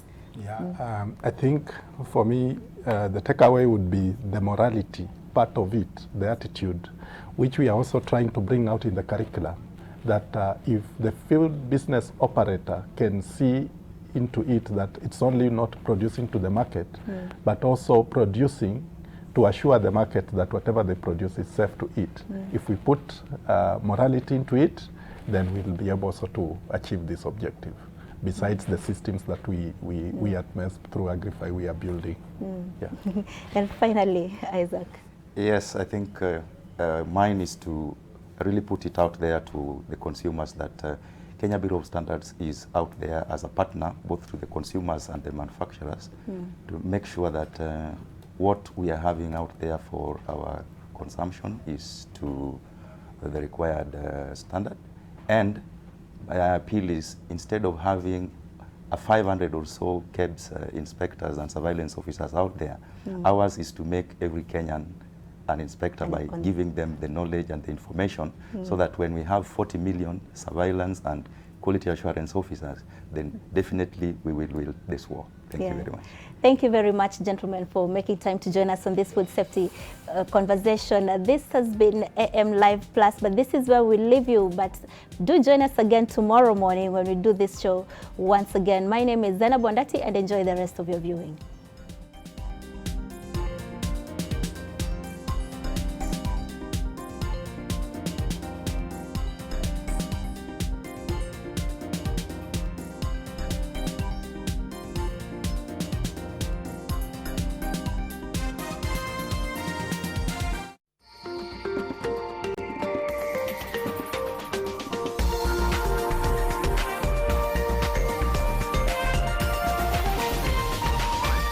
This is NTV. Just move to the next level with the Daily Nation. Every day, every Monday, Junior Sport will move you to the top of your class with KCPE revision papers. To move to a healthier, fitter, and more conscious you, read The Healthy Nation every Tuesday. My network will inspire your career, your passion, your biashara, and your network every Friday. Just move to the truth. Being a mother shouldn't invalidate our dreams. Being a single mother, we don't have to be labeled. That's why I always have my mantra, moms are girls too. That's true. And my desires are still the same. You said you moved around a lot as a child. Yes. Did that affect you in any way? I felt at some point like I was a burden. At the same time, my father had long rejected me. I almost took my life twice. Yes. And each time, God was like, what do you think you're doing? With Lipa na M-Pesa, you get more. Lipa na M-Pesa. Every 100 shillings spent on Lipa na M-Pesa earns you an entry into the draw. Do more with Lipa na M-Pesa. Sonia yampenda Jabali kiasi yale wayaita mapenzi, ule wake ni wivu. Sasa mambo ya kumpenda Jabali na kumchukia huyu Fadhili yaingilia nao kwa pisini, mambo mawili tofauti. Baba, simu yangu yenyewe ni ile wejua. Nitakesha nayo vipi na kuchaji mpaka kazini? Jamani, mwana mrongo yuwauzwa wapi muuze mimi angalau mpate pesa za kuondoa hizi dhiki. Mara nyingine najiuliza, kati ya wewe na huyu Fidhuli wako Jabali, nani bingwa wa kuudhi?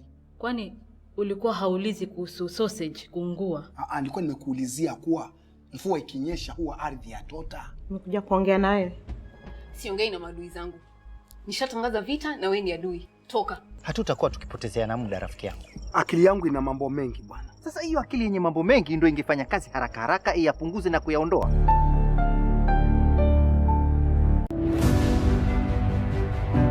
Wale tumefanya kesi naye wamekufa.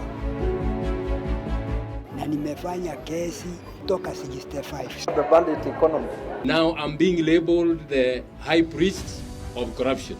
There's still some cartels in the judiciary. We have had cases of corruption in the judiciary. We have sacked quite a number of judicial officers. If you do not have a judiciary that has a good image and that has the confidence of the public, then we all suffer. But we shall revisit.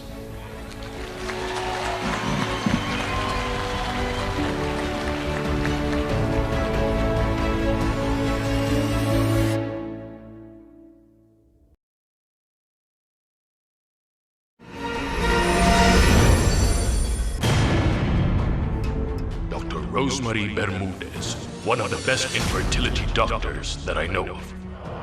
She's my business partner in Paraiso.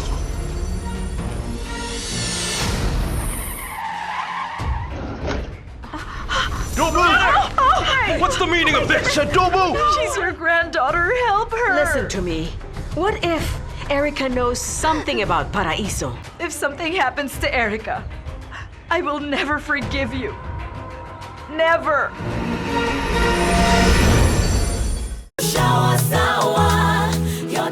Sour Shower has never been better with the new look Sour. Now with a new formulation too that will leave you feeling fresh for longer, while the soap lasts even longer. Lit 360.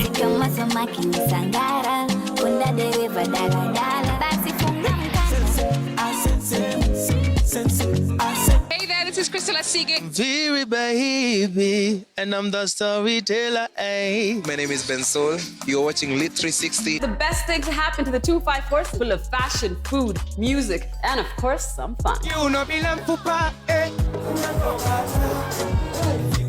Toto Kiboko.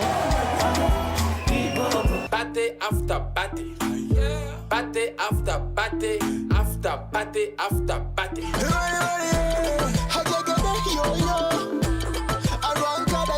Lit 360. All that wrapped into one to give you all the juice, the sauce, and the tea, and get it all on camera for you.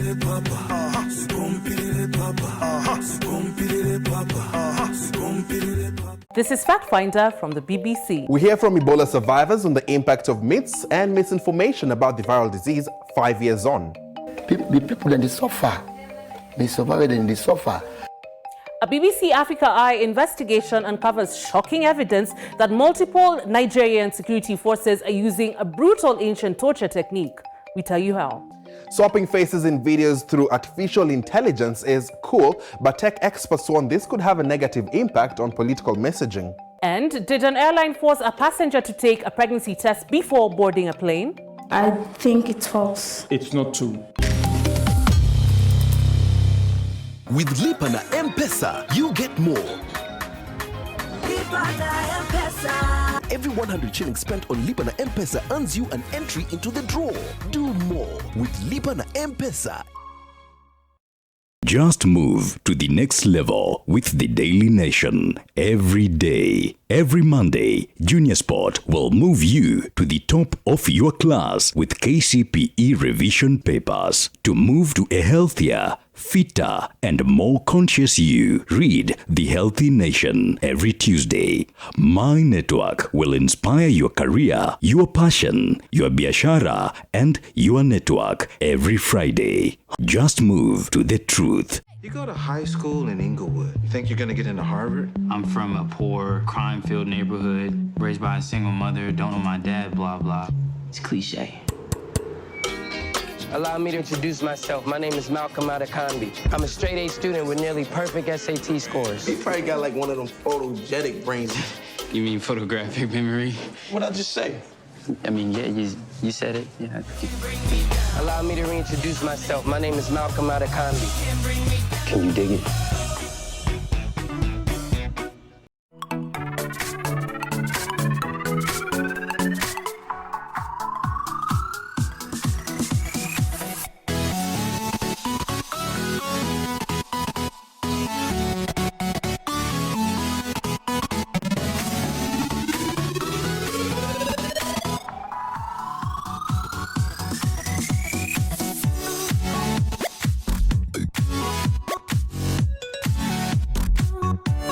For exhilarating drama, just move to NTV. Health is a human right, and science facilitates the enjoyment of that right. Healthy Nation is an informative and insightful pullout on matters health and science. Join the conversation. Get your copy of Healthy Nation this and every Tuesday, only in the Daily Nation. Powered by Nation Media Group and the Bill and Melinda Gates Foundation.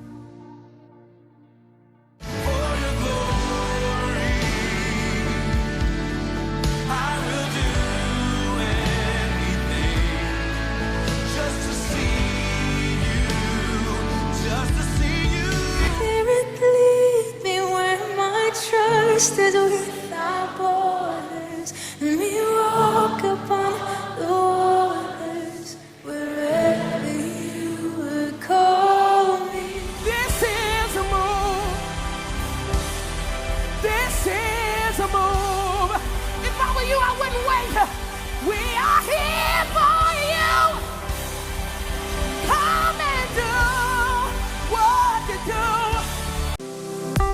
The Nation Media Group, in partnership with Kenya National Chamber of Commerce and Industry, will hold its first SMEs Conference and Expo on 24th and 25th February 2020 at KICC Savo Ballroom, Nairobi. SMEs will showcase their brands, products and services. Be part of eye-opening conversations with experts and peers. Watch it live on NTV on the 24th of February from 9:30 a.m.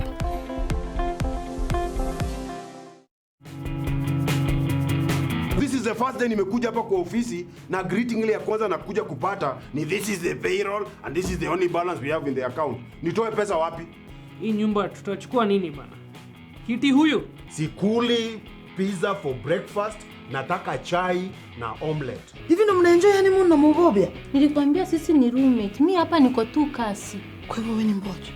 Na wewe umekuja kama mbocha mabibi? Buji. Iko nini? Unafanya nini hapa? Hapana, niko na my boss.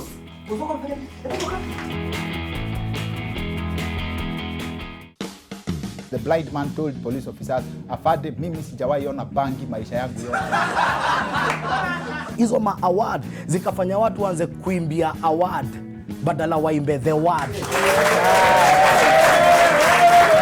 Mimi mkinichagua mtaona miujiza. Anajifanya siku hizi. Kimbia mara moja. Naogopa Mwenyezi Mungu na uji moto peke yake. Hiyo si bangi. The three sides of Anna. I promised my wife that during these 6 months I wouldn't see Ana Lucia, and I'm going to keep my word. What about what you promised Ana Lucia? You made her believe that you were going to fight for her love, that you were going to leave your wife. You ended up in prison for fraud. You've been conning other men like you did with me, and then you robbed them. Who are you? Ramiro, I'm only a woman who loves you. Don't trust Ramiro. Do not make the same mistake as Gina. Loves me? Gina wasn't always the best person. She left you at the most difficult time of your life. I know your marriage is destined for absolute failure. Even though you don't want to accept it at the moment, it's all right. The three sides of Anna. With Lipa na M-Pesa, you get more. Every 100 shillings spent on Lipa na M-Pesa earns you an entry into the draw. Do more with Lipa na M-Pesa. Being a mother shouldn't invalidate our dreams. Being a single mother, we don't have to be labeled. That's why I always have my mantra, moms are girls too. That's true. And my desires are still the same. You said you moved around a lot as a child. Yes. Did that affect you in any way? I felt at some point like I was a burden. At the same time, my father had long rejected me. I almost took my life twice. Yes. And each time, God was like, what do you think you're doing? With Lipa na M-Pesa, you get more. Every 100 shillings spent on Lipa na M-Pesa earns you an entry into the draw. Do more with Lipa na M-Pesa. Just move to the next level with the Daily Nation. Every day, every Monday, Junior Sport will move you to the top of your class with KCPE revision papers to move to a healthier, fitter, and more conscious you. Read The Healthy Nation every Tuesday. My network will inspire your career, your passion, your biashara, and your network every Friday. Just move to the truth. Every week we bring you Jam Down, and you know kama kawaida tunakupatia the best of reggae and dancehall music. So we give you the best of vibes mtaani. Na unajua pia mtu yangu lazima tukupatie interviews from international countries. And you know I'm talking about Jamaica. This comes only on Jam Skype. But unajua pia show iezi malizika bila wenzetu. And I'm talking about Kaskala and More Spice. Wale wa radio Siwanga area Nation FM toka saa 1 hadi saa 4 kukuletea nothing but hot topics na mangoma kali. Good music and good vibes. They call me MC Jawochi. And they call me Miss Katiwa from 10 p.m. up until midnight. Remember the hashtag is JamDownKE right here on NTV. Don't go nowhere.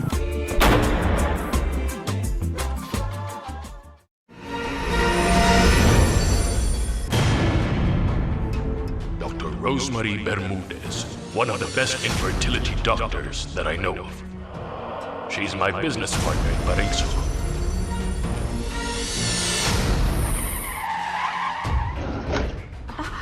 Dobu! Oh, what's the meaning of this? Dobu! She's your granddaughter. Help her. Listen to me. What if Erica knows something about Paraiso? If something happens to Erica, I will never forgive you. Never.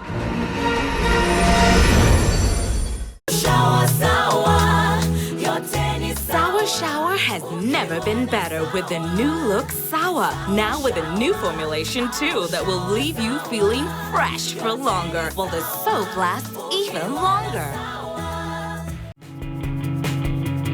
This is the first day nimekuja hapa kwa ofisi na greeting ile ya kwanza nakuja kupata ni this is the payroll and this is the only balance we have in the account. Nitoe pesa wapi? Hii nyumba tutachukua nini bana? Kiti huyu? Sikuli pizza for breakfast, nataka chai na omelette. Hivi ndo mnaenjoy honeymoon na Mugobia? Nilikwambia sisi ni roommate. Mimi hapa niko tu kasi. Kwa hivyo wewe ni mbocha. Na wewe umekuja kama mbocha mabibi? Buji.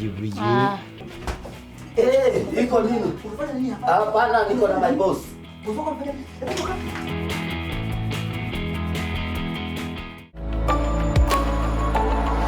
Being a mother shouldn't invalidate our dreams. Being a single mother, we don't have to be labeled. That's why I always have my mantra, moms are girls too. That's true. And my desires are still the same. You said you moved around a lot as a child. Yes. Did that affect you in any way? I felt at some point like I was a burden. At the same time, my father had long rejected me. I almost took my life twice. Yes.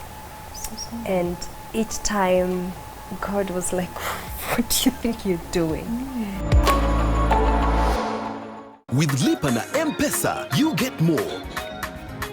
Lipa na M-Pesa. Every 100 shillings spent on Lipa na M-Pesa earns you an entry into the draw. Do more with Lipa na M-Pesa. The Nation Media Group, in partnership with Kenya National Chamber of Commerce and Industry, will hold its first SMEs Conference and Expo on 24th and 25th February 2020 at KICC Savo Ballroom, Nairobi. SMEs will showcase their brands, products and services. Be part of eye-opening conversations with experts and peers. Watch it live on NTV on the 24th of February from 9:30 a.m.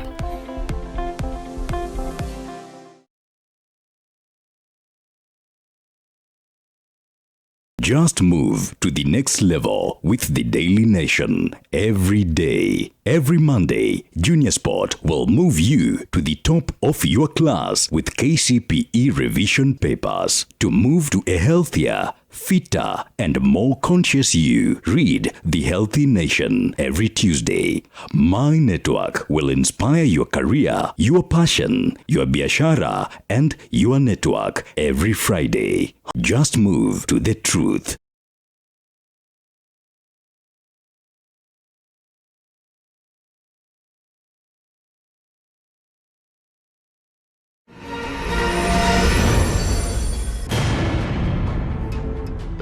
Rosemary Bermudez, one of the best infertility doctors that I know of.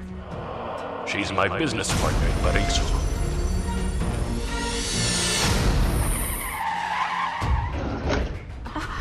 Don't move! What's the meaning of this? Don't move! She's your granddaughter. Help her! Listen to me.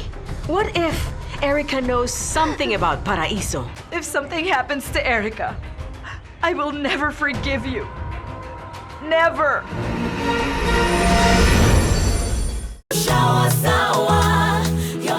Sour Shower has never been better with the new look Sour. Now with a new formulation too that will leave you feeling fresh for longer, while the soap lasts even longer.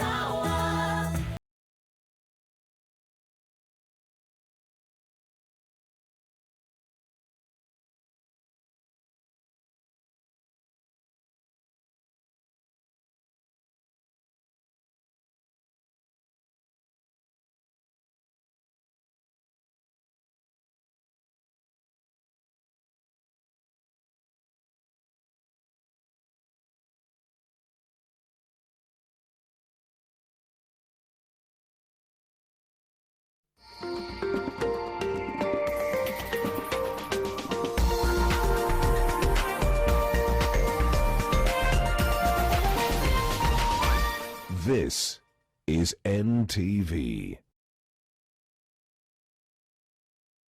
The Polka Dot Art Gallery in Karen, Nairobi is the host for Dr. Mercy Kagie's first solo art exhibition in Kenya. Model for an artist. Because then you... Armed with her pen, brushes, paper, she beams at the opportunity to draw life experiences. Surrounded by her recent drawings that she is sharing at this gallery, Mercy confesses she is not your ordinary artist. So I always have a little sketchbook in my bag. If I'm going somewhere a bit longer, I'll take maybe this kind of size, which is a bit smaller than A4. And I would just draw everything and anything. So, you know, there's performances, here I traveled, and I fill the sketchbook instead of taking photographs. This is just outside here, you know, bananas, Braille Museum.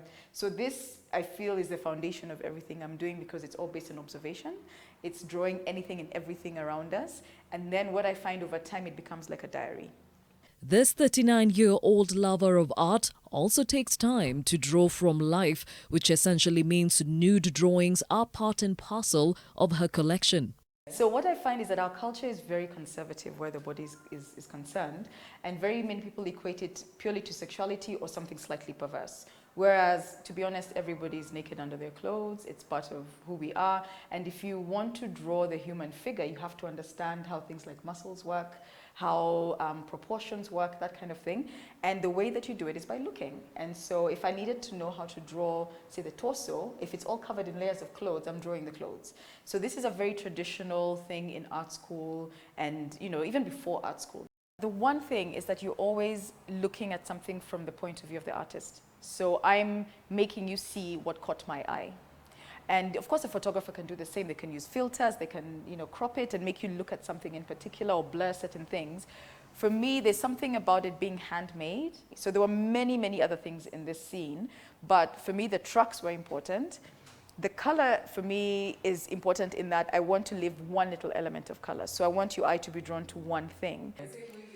Mercy has had her hands on her tools of art since she was young, which led her to attain a degree in illustration, master's in the process of drawing, and a PhD in drawing as a way of documenting everyday life. So for me, it was really good to kind of place what I do and who I am in my work in a context and then write about it and also have it, I guess, examined and validated by my peers or people who are actually have had a lot more experience than I have. And I mean, in the end, it worked out that it actually is beneficial in academia, but it started off as me just wanting to just sit and really immerse myself into this thing, this genre of art that was just an intrigue. It was something that I found I did all the time that I enjoyed and I would spend so much time doing. And I'm glad I did. It was very, very hard. It was incredibly difficult. But in the end, it kind of made me much more clearer about why I'm doing it, about what it is that I'm doing, its relevance in society, which is one of the things I had to write about. Apart from impacting university art students with her experience, Marcy also uses the Polka Dot Gallery to teach adults curious on exploring the world of drawing. For me, because I had so much input from so many of my tutors, from many other experienced artists, that I want to be able to give some of that back as well. And I do think that it's just good to be able to give what you have. Not every artist or any other profession is a teacher, but if you enjoy it and if you can do it well and you can see your students progressing, then why not? 20 years later, since she chose to take the path of permanence through the art of drawing, Marcy has had the privilege to practice and showcase her work in different parts of the world. Having a chance to showcase her work in her home country is a dream come true, a byproduct of a support system that did not stifle her. It was actually up to me, because it was my decision. It was up to me to make it into a career, and then I find ways to make that an income generating thing as well. And I'd say, you know, do it. If it's really, really what you want to do, then you will make it work. And I think for parents as well, you know, let your children do what they decide to do, because in the end, you know, you're there for a certain amount in their time in their lives, and then after that it's up to them. So you don't want to have made your children do something because of you, and then they look back and they think those are wasted years. For Women in Power, my name is Gladys Gashanja. One thing this job has taught me is that I learn every day. I'll be patient every day with the network. I'll be able to get different gist every single day. Beryl Odindi is busy at work supervising the installation of fiber optic internet cables into homes in Nairobi's Ngumo estate. Beryl is a fiber and maintenance engineer at Safaricom. Basically, I maintain fiber across the region, that being Nairobi and outside Nairobi. So it will include Coast, Greater Western, Rift, and Mount Kenya. And attests that her current role spices up her world of engineering. It makes me be in technology, at the same time interact with people and know that my customers are getting satisfied. It's not the cliche engineering where people just do code or are just in the offices and quiet. You have to go out and engage. Armed with a degree in electrical and telecommunication engineering, Beryl got into practice back in 2014. She was barely 24 years old. However, her love for the industry is deeply rooted in her childhood. I saw the first tower being erected in Western, because I come from Western part of the country, and could look up and see guys up there just hanging in their harnesses. By then I didn't even know their harnesses. So in the evening I would come back home and ask my mom, okay, what is happening? What have they done today? What are the dishes? And she'd explain it. She'd explain it. So I got to it and was like, this is what I want to do. The journey into the world of engineering quickly glared some attitudes associated with the industry. Imagine a 60-meter tower. You're going up, it's your first time. You're not used to heights. But then you're the only lady there, and everyone else is like, will she really do it?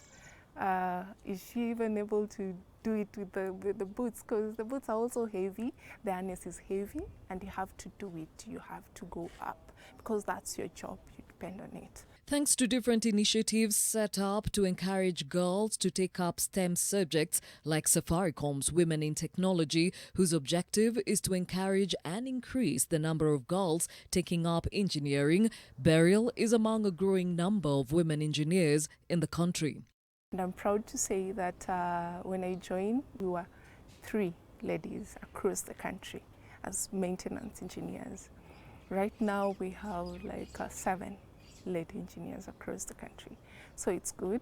I think when now people see that, oh, a lady can also do this, it's quite, it makes me proud, to say the least. 4 years down the line, if you love your job, you never work a single day. This queen engineer attests to her dream calling for some sacrifices. Most people don't understand when you have to wake up and go to work, And you have to tell them, I can't do this because I have an emergency. And network is like a human body. You don't know when you'll get sick. At times you can just feel it. It will give you signal. At times you can just fall sick and that's it. So it's more of loving my job and knowing that the people around me will actually understand what I actually do. Watching burial, she is clearly at home, a chance given by a support system that honored her dream. As a kid, you're always inquisitive and you want to know. If you want to be, let's say, a lawyer, you'll always ask, why are they putting on wigs? Just help them nurture it, tell them it's because of this and this. And I usually like it that my mother never really pushed me towards another career. Yes, she loved it. She had already bought scrubs for me and all that. But then when I had to sit down with her and tell her this is it. For Women in Power, my name is Gladys Gashanja.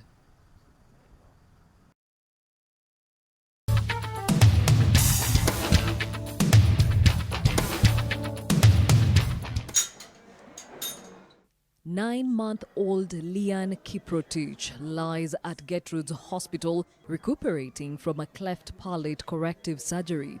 The relief on Judith Chepkogei's face, a testimony that it is possible to correct this malformation. Lian is a recipient of Smile Train International that offers free constructive surgery for children born with cleft lip and or palate. Dr. Esther Njoroge is in tow to find out how Lian is doing. He is one of the lucky few children that have received the treatment that saves patients from not only social ridicule and low self-esteem, but also complications that come with it, which include difficulty in eating, sleeping, or even breathing. In another part of the hospital, 5-year-old Beatrice Anyosi is accompanied by her father all the way from Budalangi for doctor's review. She too was a beneficiary. She underwent a successful cleft lip surgery a few months back. Niko na furaha, hata watoto wao pia wenyewe wako na furaha. Hawakutarajia kama hii kitu itakuwa namna hii. Esther has been at the helm of Smile Train International for the last 8 years. She oversees over 30 countries in Africa, in which many children and adults alike have benefited from corrective surgery. It's a cleft lip, there's a gap on the lip, and when it's a cleft palate, there's a gap in the roof of the mouth. We call it a hole in the roof of the mouth.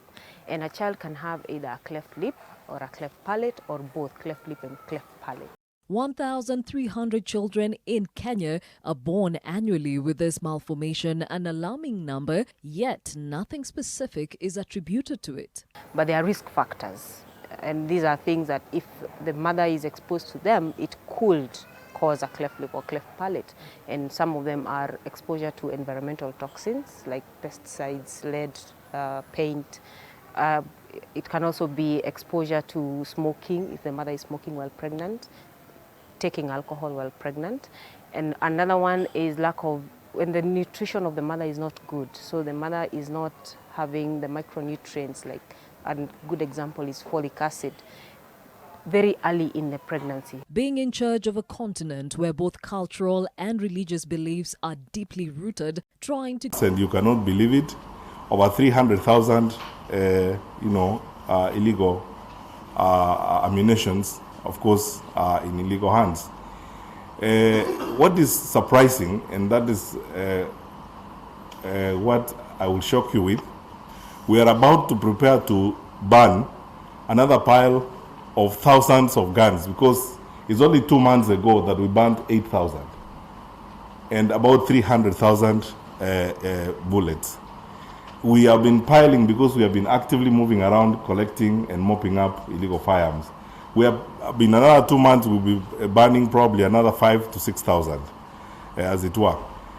We cannot, as a country, spend our time, collecting illegal firearms and banning illegal firearms that are finding their way here. Those are the ones that we collect. What about those that are moving stealthily into some of the conflict areas around our region. It tells you that we have very serious problems that we need to deal with when it comes to checking the movement of goods and services through our ports as it were. So a know your customer framework cannot be probably much more important and urgent than it is now for all of us, really, whatever you do, whether you are working with the Anti-Counterfeit Agency, whether you're working with our friends at the Financial Reporting Center, where the Governor of Central Bank and myself have been focusing on certain issues related to movement of illegal cash, or whether it's got to do with our colleagues who are engaged in prosecution services. So it's necessary that we do what we are doing now. What has been missing DPP is this framework that we now have, a multi-agency environment where we can sit and have a platform where we compare notes on the customers and the individuals that we are dealing with. That's why, as I said earlier, this is a very important meeting we are having today. I would like, therefore, to see that as we move forward, a policy and a legal framework that promotes coordination and collaboration amongst all of us is established. I know that some of this is going to require statutory action. I want to promise you that we will do our best to facilitate and collaborate with you, especially the Office of the Attorney General, represented here by Christine, to ensure that where statutory action is required, we will work together in having conversation with the legislative actors to see to it that we enact the necessary and important legislation that will facilitate this interagency work as we move forward together to do this. Secondly, we know that there are nascent and strong, important institutions that need to be developed. For example, what was outlined here by our colleague, the Director General of the Coast Guard Service, the government has invested a lot of resources in trying to develop the Coast Guard. And working with several development partner institutions, we want to ensure that we even triple the capacity of the Coast Guard right now, so that we are able to patrol our Kenyan waters, patrol our territory effectively, and ensure that we support law enforcement, especially on our waters. The point that Brigadier Lonena raised, I am already in consultation with my colleague, the Minister for Transport, and I would like us, in not a distant future, to begin a new process, Brigadier Lonena, of reviewing and re-registering, working with the agencies of the Ministry of Transport. We review and re-register afresh all private jetties, and landing sites, because let's be very honest, especially in parts of coastal Kenya, in Lamu and so on, some of those private jetties, my colleagues here from the security team can tell you, have given us challenges because they have been used to move illegal goods, they have been used to move drugs. So those over 627 private jetties and landing sites, it's important that they be reviewed afresh, all of them, be registered by the Kenya Maritime Authority, and we have them inspected so that we understand who is actually operating a jetty and how they can confirm to us that they are doing the right thing with whatever jetties they have and private landing sites that they do as we go forward. The aim here is to ensure that we provide security for our country, provide security for our people, and most importantly, we support business. The business of government is to support business. I dare add, to support clean business, genuine and clean business that will support our economy. Because not all business is ultimately clean, and not all business is supportive of our economy. Some of the business is dangerous to our economy, and it's not supportive of our economy. So we will do whatever it takes to ensure that in collaboration with all the actors,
Chief anatuambia nini? Chief uko serious? Nikamwambia yes, I'm serious. Sitaki ukeketaji wa msichana. Charismatic and confident, Lelaine kept speaking out. Sababu niliamua kukanyaga moto wa Masai, sababu kanyaga moto kanyika mpaka mwisho. Wakati ninafafanua ni nini inanisaidia kwa maisha yangu nisimame na FGM. In fact nilikuja kugundua Bible ni kitu ya muhimu sana. Other places tufikie morans age tuakisha kwamba tumesimamisha hiyo. Njia nyingine hakuna pahali imeandikwa kwa Biblia kwamba msichana wa kike apitie FGM. Basi sisi ni kina nani tunaenda against neno la Mungu? Mtoto ni zawadi Mungu amekupea. Mungu akupatia zawadi. Hadi hiyo zawadi yako ukuje umalize na kisu. In recent years, Amref Health Africa has done extensive community outreach and involvement, ile ambayo inafaa, lakini tunatoka kwa mila mbaya. Conducting anti-FGM seminars and door-to-door campaigns on the dangers of the cut. FGM prevalence in Masailand stands at 78%. Despite the powerful forces of modernity, the Maasai take pride in their culture and keeping their rich traditions alive. They are strong with great physique, strength and confidence, easily discernible in their traditional brightly colored attire. Morans are highly respected by other members of the community, often fearless. They wield enormous powers. The campaigns in Entasopia Magadi targeted this generation of warriors who are trained into ambassadors for positive change, aiming to reject this tradition and fight for the rights of their wives, sisters and daughters. The locality, they're having in mind that the youthful guys are changing, are converting our rich culture into a Western way of life, just due in the name of we are moving with the new technology that we are now. So it was very hard for us to come up to come up with that thing or to seal it. But after all, after a while, a short period of time, we manage it. We used to, all of us, we fear when to stand in front say no to FGM. Wanawake wako na role yao na wanaume wako na role yao.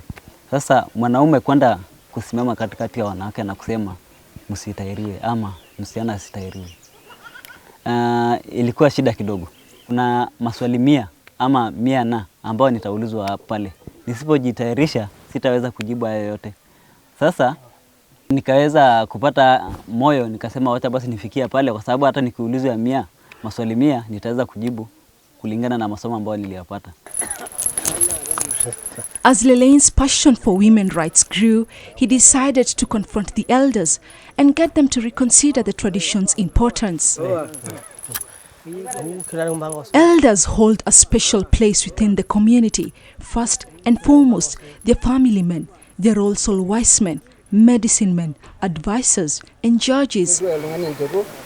As custodians of culture, they hold the final say, and without their word, all efforts might just be in vain.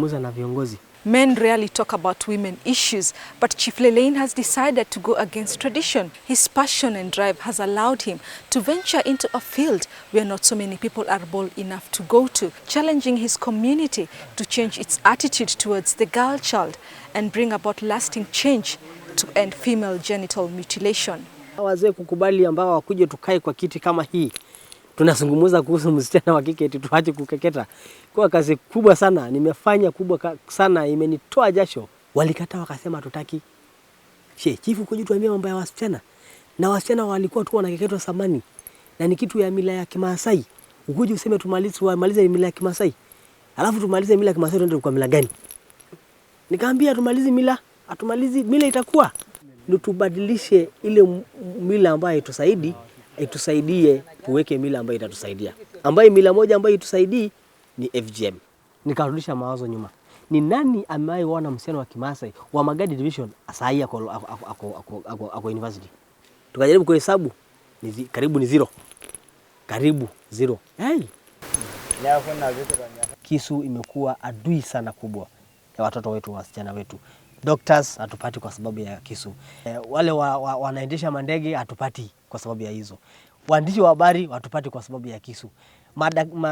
Walimu hatupati kwa sababu ya kisu. But change is happening. The practice is now being widely debated within the community. Akatuonyesha hii picha vile anakeketwa msichana. Tukaonyeshwa ya Kimasai, tukaonyeshwa ya Somalia, tukaonyeshwa wa Kisii, tukaona mambo ya maajabu. Tukaona mtu kule kumbe wasichana na kuchinjwa kweli. Kuchinjwa, hiyo ni unyama kweli. Ndio tukaanza kubadilika. Kumbe sisi wanaume utahara yetu ni tofauti na wasichana. Kwa vile msichana anaingiliwa kabisa ndani. Tukaona hiyo kitu analeta madhara kwa msichana. Tena ati mtu akitairiwa tu anasema mimi nimekuwa mama. Hata kutuma tena hawezi enda. Na ndio hata msichana shule ukiketa hiyo masomo yake unaona anaanza kurudi, tamia ameanza kurudi, nyingine imerudi, imelala kabisa. Tena nyingine ile ng'ombe unakuta imechinjwa, unachinjwa ng'ombe 4, mbuzi 20, mchele, soda, pombe. Unakuta watu wamelala chini wamekunywa ya kutosha. Tukakuja kuona huyu kijana wakati alitembea akatuambia hiyo mali tunaweka kwa kuketa wasichana, tuweke kwa elimu. Mambo ya kutairisha wasichana yenyewe tumeona matatizo nyingi. Matatizo mingi ambayo hata wewe unaweza ona. There is the issue of severe bleeding while they are being circumcised, and that may result to death of one of two girls. Another thing is the transmitted of such diseases like HIV, AIDS. Wakati ya kusaa ni kama ina shida mingi kwa sababu ni mtu anatairiwa na chinjwa mahali ambaye ndio support ya mtoto. Fistula problem ambao imepata sana jamii ya Wamasai kwa sababu mara mingi sana wakitairiwa wanapata hizo problem. Ndio tukawakuja kuona tuache hii mambo ya kukeketa. Ile tukeketa msichana kichwa. Tusomeshe.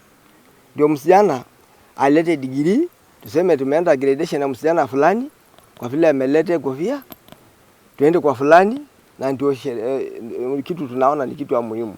Ananiambia tumekubariki officially leo na bado lisha na kukubariki tutakusupport kama kiongozi. Kwa asili 100 imekuja kabisa ambayo ikuja asili 75.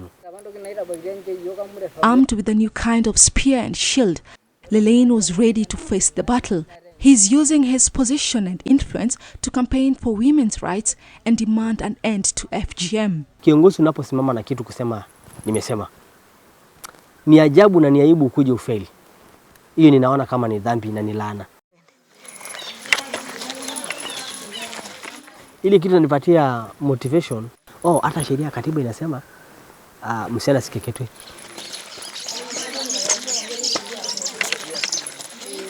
Msichana apewe haki yake. Haki yake ya masomo, haki yake ya kimaisha. With fierce determination, for the last 3 years, this unlikely activist has been working tirelessly to conceptualize his mission. Let girls be women without the cult.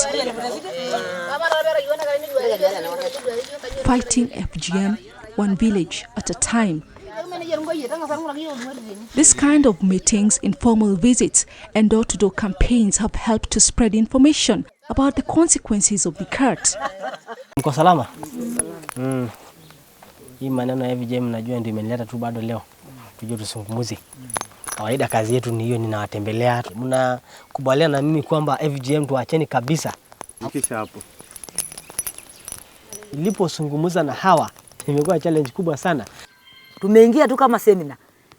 Tukasikia ni hii na hii na hii. Hii mambo sio mzuri. Tumeona sio mzuri kwa watoto. Saa hiyo ni mkutano wa mbele imekuwa msito. Tukang'ang'ana kabisa. Tunaona Moran, hii sio kazi ya kufundisha wa mama. Wachana watoto wetu, wachana nayo. Akasema acha, hii ni maisha yetu na acha tufanye vile tunataka, sababu hiyo ni kazi ya wanaume, mfai kuzungumza kazi ya mama. Na nilikuwa shocked. Nikafikiria tena nikasema, nitapita tena channel gani hili nifaulishe hii maono. Kwa kila mahali kuna peer educator. Wako na wacha lady ija location, nikaita kila location wa mama watano.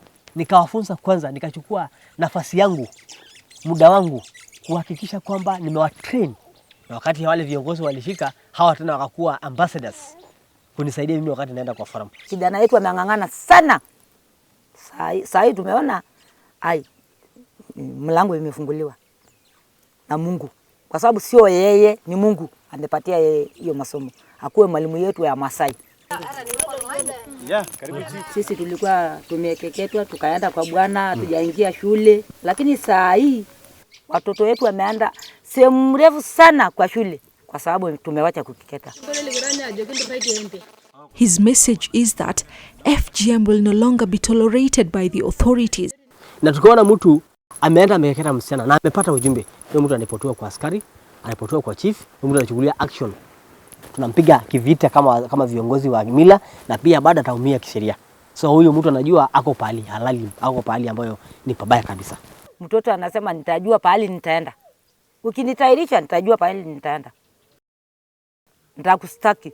Utastakwa, utafungwa. Musasi ya hiyo mtoto, mama yake, baba yake, utaenda jela pamoja na chief ya sehemu yenu.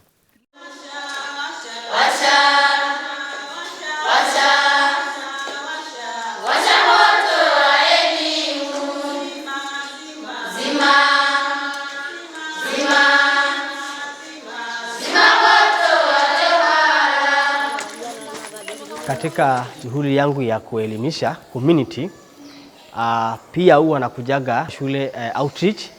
Kama leo niko Kramatian Primary. Lelane's passion for positive change is shown in his dedication to spread a crucial message about equality and instigate change. Good morning, class. Good morning, sir. Uko sawa? Kabisa? Habari ya walimu? Washa. Washa. Washa moto wa elimu. Zima. Zima. Zima moto wa elimu. Washa.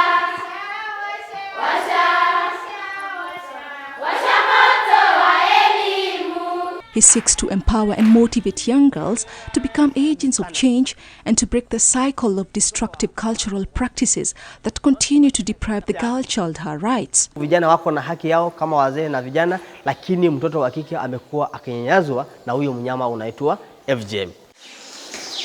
Anapopitia FGM, akiwa hii umri wake, akiwa na hiyo urembo wake, anaambiwa umekuwa mama. Umekuwa mama, sasa utaifanya yale mama anafanya. Basi anafanya, mama anafanyaga kazi gani? Anaanza kuwa na mchumba wake, anaanza kutafuta bwana, amepata ball. Akishapata ball, hata hiyo ball itapitiwa na mambo mengi sana. Sababu maybe atapata ball, atapata hizo magonjwa zingine sasina, hapo katikati atapeana kwa mzee wake. Na ni mtoto bado, mtoto mchanga. Na mtoto mchanga ambaye hawezi chochote.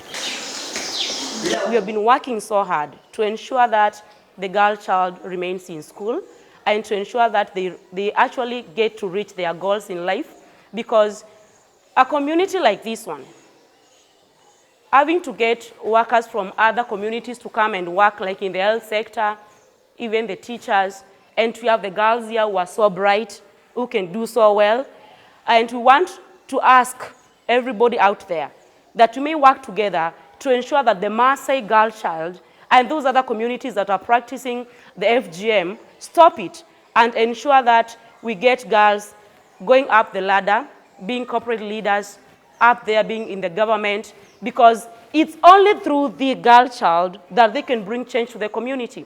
Sababu ya kusema stop FGM ni kwa sababu ya maisha yako. Sababu ya nani? Maisha yako. Sababu ya maisha yako. Tunataka ukue mtu wa muhimu sana baadaye. To know that they have their rights. A right to say no and a right to seek help when the parents force them to go through FGM. They have been trained, they know their rights. We always remind them that there are centers where they can get help. Bushannon Koryang was once a traditional circumciser whose profession gave her an important position in the community. Now, she speaks out against the practice.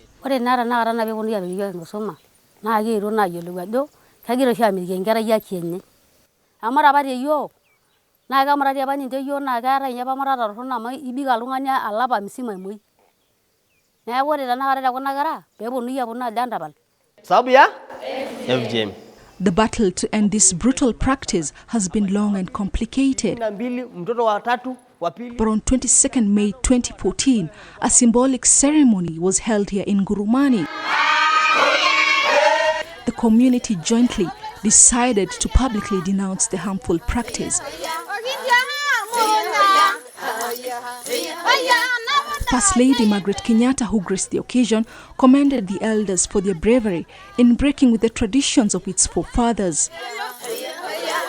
During the ceremony, attended by community leaders and members, the girls received blessings from cultural elders to symbolize a new beginning and them to become anti-FGM champions. Denouncing female circumcision, led by the Council of Elders, is a remarkable turning point for this community.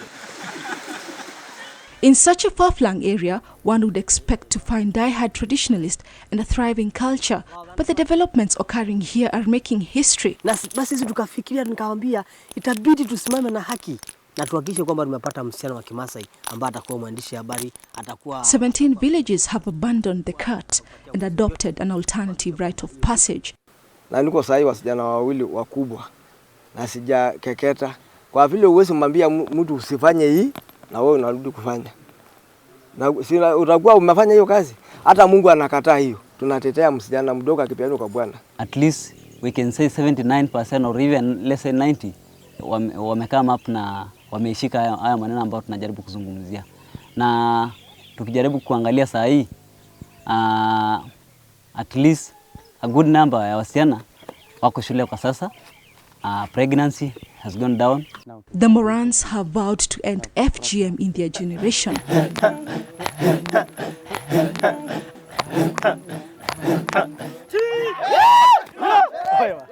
Kama Morans tumeoa maybe 75% wamesawa wasichana. Tunataka kuanza mfano mzuri kwa hii rika yetu.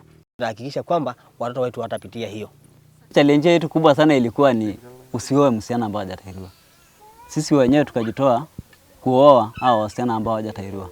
To eradicate FGM, Lelaine says men need to take part in the campaign. Communities wote wale ambao wanafanya female genital mutilation, ningependa tu kuambia kwamba huo wakati umepitwa. Waachenini na FGM, haina maana. Tutapea watoto wetu masomo ya muhimu, tuwasomeshe, wache wajichagulie maisha yao ya baadaye. 5 to 10 years nataka kuhakikisha kwamba nimekuja kucelebrate dream yangu, successfully ya dream yangu, kwamba nimefaulu kwa FGM. Watoto wa university, colleges, daktari, wamemaliza shule wako makazi. Hiyo campaign tushikane mkono ndio tuweze kufikia wale wengine wako. Whether lasting changes can be made in the wider Maasai community isn't certain, but the impetus for change has begun.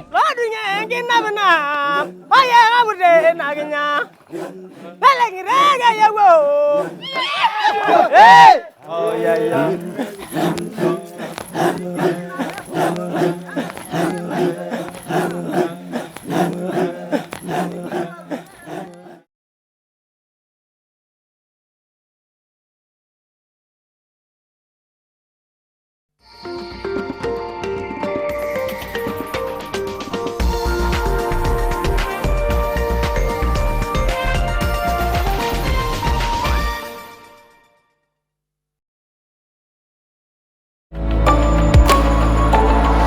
Being a mother shouldn't invalidate our dreams. Being a single mother, we don't have to be labeled. That's why I always have my mantra, moms are girls too. That's true. And my desires are still the same. You said you moved around a lot as a child. Yes. Did that affect you in any way? I felt at some point like I was a burden. At the same time, my father had long rejected me. I almost took my life twice. Yes. And each time God was like, what do you think you're doing? With Lipa na M-Pesa, you get more. Lipa na M-Pesa. Every 100 shillings spent on Lipa na M-Pesa earns you an entry into the draw. Do more with Lipa na M-Pesa.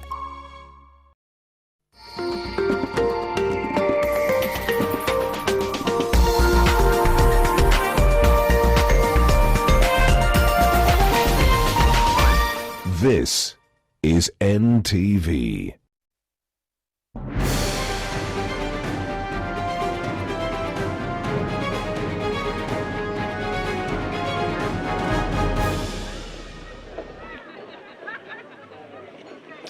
Right, we are in the beautiful and picturesque Machakos People's Park. This is in Machakos County for the Youth Empowerment Conference, which kicks off today. And I can tell you, the youth are arriving here in droves in search of opportunities, in search of networking opportunities.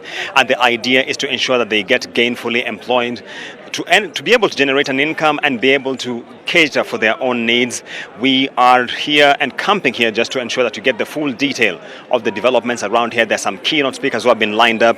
There are a number of stands here where institutions allied to both government as well as private sector have set up to try and drive in a number of youth to register for programs, register for employment, try and get them engaged to ensure that at least we are addressing the challenge of youth unemployment which is facing this country. But before we delve deeper into that, let me give you some quick statistics around Machakos County. This is a county which, according to the last census, which was conducted in August 2019, has a population of 1.4 million people, 49.9% of whom are male, and the remaining percentage, which is 50.1%, are female. So that's what we got from the Kenyan National Bureau of Statistics. The number of households in this county are 402,000, and that essentially means that the average household size has about 3.5 people, or just about 4 people for that matter. So this is really playing within the national average in terms of the population and average household size. We also have the total land mass of Machakos County is just a little above 6,000 square kilometers, and therefore you can have an idea of the kind of size that this county occupies. And the population density in Machakos County is 235 people per square kilometers, which is again still within the national range in terms of an average. And there are 9 sub-counties in Machakos County. So we are looking at Athi River, Kathiani, Mwala, Kalama, Masinga, Yatta, Kangundo, and Matungulu, among others. So what is happening here today is that there has been an organization of the Youth Empowerment Conference, and the whole idea is to ensure that the youthful population in this county are linked to opportunities, whether it is in terms of internships, in terms of actual jobs which they can begin engaging in, and at least have a source of income for themselves. Unemployment is definitely one of the challenges that this county, just like many others, are facing, and definitely that is the subject of some of the keynote speakers. We had a conversation with some of them, including the Chief Executive of NILAB, who is Sam Gishuru, who should be speaking here. And he did indicate that one of the key challenges that counties are now facing is to be able to create opportunities for their youthful population. So that is something which we will definitely be shedding light on. If you look at the table which my videographer here, Eric Isinta, is focusing on, there are some people who are being registered for a program here through Mining City. So that is just to ensure that at least there's a database as to who has participated here and how can they be reached and how can they be linked to opportunities. And one of the key issues I was sharing with county executives here is that there was the opportunity of at least 5,000 youth coming to this particular forum to engage among themselves and also with the private sector stakeholders. We have seen government entities such as the Youth Enterprise Development Fund. We have seen the Employment Authority, which has been in the limelight around the issues of creating employment. You can see the table, which is just ahead of us right now. It's an electric bump sensor.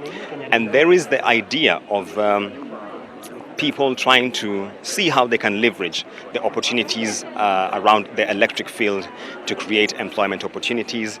It is quite some technology assembly being done here, and so the people at this stand are just being walked through the working of how this goes about and how they can be able to tap into the same, to use them themselves, as well as to engage in it commercially. So there's a lot being focused on at this particular point. We have stands focusing on electricals. We have stands focusing on agro-processing. We were speaking previously to someone who is dealing in the chicken and, or should I say, poultry business. And that is something which has been a matter of great interest. That particular stand was focusing significantly in terms of attracting the women, I should say for that matter, who were keen to see how they can be able to replicate the same in their homesteads, whether they're doing it as individuals or as groups. You will remember that in 2016, the country revised the National Youth Strategy, and the focus was to ensure that there is more emphasis being laid in terms of technical, vocational education training, as well as self-help groups and community-based organizations, which we have been told that will be one of the subjects which is being highlighted in this forum. So all the people coming here, one of the key questions they're being asked is, are you able to consolidate yourselves into a group? Because what that does is to give you more muscle in terms of mobilizing capital. When you go to entities such as the Youth Enterprise Development Fund, definitely there are a number of questions that they are being asked, and this is one of the areas where they are being asked about this. This particular stand is on the Youth County projects in Kenya, so it is advertising a platform for youth on projects and opportunities, research and innovation, and as you can see, there are a number of people here who are inquiring on how they can engage in this, how they can participate, and how they can leverage on this just to try and build on their capacity in terms of intellect, also build on their capacity economically. So this is the sort of activity that will be continuing right from now. Actually, it has been going from morning and will be going way into the afternoon. So this is a matter of great interest for the youth population, not just in Machakos County, but we have been informed that there are people who are coming from as far as Nairobi County to participate in this. We also have institutions of higher learning here, the likes of Machakos University, which are just sensitizing the population here in terms of the opportunities. You'll remember that there's a lot of focus right now in terms of the 100% transition from primary to secondary school, but the key question always remains what happens beyond the O-level education for that matter. So there are institutions of higher learning here, sensitizing on programs, and there's a lot of curiosity actually from the youth who have attended this forum just to try and get a sense of what opportunities are there in terms of enhancing their competencies and gaining further education. So this is quite a large turnout at the Machakos Youth Empowerment Conference, and there's a lot of interaction happening across a spectrum of various sectors, various institutions, and if we walk further down, you will see there's a bit of art as well. There's beading going on right now. There's a lot of knitting going on as well. So this is an area where we have seen a lot of interest in the stands, people coming to ask how they can learn the skill, how they can purchase these products, and how they can make themselves gainfully employed through this. So this is something which, of course, the government has also been highlighting in terms of just thinking beyond the white-collar jobs and just to see how people can make use of the skills that they have, which are definitely creating an opportunity for many. We also had a chat with the people who have disability here, and they have indicated that indeed, I would just like to actually speak to this gentleman, if I may. You're live on NTV. Yeah. Just give us a sense of what is your expectation around this particular forum. Oh, my name is Abdallah Ndaukaria from Hope Disability Network. I'm the CEO for that organization. I'm here because I want to challenge people towards persons with disability. Even as we have an opportunity to work, and we have opportunity to do tendering, we have opportunity to network. I'm here to highlight companies that are here, that to show them when you reduce, when you employ persons with the disability, the 5% your tax goes down. Unaregeshewa back toward your company by the KRA because wameona umeemploy persons with the disability. Na hiyo ni kitu watu hawajuagi. It's only Safaricom that employed disability. Right now Safaricom has 2.3% employment of persons with disability, and wale wafanyakazi wako pale walemavu ni 300. Unaona Safaricom wanaangukia. Tunataka hizi kampuni zingine waweze kupata opportunity hiyo hata wao waweze kuangukia. Poa.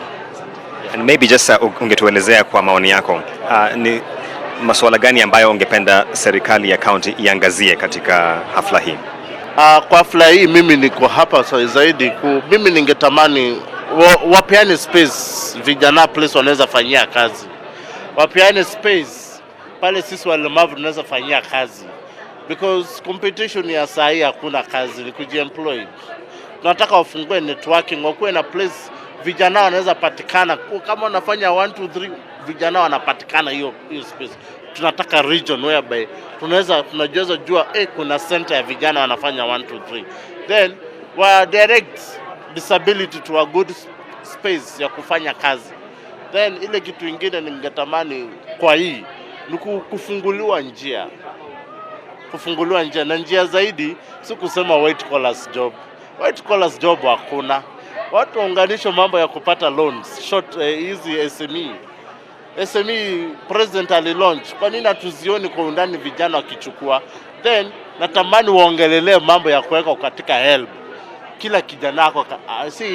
Kila kijana asheko amefungwa kwa sababu amechukua loan through kupitia pesa. Inaitwa nini hizo? Si help. Hii tala. Si tala hizi hao watu tatu mtu. Si Shylocks unajipataga loan na zingine umechelewa kulipa. Inaitwa nini? Default CRBs. Kila kijana amechukua CRB. Please, hata governor wetu, our president aangalie. Hakuna kijana hajawekwa katika CRB. Na hii CRB inafungia kila opportunity. Ningependa rais and our able governor 2022, our president 2022, afikirie hiyo maneno. Thank you. Yes, and those are some of the sentiments we are getting on the ground here in terms of opportunities being opened up for people, even with disabilities, just to enable them to tap into the economy. You can see here there's a lady and a gentleman being guided through some products here. This is the sort of engagement which is happening at the Machakos Youth Empowerment Conference. And we have a gentleman just next to us here. He's a bit shy on the camera, so. But definitely that is what's happening here at Machakos Youth Empowerment Conference. Discussions around issues on income generation, self-employment, how to enhance financial literacy in Kenya, and particularly in this county. So this is an arena where youth in the country would be keen to see the findings which come from this and how they are implemented, how they are taken into policy consideration, especially as far as building the capacity for the youth to be self-employed is concerned, and to harness some of the opportunities which have been opened up by the government when it comes to things like the Youth Enterprise Development Fund and many other funds which do exist availing loan opportunities for the youth in this country. We would like to look at something a bit technical here. We have a sand packaging machine here, and this is something which has elicited quite a bit of interest, and we will try to get a view on how this works. Hello, sir.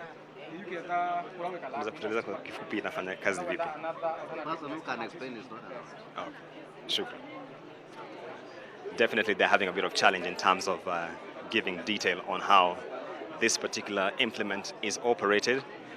But there is something here we're seeing right now around water and water conservation, something which right now is a subject of intense interest as far as natural resources are concerned. There is, of course, a burgeoning population in this country, and the resources such as water and land are coming under strain. So we are looking at some purification plant here, which, from my sense, does employ a bit of solar technology here. So there is the aspect, of course, of renewable energy, which can be harnessed through this particular implement. And the gentleman here is just explaining how it works. And you can see quite a bit of interest as far as this is concerned. These are some of the skill sets which are being discussed and highlighted here at the Youth Empowerment Conference. And just to understand how it actually works, we would like to just to understand how this works. Okay. Just introduce yourself and enlighten us. Yes, I'm Paul Mudui, working with the NTVs and short leave. Here tunaonyesha venye unaweza tumia green power ili upate maji ukitumia solar. Tuseme kama hii hapa ndani ukiangalia unaona maji yanatoka hapo ndani, kuna pump yenye inapiga maji kutoka hapo tukitumia hii ni solar. Haya, then this one in switch yenye tunaweza tumia kuswitch. Ukiweka hapo simeenda off, then ukiswitch hapo inaenda on. Kwa hivyo hii ni solar ya around 100 watts. Kwa hivyo na hii pump ni pump kidogo yenye inaweza piga maji up to a net of 8 yenye mali inatoa mpaka mali inafikisha between 30 and 35 meters. Yeah. Na wengi wangependa kujua gharama hii ama bei ya hii ni pesa ngapi? Gharama ya hii, ile pesa inaweza toka hii ni 45,000. Hii pump, hii system yote hii 45,000. Yeah. Mpaka hii solar. Mpaka solar. Na ni wapi ambapo hii inatumika, ni manyumbani ama kwa kama kampuni ama? Unaweza kama hii unaweza tumia nyumbani mali unataka kupiga maji kidogo. Kwa kabuni inategemea kama mnataka, kama ile maji mnataka ikiwa mingi, kuna zile pumps tuna advise kampuni zitumie ama factories zitumie pumps zenye ziko kubwa kwa kupiga maji. Kama hii unaweza tumia kwa nyumbani mali maji unataka kidogo. Juu hii cubic yenye inapiga ni cubic kidogo, tuseme around 5 cubic per hour hivyo. Not 5 cubic, around 0 point something cubic per hour. Yes. Shukran. And that gentleman was giving us some insight as far as the combination between renewable energy as far as solar is concerned and water are being put together to ensure there is conservation of natural resources on both fronts. And just before us, we are seeing what looks like a poultry shed here. We have what in my sense is kienyeji chicken. And this is a stand which, as I did mention earlier, has attracted quite a bit of interest, especially from ladies, just those keen to inquire on how they can set up this and how they can nurture these birds within their compounds, not necessarily for commercial gain, but even just for subsistence, where they eat them from day to day. So this is something which, as far as the agriculture sector and economic empowerment is concerned, I'll just speak to the gentleman here who mans this stand to give us some insight to understand better what's really happening here. Just introduce yourself, and you're live on NTV, and tell us what this is all about. My name is Obadiah Kimanzi. I'm a livestock officer from Machakos Agricultural Training Center. I am the poultry manager. We have the improved kienyeji from Kari that we are rearing and getting the chicks and giving them to farmers in Machakos County. This is the governor's project, which has done very well. We've been able to give many chicks to the farmers in Machakos. The good thing with Kari improved kienyeji is that it lays many eggs, over 200 eggs, yet the meat is as good as the normal kienyeji. It grows faster and it grows bigger. And those are some of the advantages. So, but it doesn't know how to brood, so if you get the eggs, then you give them to a local chicken so that it can brood them for you. Just help us understand, as far as maturity is concerned, when you compare the improved kienyeji and the original kienyeji, how does it fare? They mature a little earlier than the normal kienyeji, but of course then you've got to feed them well. Chicken are just like us, they have to eat balanced diet. They are not like the ruminants who can make their proteins from grass and others. So you have to give them balanced diet, and if you feed them well, they'll grow faster and mature earlier. All right. Yes. Thank you so much. Welcome. Appreciate it. We're looking at Martha's Poultry here, and just before I switch over, I'm told that Governor Alfred Mutua has just arrived at the Machakos People's Park.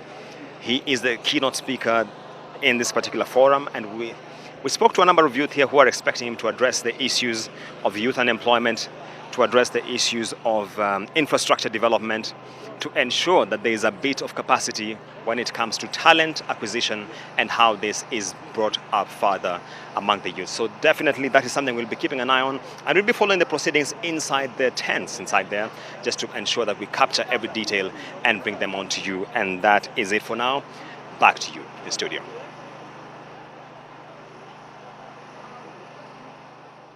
educated. Kila mtu anakuambia wewe uwezi, wewe umetoka wapi? Tumetoka Machakos. Ai. Kabla ufike Nairobi, sijui kabla ufike wapi, sijui kabla uende wapi. No.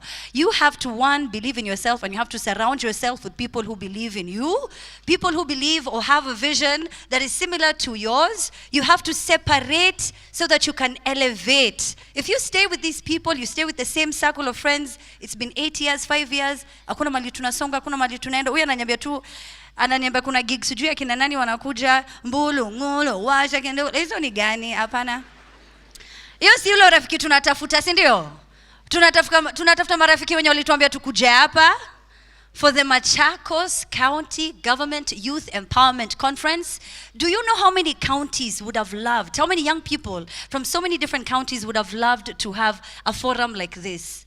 A forum where you can see, by the way, we have a lot of young people who who are like-minded. They want to see Machakos soar to greatness. They want themselves to, get to that point where they can survive, where they can take care of their families. And it's just incredible to see how many of you have turned out. This was a free event. Nasikia kuna free lunch. Sijui nasikia kuna nini. Mimi nashangaa jamani huko Nairobi hata hatuna. Anyway, ni sawa tu lakini. So that's a story for another day. But anyway, so we are live on TV on so many different stations. Hello to you who's watching us on NTV. I say that because I'm nilipa, so hello. The hashtag is Empower for Change. If you're watching us online, if you're watching us at home, please do tweet us. If you're here, chukua simu tafadhali. Nenda kuna simu smartphone toa tu hivi. Cha tuone, piga selfie na ODM. You have to take a picture with the person next to you. Hata kama anaka vibaya, Sam, I'm not saying anything about you. It's just I'm not going to post you, So pigeni picha. Kama mtu hataki kupiga selfie na wewe ni madharau, by the way. Anasema kitu. Na kama hauna smartphone, burale weka chini. It's okay. But when you post that picture, the hashtag is Empower for Change. Empower for Change. Now, as we keep it moving, our next speaker is also a self-made, successful CEO. His name is Ephraim Wainaina. He's the CEO of iClean East Africa Limited. He's a business coach. He's a mentor. He is all about innovation and entrepreneurship, and that's why he's here today. Tafadhali sana, mpigeni makofi as he takes the stage.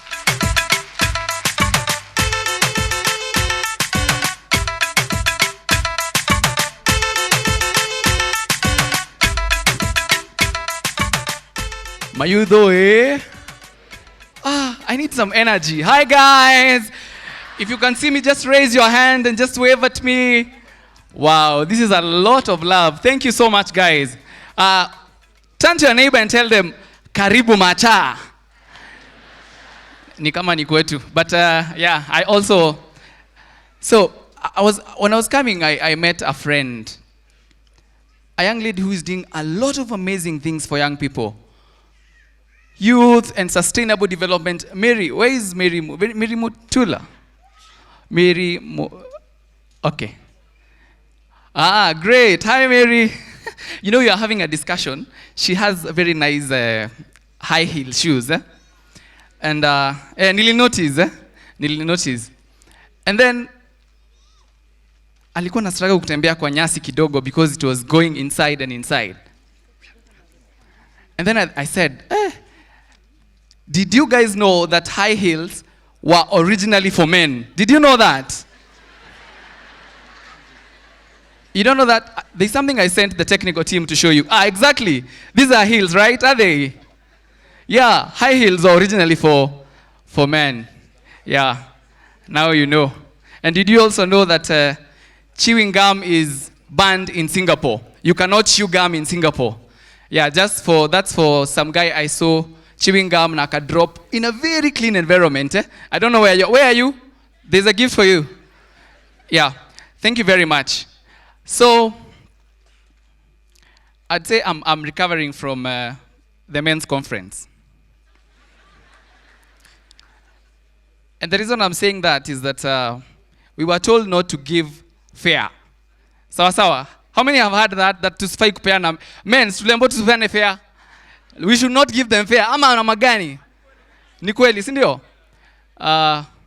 So it is very unfortunate that I tried that. We left the men's conference on Monday. On Tuesday, I didn't give fare, and Tuesday, and I am very single right now.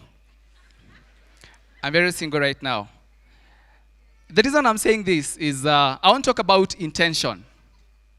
When you love someone, intention is not enough. Intention is not, you need to action it. You need to do what? Where am I headed to? So yesterday, I was doing my devotion, and I landed on the book of Luke, chapter 10. It talks about the story of the Good Samaritan. Sawa sawa. For those who do not know the Good Samaritan, there is a guy who was traveling from Jericho to Jerusalem, and then he met robbers. They clobbered him, wakamuwai. Yeah? And then to cut the long story short, there was a guy who came, and the guy was from Samaritan. And something interesting about this guy from Samaritan is that he did not only have intentions of helping, but he had the ability to do what?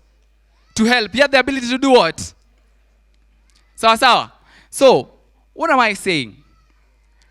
Sometimes intentions are not everything.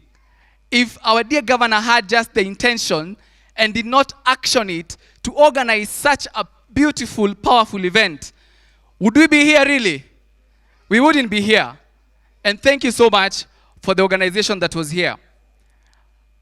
This is an opportunity that is given to each and every young person of this county. And I want to briefly talk about two types of going to use jargon. Number one, there's an economy that gives opportunity.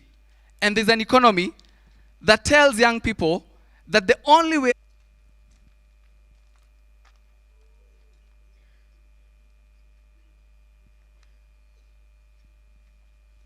okay. And I'm so sure right now, your list is full of, someone say that, full of, unaogopa kusema politicians. How true is that? How many were top 10 wao ni politicians? The people you think that they are most wealthy and most successful. Is that true? Yes, let me see the hands. Is that true? Yeah, some of us. Yeah, I've seen a few hands fly up high. But I want you to think about that millionaire that you know, that wealthy person that you know, that influential person who came from nowhere. Yeah? That millionaire who does not look at one client to give me 1,000,000 shillings, but looks at 1,000,000 clients to give me 1 shilling. Are we together? Looking for 1,000,000 clients to give you 1 shilling each, and not one client to give you a whole million. Historia connection na historia political leadership. I do not know where this narrative came from. I am so sure right now, after we are done, the best thing that will happen is that once the governor is leaving, he will have like 20 young men following him. Wanamwambia nini? Mazee sina job. Is that something that you can relate to? Mazee sina job, mazee sijui nini, and I'm trying to think. How many people does the governor meet every single day? 365 days in a year. Probably, and this is a county with so many young people. Even if he meets 5 people in 365 days, do you think he has all these jobs to offer? He has good intentions. But listen, guys, we just need to think and run away from the thinking that you can only succeed through connections. That you can only think through connection. And then something else, number 2.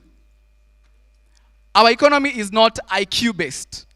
You know, you have to be smart, but you do not have to be smartest to make it. Did I say something? Just tell your neighbor, you have to be smart. I can't hear you guys. Tell your neighbor, you have to be smart. Tell them, but you do not have to be smartest to make it. And you see, we are coming out of an environment where something Albert Einstein says.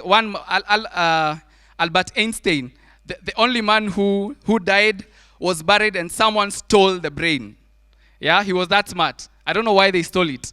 He once said, if you if you want to judge a fish by its ability to climb a tree, he will forever remain knowing that he is foolish. That is paraphrased. Sawa. And sometimes we get into things because, it's the in thing, because you're forced, but let me tell you guys, what we need, and this is an opportunity, and there is enough proof and evidence that you don't have to be connected, that you can move from where you are by doing just 4 things I want us to talk about.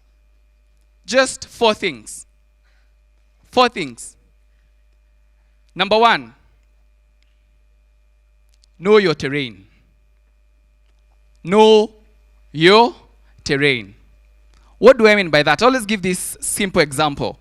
If a shark, si tunajua shark? Shark Kiswahili ni nyangumi. I don't know. Shark, papa. Oh, no. Hata kama sijui si papa. There is a shark and a lion. If a shark and a lion went into a fight, who would win the fight? Let me see, team lion. It's a fight, physical fight. Literally. Hakuna trick. Acheni kuogopa kuinua mkono. It's not a tricky question. Let me see team lion. Team shark. You know what? If a shark gets to the land to fight a lion, the shark has no chance. And if a lion gets into water to fight from there, he has no chance. True or false? You just need to get to know your terrain. Just know where your passion is. Just know what you can do best. Secondly, develop yourself or build yourself. Sawa. I'll give my story. Kidogo, I run a cleaning company. And how did I get myself here? When I was 19 after high school, I was so passionate about cleaning. I was so passionate about the environment. And through my passion, I went to school and studied environmental science. And just before I went to school, because of my inclination to the environment, we studied solid waste management. That is, hiyo ni jina poa ya kusema garbage collection. Sawa? Yeah, solid waste management, garbage collection. We started doing that. And let me tell you, today, it's a big business somewhere. Because they realized it's my terrain. Now about the cleaning business. After I completed campus, I was lucky. I always say I was lucky to get a job with the United Nations. But I only worked for 4 months. Because I used to dread waking up every morning to go to work. I never felt it. Mazi, naamka tu, ni Monday tena. You just think of the traffic. Ukiingia kwa ofisi, I'm supposed to study a rock in Namibia. Man, that was not me. So what happened? After 4 months, my hobby, weirdly, is cleaning. And that is how I got myself into cleaning. And let me tell you, I have never had a regret. In as much as even today, probably my mom, if she's watching me, she doesn't know what I do. Like, you see, we have parents here who do not understand, he left this because of this. He left this big opportunity. But you know what? If that is what you're passionate about, just go for it. The third thing is that do not be afraid of taking risks. Do not be afraid of taking risks. There's a whole story about that, but it is as simple as that.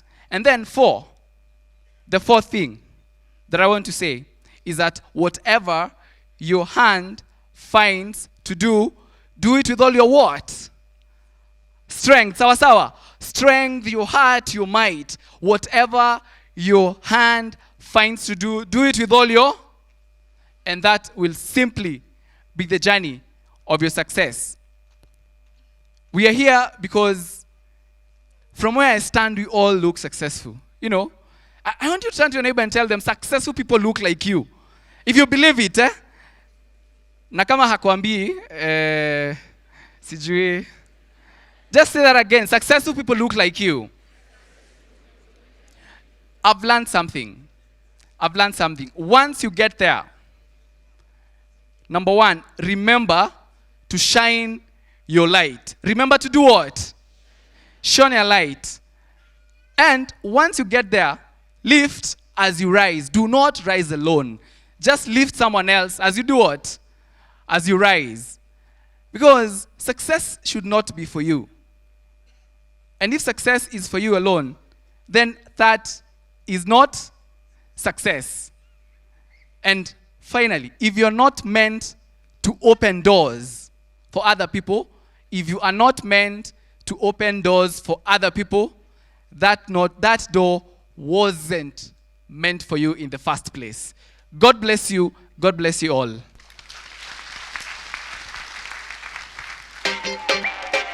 Thank you so much, Ephraim. Thank you. No. So you left a plush job at the UN to start cleaning. So ukuwahi have you conversation na mother, ukumwambia so mom, unaonele kazi ya UN ile inanipatia gari, nataka kuacha nianze kuosha mavyombo. How did that? Mattress, na carpet, na masofa, nisugue, na brush. Na toilet. So how did you have this conversation? Please tell me. Because there's so many young people who want to get into the creative arts, si ndio? Unataka kuwa rapper. Zamani kuna msanii anaitwa Nazizi alikuwa anasema mama I want to be a rapper. But if I've taken you to school, you did law, and you're coming back to me, you're telling me you want to join the arts, it's a difficult conversation to have. So number one, I have a lot of respect for my parents. I think I'm here because of them. They have done amazing things for me. That is one thing that I acknowledge. And just to answer that question very specifically, when I thought about it, I hinted. There are things you don't just go and, pump on them. Yeah. I hinted, but the hint didn't go well. Yeah, and there was no way that was supposed to be acceptable. There was no way. And she consulted quite a lot and everything about passion, and some people, of course, were telling, if that is what you want to do, let him be. Ultimately, I just quit. Yeah. Because I felt this is what I want. This is what I want. And I believed one day, she would come to, to agree with this. I'm sure silently, she says it. Well, I've heard that she says it, that she's proud of me. Definitely she is. Yeah. But it wasn't easy, I must say. But the fact that I knew that was my terrain, that gave me the gut feeling. Yeah. And I knew this is what I wanted. Yes. Because right now, I wake up and I don't hate to wake up. I start my day like Burale. I start my day at 3:30 every morning. Yeah. And it's an amazing thing. I just love waking up to do what I do. Yes. All right. Well, we can see you actually love what it is that you do. Congratulations and well done on your company. Makofi tafadhali. Thank you so much. Like I said, I didn't have this when I was younger. People did not, tell me how many times they failed. People didn't tell me how many times they got no. You just felt like you were just not doing your best. You know what I mean? And it's just so inspiring to see all of these speakers get on stage and talk about their journey, talk about the challenges that they've had and how they rode those waves of adversity. Now we have our main host, our chief guest, who's going to be walking in the dome any minute now. When he does, I will kindly ask all of you to rise up at that time when that happens. But right now we're going to continue with the program as we have it. The next speaker is actually someone who, if you do have that idea, kama tu Ephraim, kama unataka kufungua biashara ya kuku, unataka kufungua sijui biashara ya nini, uko tu uko Machakos unashindwa, how do I get it to this guy? He can help you out with incubation programs that they have, the mentorship programs that they also have at NILAB. He can help you out with a lot of things. So as I welcome him to the stage, tafadhali sana mtampigia makofi. Sam Gishuru, the founder and CEO of NILAB, Vice Chair of the National Innovation Forum. Tafadhali sana, welcome. Sam. Achukua selfie. We all know you know yourself. Habari zenyu? How are you guys doing? Your reggae ilikuwa imeshika, eh? Yeah, I'm a reggae person, so when the reggae started playing, mimi nilikuwa tu hapo nimedunda tu sana. So it's really hard to follow Burale on stage and Ephraim, to be honest. And so they have told you a lot of things that I've heard myself, and they have really inspired me to be where I am today. So I figured when I get here, maybe I tell you a few stories. Yesterday I had a breakfast meeting with a friend of mine, and we were discussing on how do you find that young person you can support. How do you know that out of these 20 young people with brilliant ideas. This is the one you want to put your money on. And we were seated there with Ronnie Osumba, and we discussed this for 2-3 hours, and we were like, this is difficult. But then we realized something. If we looked at our own stories and compared where we've come from, we'll be able to identify a person with a lot of potential. So I'll tell you a few stories. And this became, when I woke up in the morning, we picked up the conversation again, and this becomes a conversation I'd like to have with the young people in this room. Number one, I realized when I was driving here that if you're going to find a young person to invest into, you need a person with humility. Now, my story is that, I think I said this the last time I was here, is I started with sewage exhaust. Mimi ndo nilikuwa naonaga siku hizi imeandikwa stool bus, okay? Not a school bus, stool bus. Mimi ndo nilikuwa nachukua ile mashini kwa choo, naweka chini, nafunga pipes, nafunga kwa ile tanki ya tractor, tuna pump nini? Yesterday's dinner, tunaipeleka kumwaga. Mimi ndo nilikuwa nafungua na mwaga, si ndio? I was the one who was stinking. I tell people I have a special relationships with good colognes. Because I used to, you cannot wash out sewage when it sticks to your skin just with one shower. I'm promising you that. It sticks on you. When you work in a sewage exhaust company, the sewage sticks on your skin and your hair. Accidentally, ufunge ile pipe vibaya, there is rain. Okay? Yeah? I experienced that. And I realized along the way, every time I have met people, I have remembered that I spent more time in people's toilets in my early 20s, okay, than I spent anywhere else going for a party. Okay? And it developed a sense of humility for me. I remember one time I went to this person's house. I think it was the former president's daughter's house in Karen. And nikapatiwa maji ya kunywa. I was given water to drink. The cup they gave me water to drink with, they threw it. I found it in the trash can at the back. And that humbles you. And I realized when you find somebody who's been humbled by life, then that person is ready to learn. They are hungry. Okay? Humility can come in many different ways. Mine came from the sewage exhaust jobs. And so when I meet president or meet billionaire, I am more or less at the back of my mind thinking, you know, we've come a long way here. Stay humble. Stay back. Okay? Remain humble. Lesson number 2, I thought about when I was coming here. I said, show up. Show? Does anybody in this room know somebody who you wanted to come with here and they did not come? They decided to do something else. Do you know somebody who should have been here and is not here? Inua mkono kama unajua mtu anatakana kwa hapa. I can see a few people shyly lifting their hands. Show up. I have shown up to multiple events that changed my life. In one event, I showed up. A friend of mine said, come, let's go for a meeting somewhere. From that single event, we managed to close a contract for over $1 million. Na nilikuwa tu nimezuba hivi nyumbani. I wasn't doing much. Another time, a friend of mine said, come, Sam, I want to have breakfast with you. I said, I'll come. I went for this breakfast. I was discussing with Amina about expensive lunches and meeting people. Hii breakfast ilikuwa expensive. Mimi nilikula ka keki hivi na chai, lakini hiyo breakfast ilikuwa Kempinski. Ilikuja ka 7,000. Nilisikia uchungu, eh? I was thinking I should have eaten more sausages and, you know, all these things. But from that contract, I managed to host from that particular breakfast, I managed to host Jack Ma in my office, and eventually we managed to bring in $10 million to the African entrepreneurs from that single breakfast. Which now is $100 million, $10 million every year for the next 9 years. So it's probably going to be 11 years. And I remember I just showed up, and we had breakfast, and we talked, and my friend asked me, I hear Jack Ma is coming to Kenya. Would you like to host him? I was like, yeah, sure. Why, no big deal. In my head, I was thinking, wow, this is one of my biggest heroes, you know? And that's how it turned out. Turn up. When you look at the cost of the time, what you're doing currently and what you could be doing, ask yourself, kama nitakaa hapa nione TV, ama nicheke na watu, ama nitaenda pale nisikie wanasema nini. Go there, okay? And even better, show up on time, okay? Because when everybody else shows up, how do you stand out? By showing up on time. That's the second lesson I felt like when I was coming here, that young people need to learn to show up on time. Third lesson, I thought about when I was coming here. So when I left the sewage job, I worked for a company called Wananchi Online. One of the people there was a CTO, is a current CS for ICT. This lesson is about people you know and also people that can teach you lessons. One of the young people I was working with, in that company had been born with a bit of a challenge. One of his leg was a little shorter than the other. So what he did is that he walked with a bit of a limp, quite a big limp. So one of these fine days, we are crossing the road with him.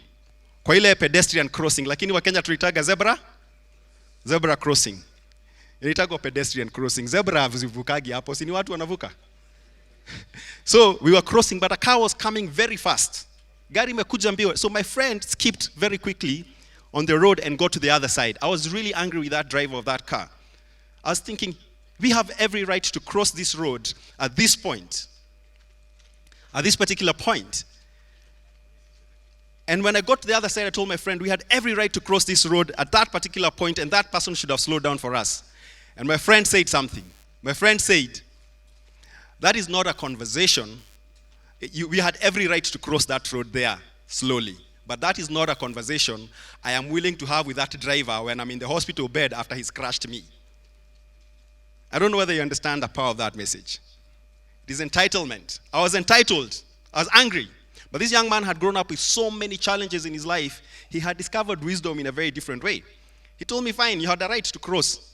Na kama akikukanyaga sasa hiyo ndio ile conversation unakuwa ukidiscuss naye kwa kitanda hospitali. Do not get entitled to things. Nobody owes you anything.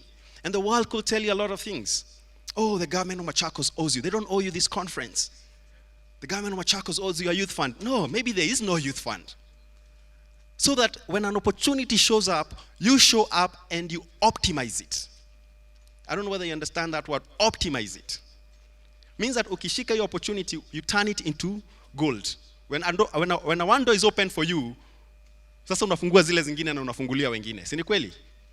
So I thought to myself when I was coming, I said, that lesson stuck to my head very much, and it told me, do not have entitlement to things.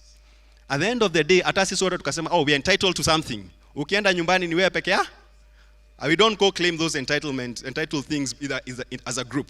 When we claim it on Twitter, utabaki kwako na bundles zako kwa nyumba yako. Okay? So that is the third lesson. I'm on third lesson on the question of entitlement. There is no quick success. This is another lesson I wanted to share today, and I'll tell you how this happened in my life. So a couple of years ago, 10, 15 years ago, there was a company called Sasanet. I don't know how many of you remember it.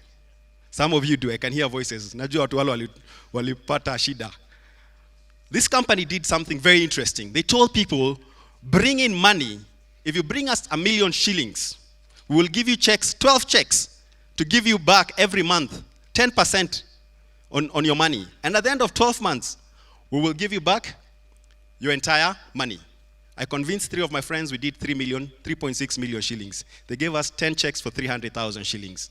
First month, nika bank, 300 ikaingia. Second month, 300 ikaingia. Third month, kampuni ikafungwa.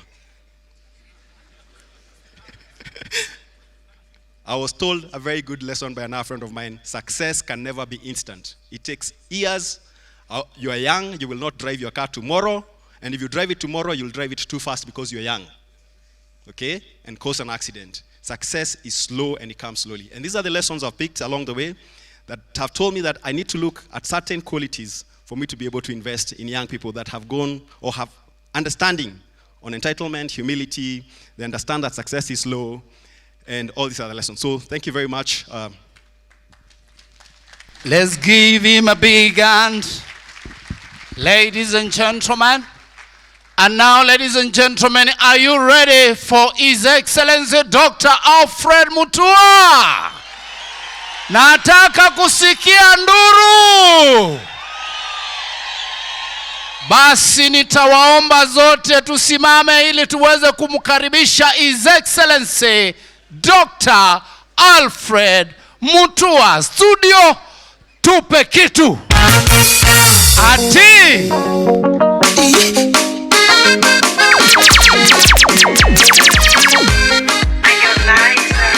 Wapi makofi jamani? Ukudekeza kama mtoto, furaha unafurahia, nafogeuka moto, machozi umelia. Mwembamba munene, wena pesa kama Dangote, penzi lijayo msiki, naweza penda mtu yoyote, penzi sio somo, kasome kwa kitabu. changanya Harmonize, fukuzishe mwarabu. Penzi yoyoyo, imeleta kona mufita. Squeeze sio, nashia kwa like Easter hivo. Penda nanai, mambo sesi ya yubada. Emucheza ufurai, kama songi limekole. Azalina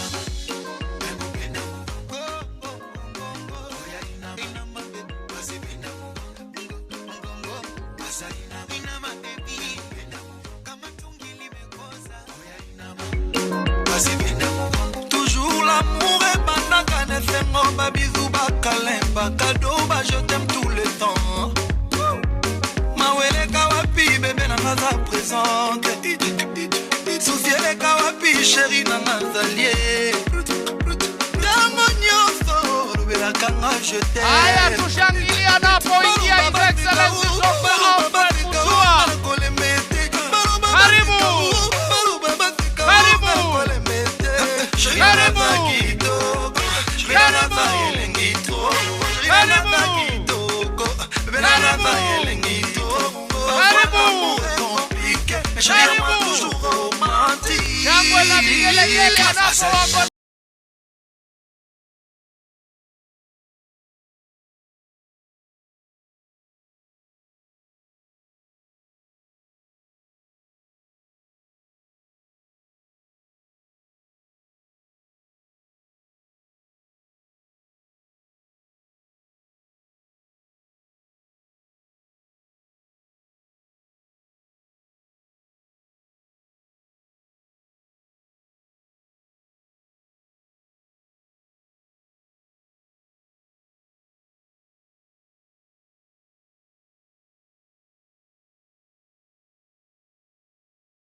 Wa taifa letu tukufu la Kenya.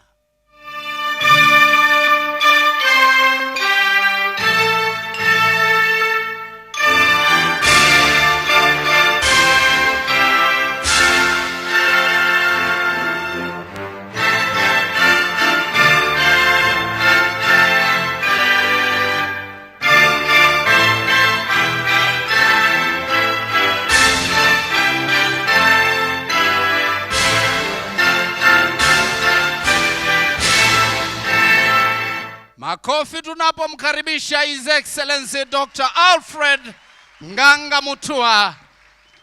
Karibuni nyote. Asante, tunaweza kuketi. Bwana asifiwe. Bwana asifiwe tena. Mwe ni museo. Mabinda onde.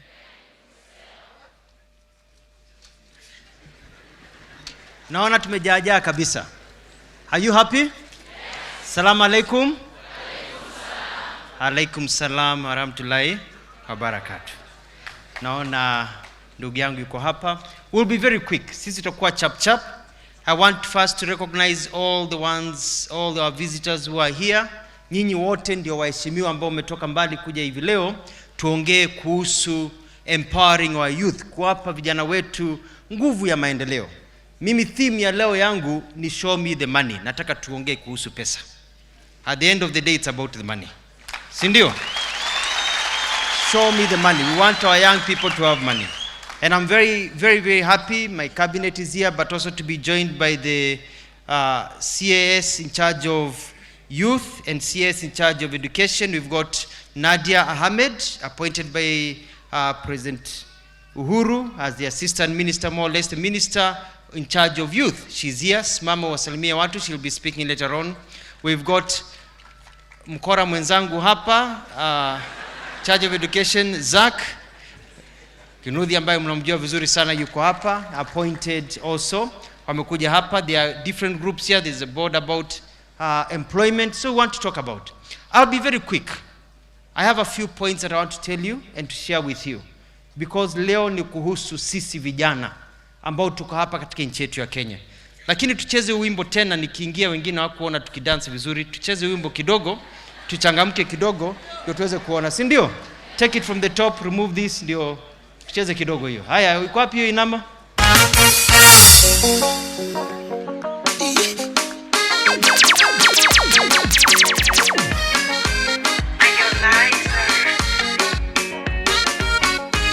Ukudekeza kama mtoto.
Na nikakaa huko, my parents were poor.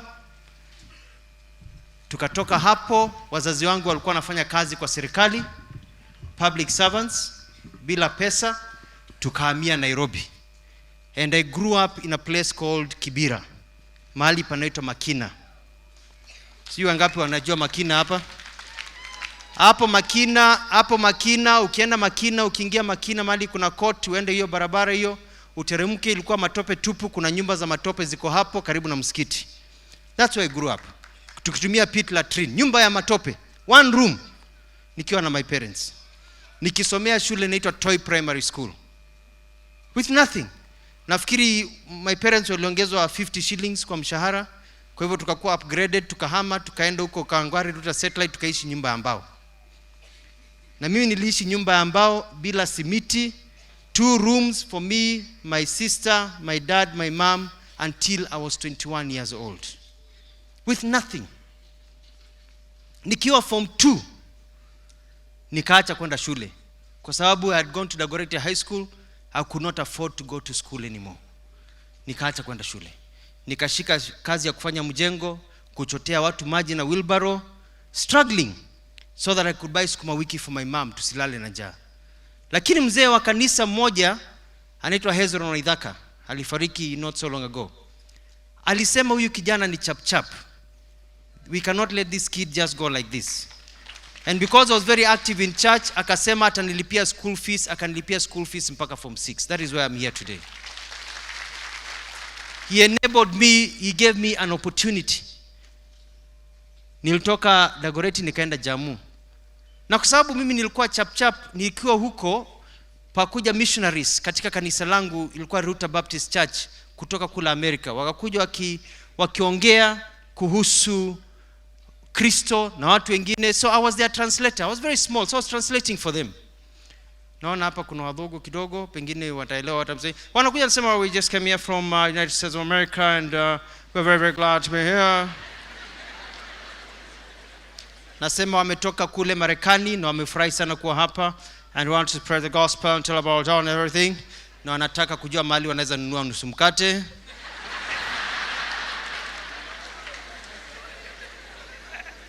And they were so impressed they went back. And without me asking, wakaniuliza, you want to be a journalist? Because I wanted to be a journalist. I was writing. I got published my first poem when I was 15 years old. I was writing. I got published in the Kenya Times and then in the Nation, then the Standard. By the time I was from 6, I was writing columns. Bila kujuana na mtu. So wakaniuliza, do you want to come to the US to study? Because I had said I want to pursue my studies. So I got a scholarship. I applied and got a scholarship. And nikaenda nikapata visa ya kwenda Amerika, tukafanya harambee. Unajua harambee ya maskini ukuja nani? Maskini, si rafiki ya maskini ni maskini. Rafiki ya mnyonge ni mnyonge, ni yule amenyongwa pia. Si ndio? Tukaita harambee. Ticket ilikuwa 25,000 shillings. We were only able to raise about 12,500 shillings. I had a visa, I had a scholarship, but could not even afford enough money to get me into an aircraft to go and study. Nothing. Lakini sikufa roho, nikaenda nikazunguka, I met somebody, nikaomba, tukaangalia, we got people to put together their miles. Nikapata ticket ya one way ya kwenda mpaka mahali panaitwa New York, even though I was going to Spokane, the other side, 3,000 kilometers. Nikasema, kama Mungu amenipatia scholarship, Mungu amenipatia uwezo na visa, wacha nifike New York, I'll figure my way out. I'll find a way. And the rest is history. Nikaenda huko, nikasoma because I wanted to come back home, nikafanya my bachelor's. Nikaenda another school, nikapata scholarship ya public speaking. I went throughout America winning contests, doing something called speech forensics. Nikatoka hapo, nikafanya masters, nikapata a full scholarship because nilikuwa chap. Nikatoka hapo nikarudi Kenya, nikafanya kazi na Nation kwa sababu I used to write for them. Nikatoka hapo nikafunza Daystar University. I was the youngest lecturer at Daystar University. Warembo walikuwa wananiangalia hivi. You know? Nikafunza Daystar. By that time I had gotten a full scholarship to go to Australia, and nikaenda Australia, nikafanya my degree, my PhD. Nikafanya kazi kama foreign correspondent, and I'll tell you even how I got that job of foreign correspondent. Nikatoka hapo, nikaenda Dubai, nikapata kazi Dubai. I was poached as a assistant professor of communication. Nikazunguka Middle East yote. Hapo ndio Kibaki aliniona. Akasema, wewe kuja hapa. Wacha kuregarega. And at the age of 33, I became the first government spokesperson of the Republic of Kenya. And throughout this period, I had no godfather. We did not know anybody. My godfather was God. I did not have a godfather. Hakuna mtu nilimwambia ni fix mahali. I did not know Kibaki. I did not know all these ministers. I used to see them on the pages of the newspaper ama internet. Niliona Anyang' Nyong'o huko akiwa waziri when they were interviewing me to be government spokesperson. Niliona Tuju, my friend, huko for the first time when I came to Kenya for my interview to be government spokesman, they said kuja, see whether you qualify, and I competed with many people and I became government spokesperson. Nikamaliza hiyo, nikakuja hapa, nikakuwa governor wa Machakos muhula wa kwanza. Tukamaliza, tukaenda kura, nikakuwa governor wa Machakos kwa uwezo Mwenyezi Mungu muhula wa pili. 2022 nimalize, niambie Uhuru asante sana, niachie State House, nikuwe president wa 5 wa Republic of Kenya. Mungu hakunitoa Masii na Kibira Makina nimalizike hivi hivi. He has a plan for us. He has a plan for us because our job here is to change. Because nilienda huko nikachanganyikiwa, nikashindwa why? Because I found in the United States girls of 19-year-old, boys of 18-year-old driving their own vehicles. Hapa nimeona vijana wengi na wasichana wakitembea na miguu kuja hapa. Hata pesa ya nauli ni shida kupata. Why? Nikaanza kushindwa na tuliumbwa na the same God. The same God who created Americans, the Britons, the Europeans, the Asians is the same God who treated us. So why are we suffering? Kwa nini sisi tunalala njaa? Kwa nini sisi tunafilisika, hatuna pesa mfuko? Hata wanaume wa Machakos siku hizi hata kupata bibi ni ngumu. Si ni ukweli? Hauna pesa kwa mfuko? Umesoma, umehitimu, uko nyumbani unaongelesha msichana unamwambia hi, anakuangalia anasema hi.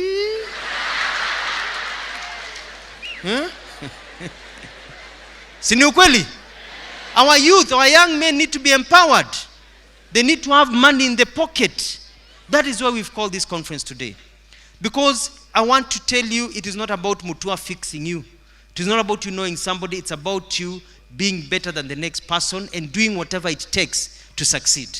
So I'm standing here to talk to you about how you can succeed and how I succeeded. Mahali nimetoka bila kujua mtu mpaka mahali nimesimama sasa. I'm a miracle. Mimi najiona ni kama muujiza wa Mwenyezi Mungu. But it's because also I've done some things that have made me successful.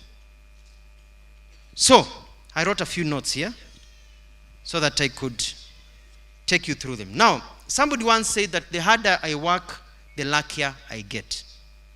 The harder I work, the luckier I get. The key word is the harder I work. People who work hard tend to be luckier than the ones who don't. There are people who sit down and wait for things to come to them. But there are people who work hard. So the harder you work, the luckier you get. And the first thing you need to do is empower yourself. You know, education is critical. And we are talking about education.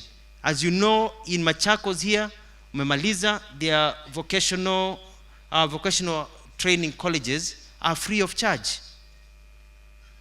Juzi, I'm building a big hotel here on the highway. Pata mkopo na jenga hoteli. Niko na zingine huko. Nimejijenga kidogo. You know? Ya lazima nikuwa na kitu ya kula, si kutegemea serikali ama kuiba pesa ya wananchi vile wengine wanaiba kila siku. I was there and I met some young men across the corner hapo kwa barabara, wakaniambia si tupatie kazi. Nikamwambia okay, I need plumbers. Wapi plumber? Wakasema ai mama usioka. Ai mama mungi. Ai mama mungi, ai ndiye Kioko.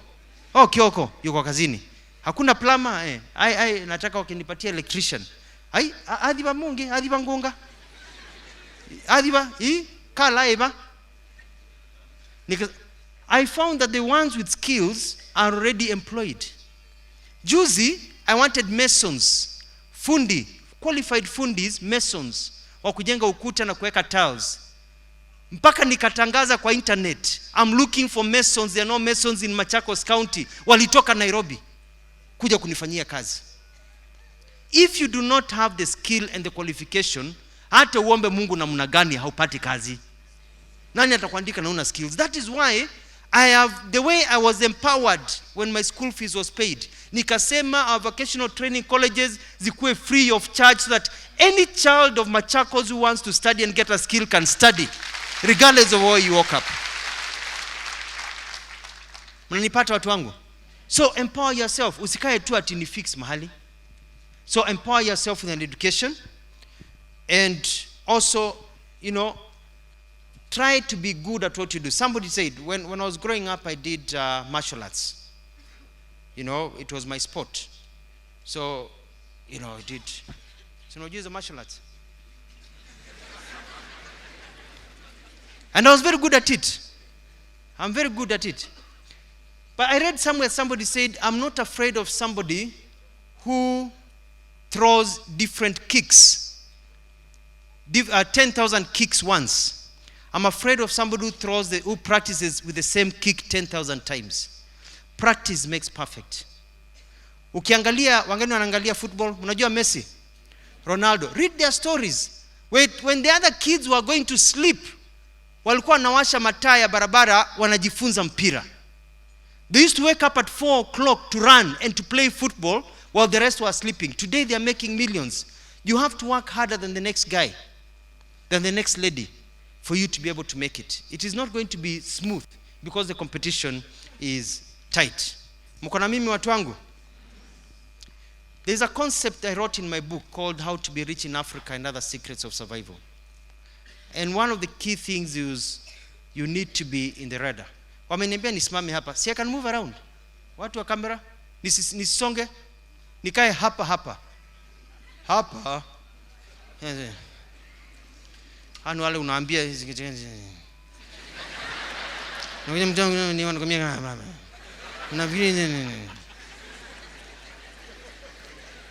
I talked about being in the radar. Many radar. I'm a radar. So what usually happens, because aviation, I love everything to do with flying. I started doing my pilot, my PPL, private pilot license. I love flying. When you're flying aircraft and navigating, when you get into the Kenyan airspace, they can see you because they have radar that shows there's an aircraft that is in the Kenyan airspace. As you get to Nairobi, they hand you over to Nairobi control and they can see you in that radar.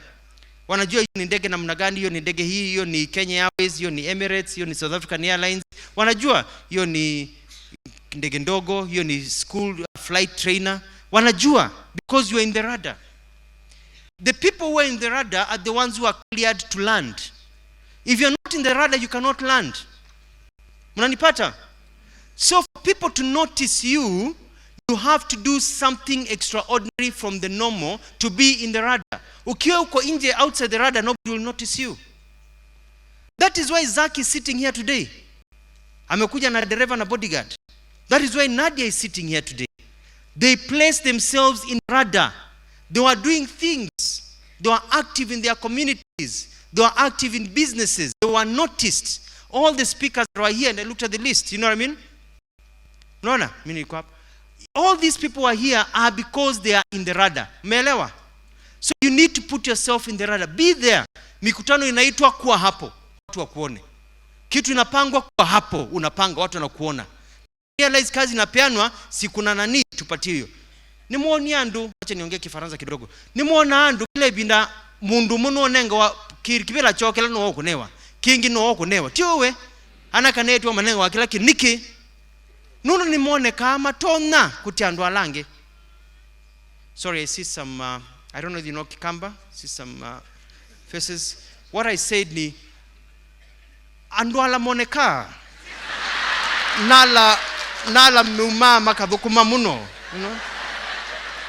Noaelewa? Noaelewa.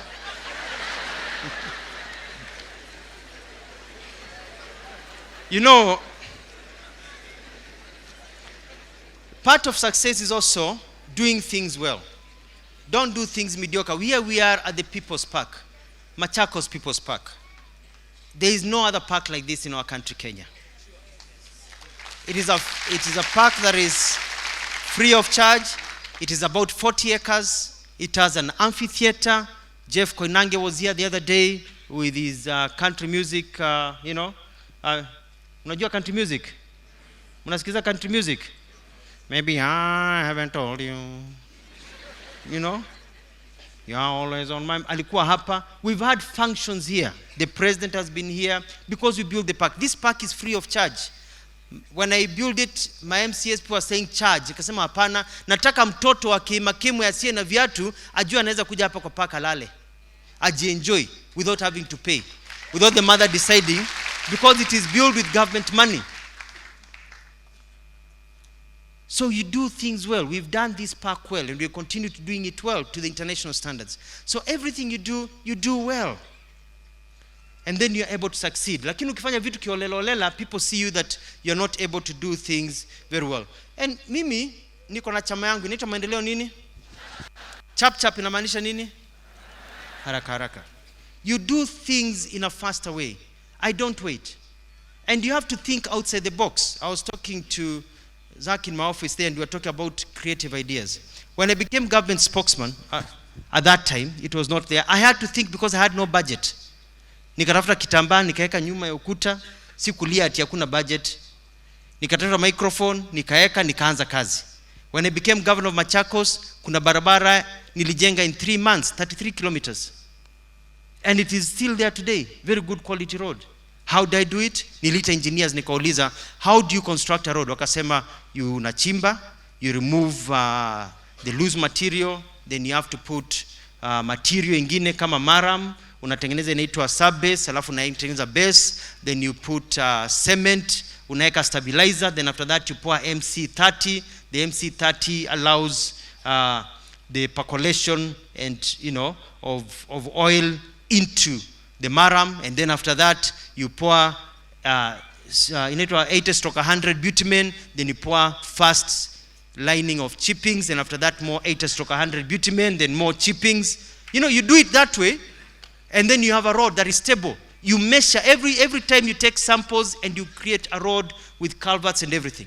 Nikauliza, how long does it take to do a kilometer? If you're just working on a kilometer, a properly made road will take about a month to do a kilometer. A month, yes. Nikauliza, so how long does it take to do 33 kilometers? Wakasema huyu governor na say ati kuna PhD na hizi hesabu.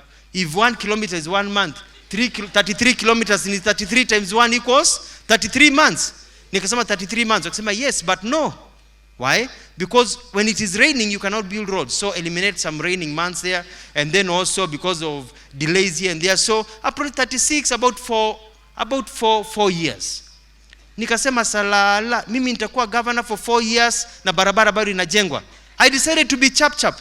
Nikauliza tena, you can build a kilometer per month. Wakasema yes, to international standards and quality. Yes. Nikamwambia, will you supervise to ensure it is built? Wakasema yes.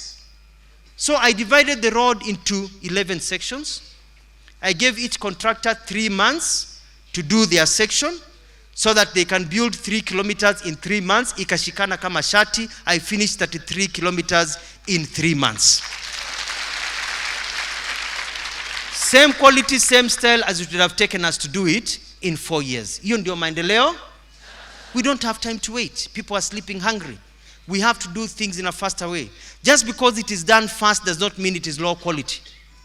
Nikafanya vitu nyingi huku, nikanunua ambulances. Instead of buying luxury cars, mimi naendesha gari ya second hand.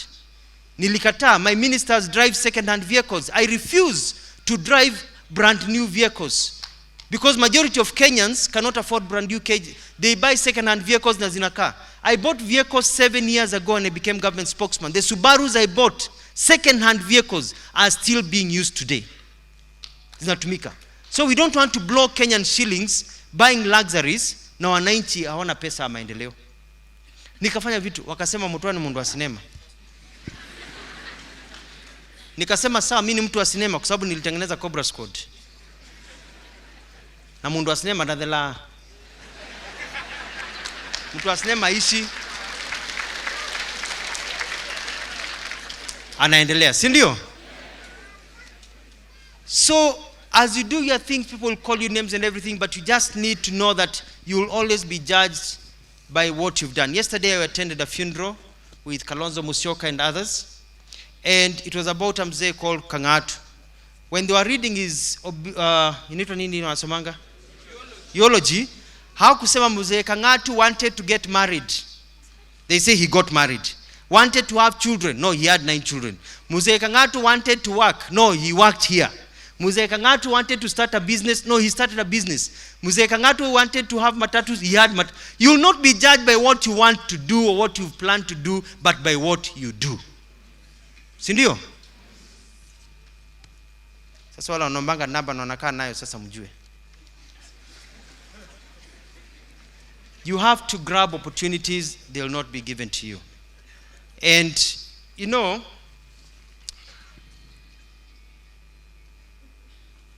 for many, many years, most of us have been afraid because you can be kicked out. I walked into a party called Wiper, wakanifukuza. Misi kuangaika nikaform yangu inaitwa Maendeleo Chap Chap. Now I'm better off in Maendeleo Chap Chap. Wakiharibu moja, unaelewa? Because it is critical. And naona mnaniangalia, and I want to say it's you. It's you I'm talking to now. You know it's you I'm talking to? It's you I'm talking to now. So why do you look so sad? Why do you look so sad and frustrated? Don't you know that when one door is closed, others are? So it's you I'm looking at. And those are not my lines. Those are lines of a gentleman called Bob Marley, with a song coming in from the cold. Do you come here? Yes.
Wangoi Karanja. Is Wangoi Karanja here?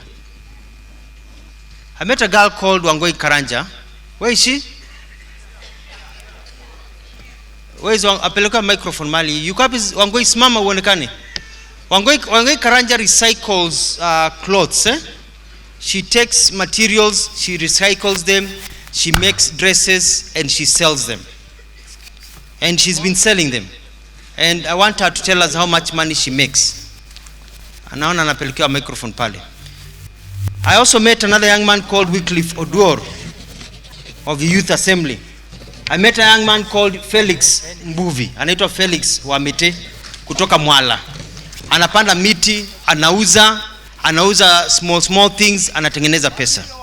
These are people who have decided they are not going to stay home. They are going to take advantage of available opportunities to be able. Amepatikana? Yuko wapi? Just speak from where you are. Habari yako? Hi. Hi. How are you? Hello? Hi. How are you? Fantastic. So, what do you do? My name is Wangoi Karanja. I am a fashion designer. Yes. So, how much money do you make per month? Microphone nakata. How much money do you make per month? On a regular month, I would make 10 to 15,000. 10 to? 15. 10 to 15,000. Yes. Umesikia? She decided, asante, mpige makofi. She decided she's not going to sit at home because there are no jobs in Kenya. She decided to use her skills to take clothes that are old, recycle them, make them. She opened a website and she sells them online on Instagram, and she's making 10 to 15,000 every month as she waits for her dream job. Hajakaa nyumbani. Sasa huyo amejiingiza kwa rada, hata governor sasa anajua jina yake. Akasikia kuna hii function, akakuja akaset up tent auze nguo. Mnaona? Hakungojea. And it is important. That's why we need to give opportunities.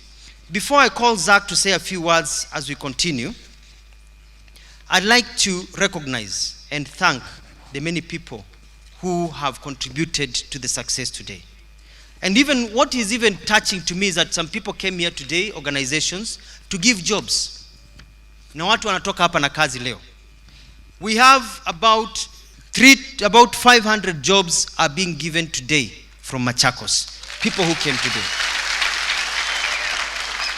We have Mass Holding Initiate Limited, which is giving over 100 jobs to work for their EPZ factory, and they are recruiting today here. Wanna recruit here.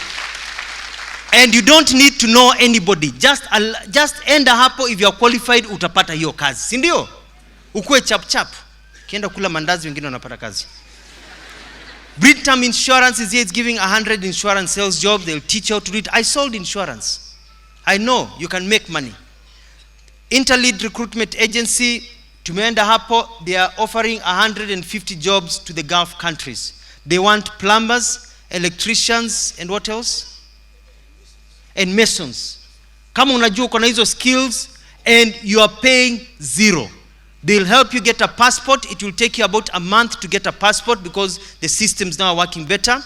They'll get your flight. They'll get everything. The company recruiting you there will fly you to Qatar, to Dubai, and you work, you start sending money home to support your young sister and your young brother. Today, CIC Insurance are offering 20 jobs. China Wuyi, Kenya, the construction company, want to recruit 10 people today from here. All Park Industries, 4 jobs. Cooperative Bank, 5 jobs. Much more. And the list is long. It will take for me to read. People watu wamejitolea ni wa Kenya. Wamesema vijana wapate kazi. Mutua amejali maslahi ya vijana akapanga kongomano. Let us go and support the youth of Mutua in Machakos so they get something. Hata Biblia inasema ask and you shall be. Now, there is something that is happening that is very good, and that is about education. They are the TTIs. They stand for what? Technical Training Institute. They give you certificates, very good certificates, diplomas, but they're expensive. They cost about 56,400. But we are partnering with the Ministry of Education, and I want Zach to come here and tell you exactly how it is working, and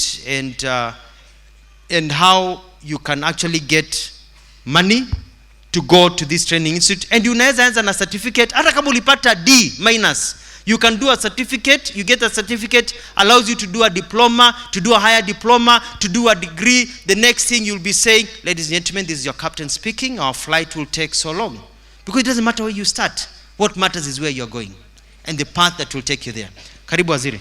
Thank you. Hata usiende governor. Mimi siendi, nipatie high school hapa nikaya. Hapa nifanyeni hivi na mkono pahali mpo, because I'm speaking for only 4 minutes to you and to the people in the country who are watching us through NTV. Governor has said something important, and I want to respond to his theme. Linking you to the opportunities. That is the theme there. And also saying that where is the money? Where is what? Mimi nataka kumueleza pahali pesa iko. And I have very limited time. The Ministry of Education, through the inspiration of His Excellency, the President of Kenya, Uhuru Muigai Kenyatta, realized that our young people are leaving primary schools. Some are going to secondary schools, others are dropping. Those who proceed to Form 4 are dropping at Form 4, never to be seen again. Now, there is a policy of 100% transition. Watu wakimaliza class 8, na nitatumia lugha ya Swahili kwa sababu sisi vijana wengi tunaelewa hiyo lugha. Ukimaliza class 8 ni lazima kama sheria ya serikali uende Form 1. Everybody as a matter of force. Nasema ukweli, hapa ni sheria na tunatumia chiefs, DCs, CCs, everybody. Mtu akimaliza class 8 akikaa nyumbani unahatarisha maisha ya chief. So chief will come to your house and flash you out. Uende form 1, form 2, form ni nguvu. Mutakunywa hii kama dawa. Tuende form 4. Ukimaliza form 4, the president has decided through his government that it will not stop there. You have to proceed. Where ukienda university uende. This year 193,000 people will go to the university. But how many people did form 4? 700. Where is the rest of 500? These 500 people will have 100% transition to youth polytechnics, technical training institutes. 100% transition again. Lakini sasa watu wanauliza, our university wanalipiwa. Sisi wa college tunafanya nini? Governor, Your Excellency, this county has 40 youth polytechnics. Nyinyi mko hapa na musikize, uende kesho Monday ikifika, uingie polytechnic ile iko karibu na wewe, uandikie jina yako na upeane index number yako kwa principal ama yule instructor yako huko. Hiyo jina ikitumwa kwa Ministry of Education, you get 15,000 shillings immediately. Tusikizane hivyo. Wewe ambaye utaenda Technical Training Institute kama ile iko hapa moja iko, I'm told there are about 4. Uingie ufanye course. The standard fee for Technical Training Institute used to be 110,000. The government has rationalized a standard fee of 56,400. Out of this 56,000, ngoja kabla upige makofi mchere haijaiva sawa sawa. Kabla upige hii 56, serikali inakulipia 30,000. So you only have yourself 26,000 to pay.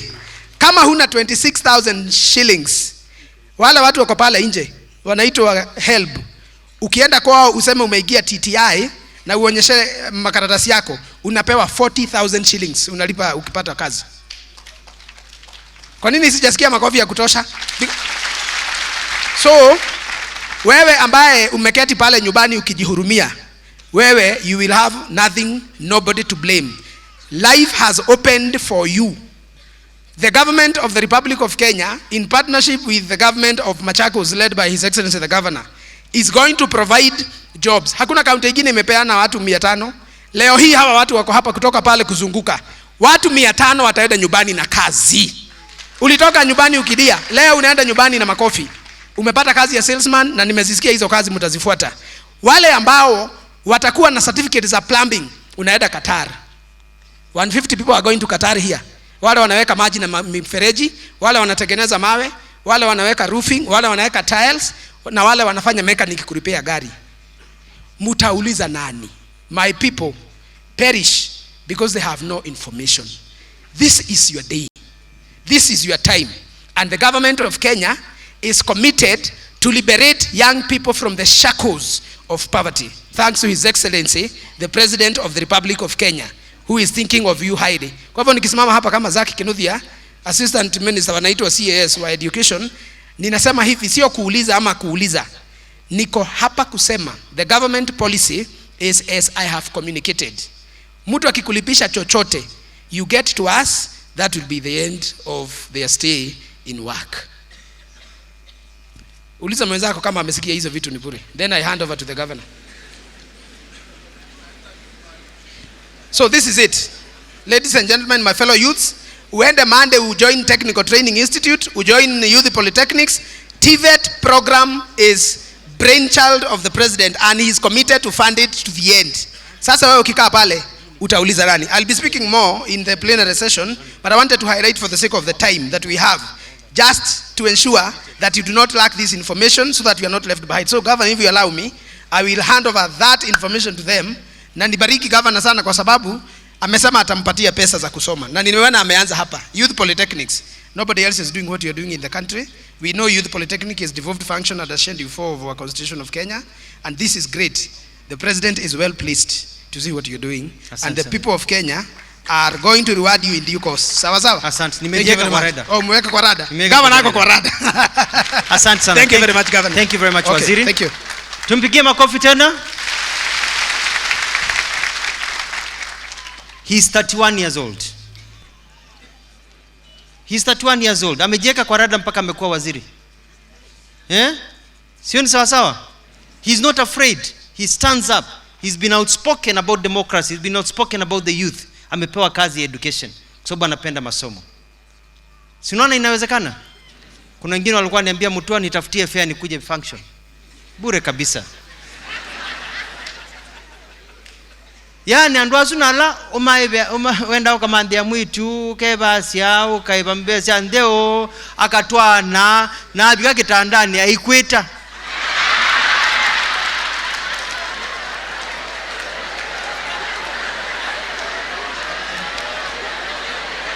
Tele kuibanga. Hiyo siwezi sema na Kiswahili. Bure nini? Bure kabisa, si ndio? Unasaidia yule anajisaidia. I have seen young beautiful ladies, some of them even wearing high heels, walking from the road because the transport is so busy today. Walking, they don't want to miss this function. Wanatembea 3.5 kilometers to the park. Young men. Na governor kwati namba yake ndumieka fare nuke meeting. You know? Ni fix somewhere. I am fixing. This is how the governor fixes you. Na kupatia ndoano ya kwenda kuvua samaki so that you can sustain yourself forever. And that is what we want to do for you. Imbo mmetengeneza vizuri sasa. Now, we'll get to the songs very, very soon. For this to continue, it is important, and I told the county secretary, we are going to set up a website. We are going to set up a Facebook page for youth empowerment, and we will be listing the opportunities for you. The people who get jobs, we will list their names there and where they come from.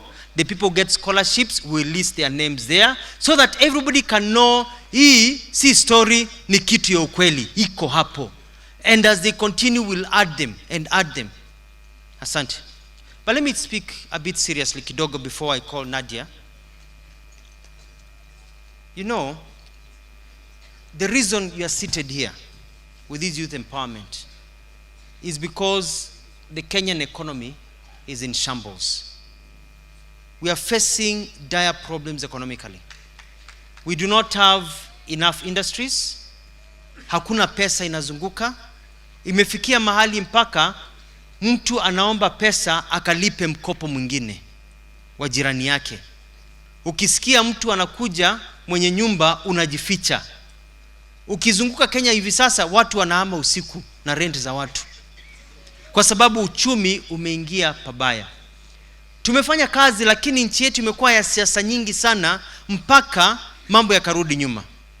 Kwa mfano, wakati mimi nilikuwa gavana nilete investors hapa. Tukasign 2.1 trillion shillings investment, 2.1 trillion shillings zikuje hapa Machakos ndio to employ nearly 250,000 youth. Hakuke kuwa na mchana ama kijana mmoja wa Machakos ambaye hana kazi. Tunajenga malls, factories, watu wakasign money, foreign direct investment, watu wanatoka ngambo. Kampuni zikakuja hapa. Tuko na hii land yote kwa hapa, tukasema let's give like how they do in Croatia, like how they do in the US, like how they do in Australia. Give land to investors. Kwa sababu yaache kukaa tu hapa inakulwa na mbuzi na vijana hawana kazi. So that those people can employ, set up factories, because it is industrialization, not government, that employs. Wakati watu wa siasa walikuwa wananipinga, mzee mmoja anaitwa Johnston Muthama na ati anataka kuwa governor. Akaenda kotini, wakaeka injunction for 5 years as the court went through, because the court case went through, because it takes forever in Kenya for cases attempts to go, to be completed. Within that time, all the investors that were brought here gave up and went to other places.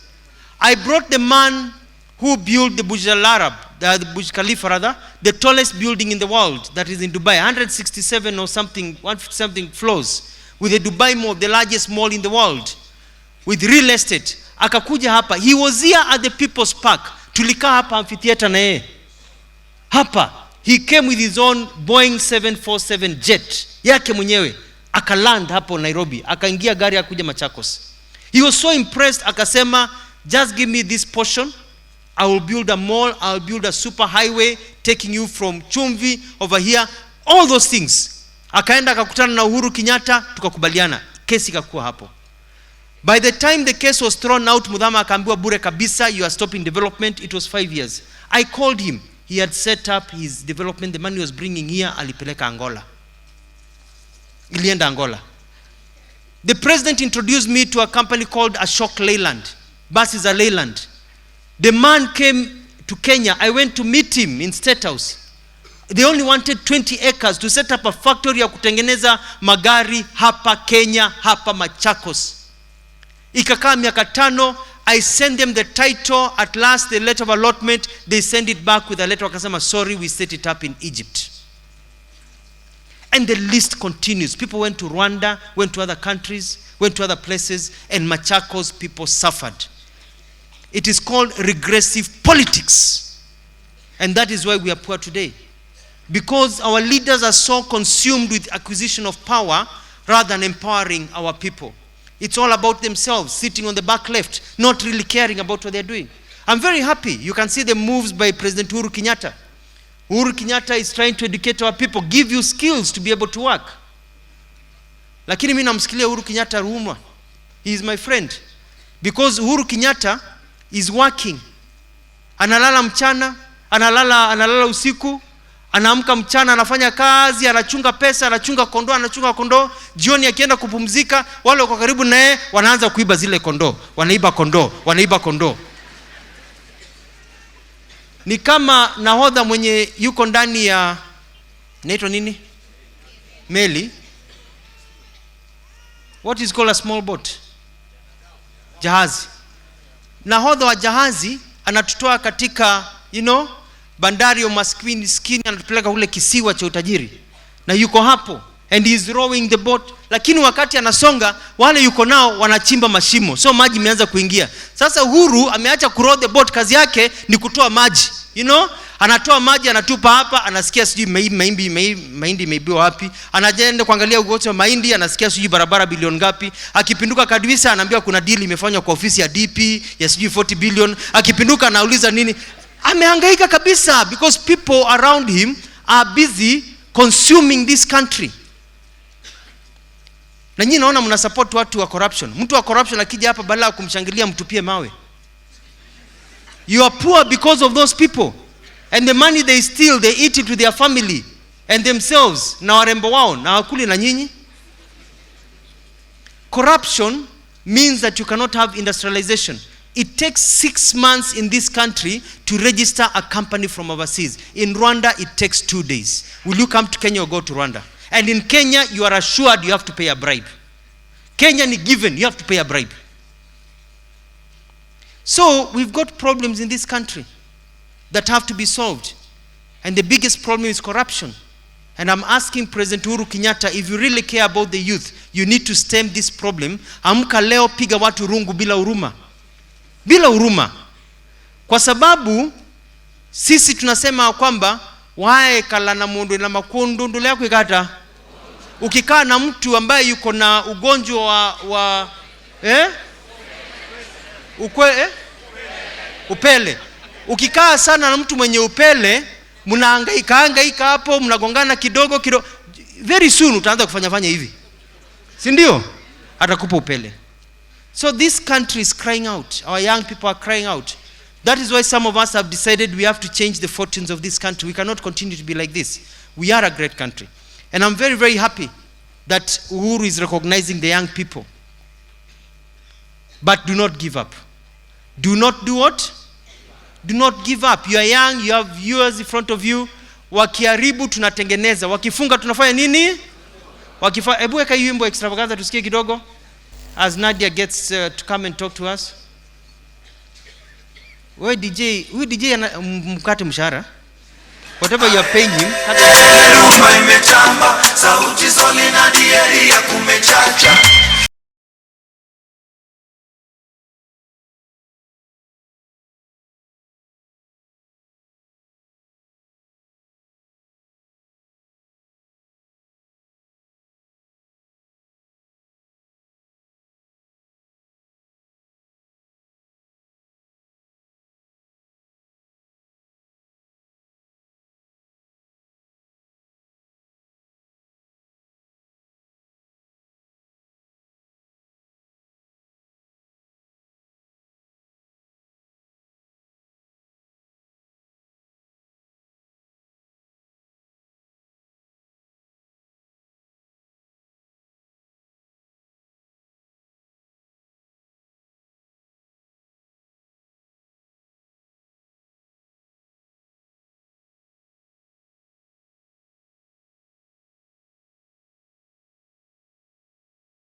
Helping the youths in the coast.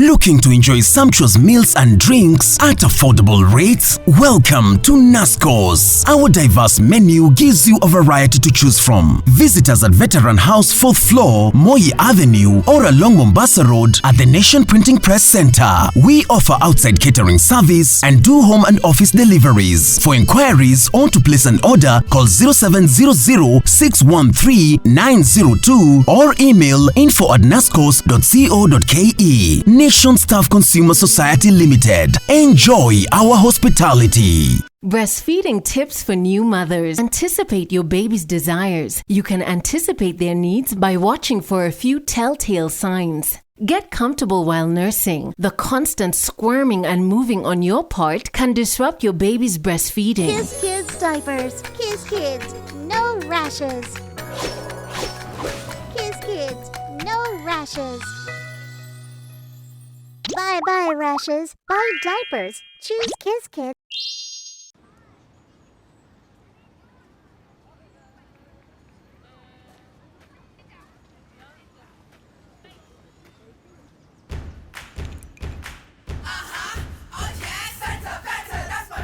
Hanging out, it's my summer, got my squad, we go harder, we got a little bit of feel good now. It's my better, that's my flavor, all I wanna do, all I wanna do, everything is true, all I wanna, let's have a little bit of feel good now. Be myself, that's my secret, stop and chill, best believe it. This is the weekend, so we're getting down.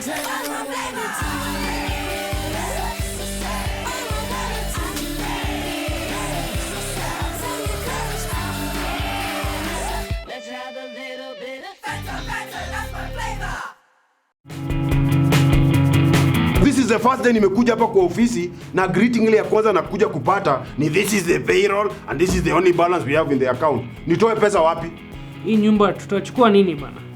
Kiti huyu? Sikuli pizza for breakfast, nataka chai na omelette. Hivi ndo mnaenjoy honeymoon na Mugobia? Nilikwambia sisi ni roommate. Mimi hapa niko tu kasi. Kwa hivyo wewe ni mbocha. Na wewe umekuja kama mbocha mabibi? Buji. Iko nini? Unafanya nini hapa? Hapana, niko na my boss.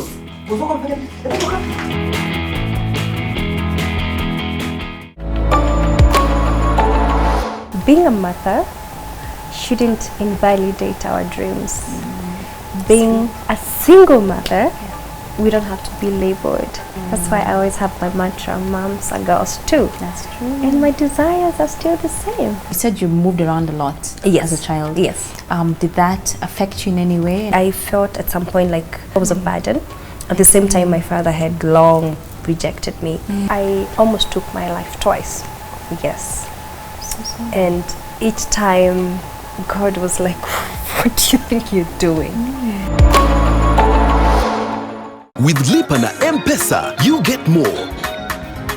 Lipa na M-Pesa. Every 100 shillings spent on Lipa na M-Pesa earns you an entry into the draw. Do more with Lipa na M-Pesa.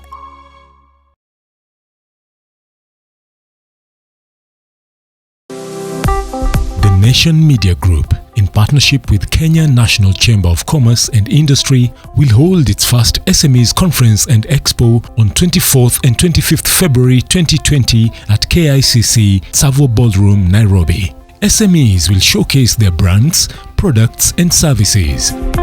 Be part of eye-opening conversations with experts and peers. Watch it live on NTV on the 24th of February from 9:30 a.m. Lit 360.